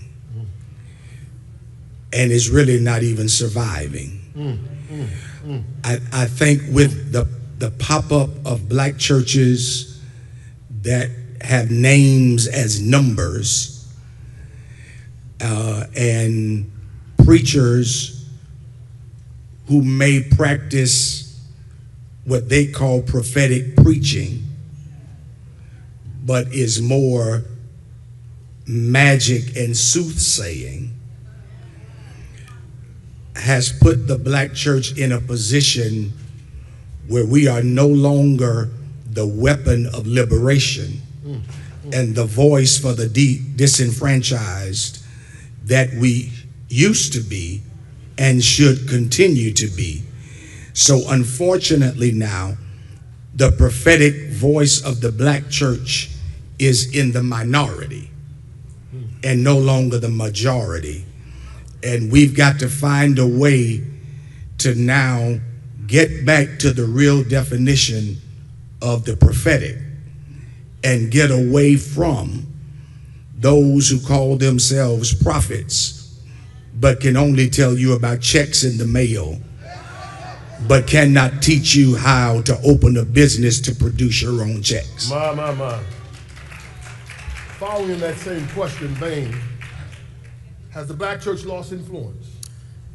In some ways, yes, but in some ways, no. I contend in some ways, yes, and then in other ways, no, that the black church still remains. Can you hear me now? The black church is still the only redemptive agent, especially of America. We have our challenges, but if the world is ever going to get better, it's going to take the black church. And I think we have to continue to repeat that type of rhetoric so we can begin to believe in ourselves and we stop taking our cues from white evangelicals for what Christianity looks like. Because they have proven to us time and time again that they have weaponized Christianity and theology, and their politics and money have always come before their Jesus. All right. Very good. But Doctor,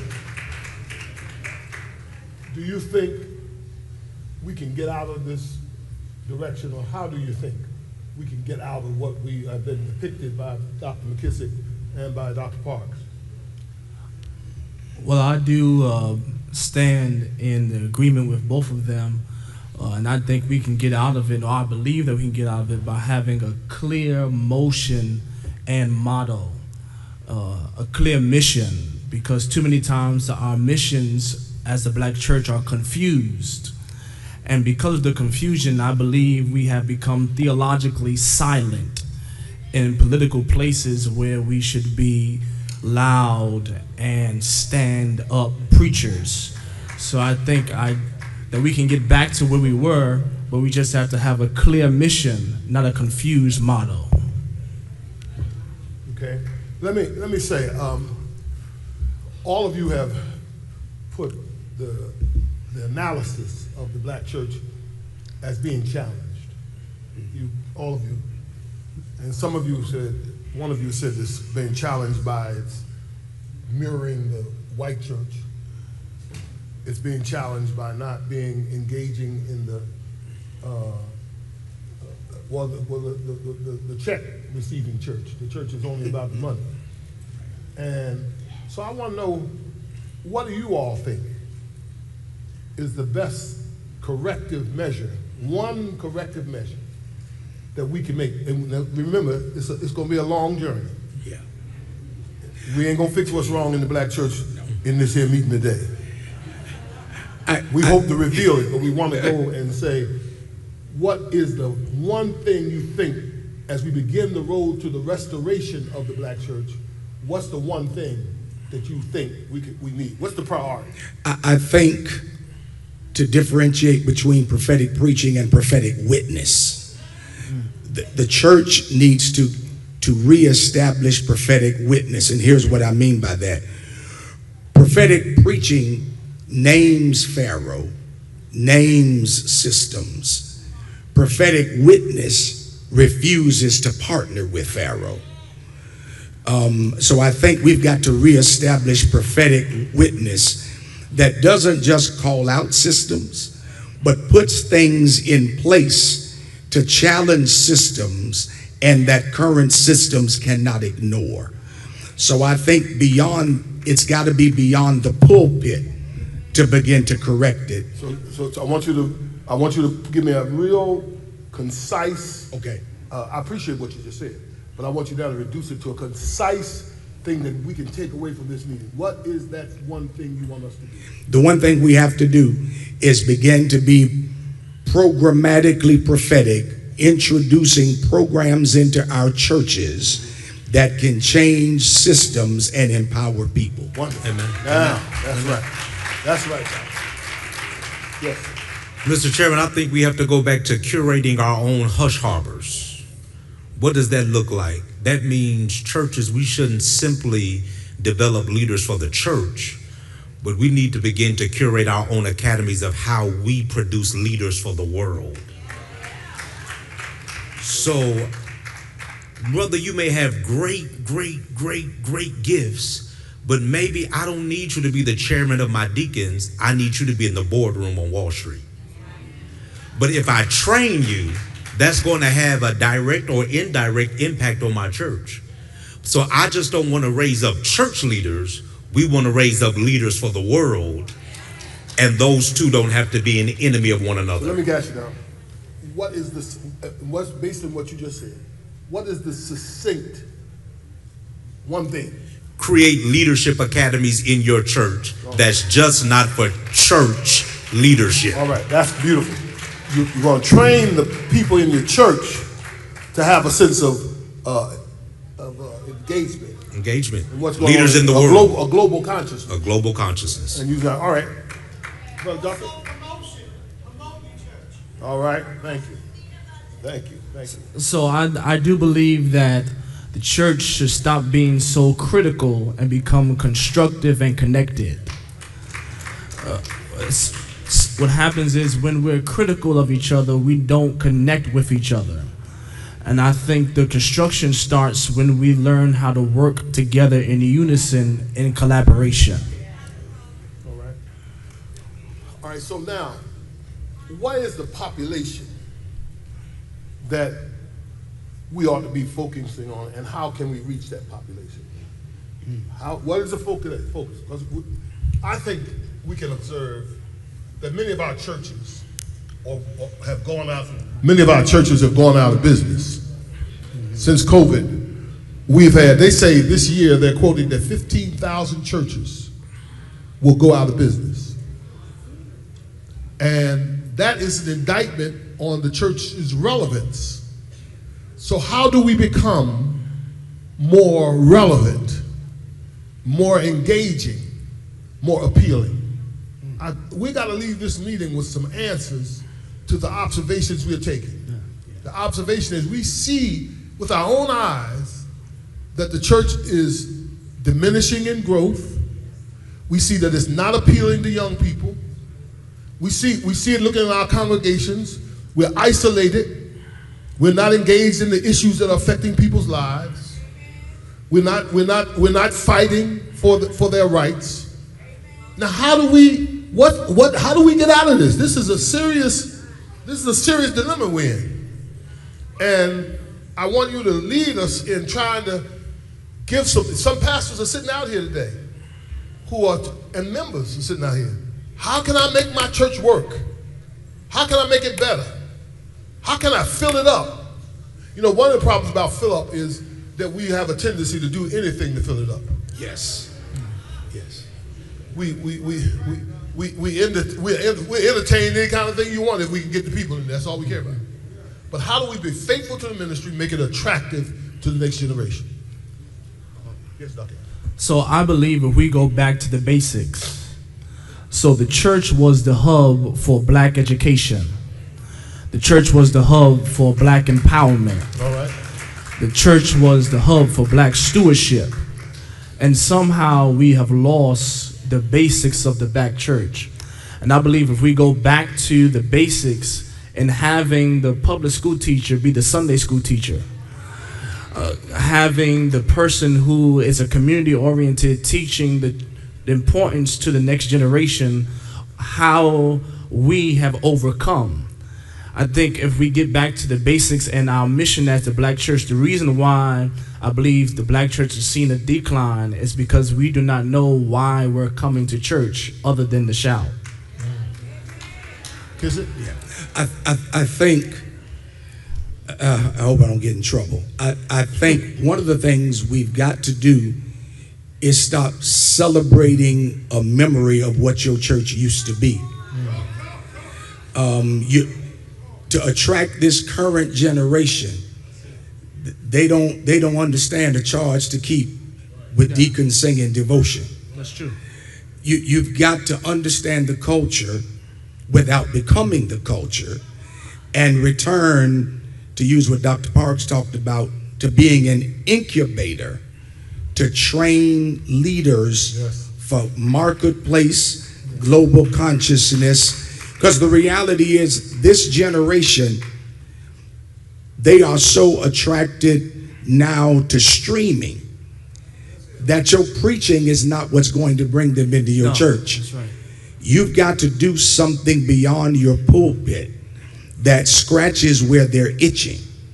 And sometimes we're so busy keeping Jurassic Park happy that we're doing nothing to attract the younger generation. That's right. And I think we've got to now come to a place where we create incubators and create programs and activities where young people can be trained and where young minds can be used and heard, so that the church really becomes a weapon of empowerment and not just a Sunday morning meeting place.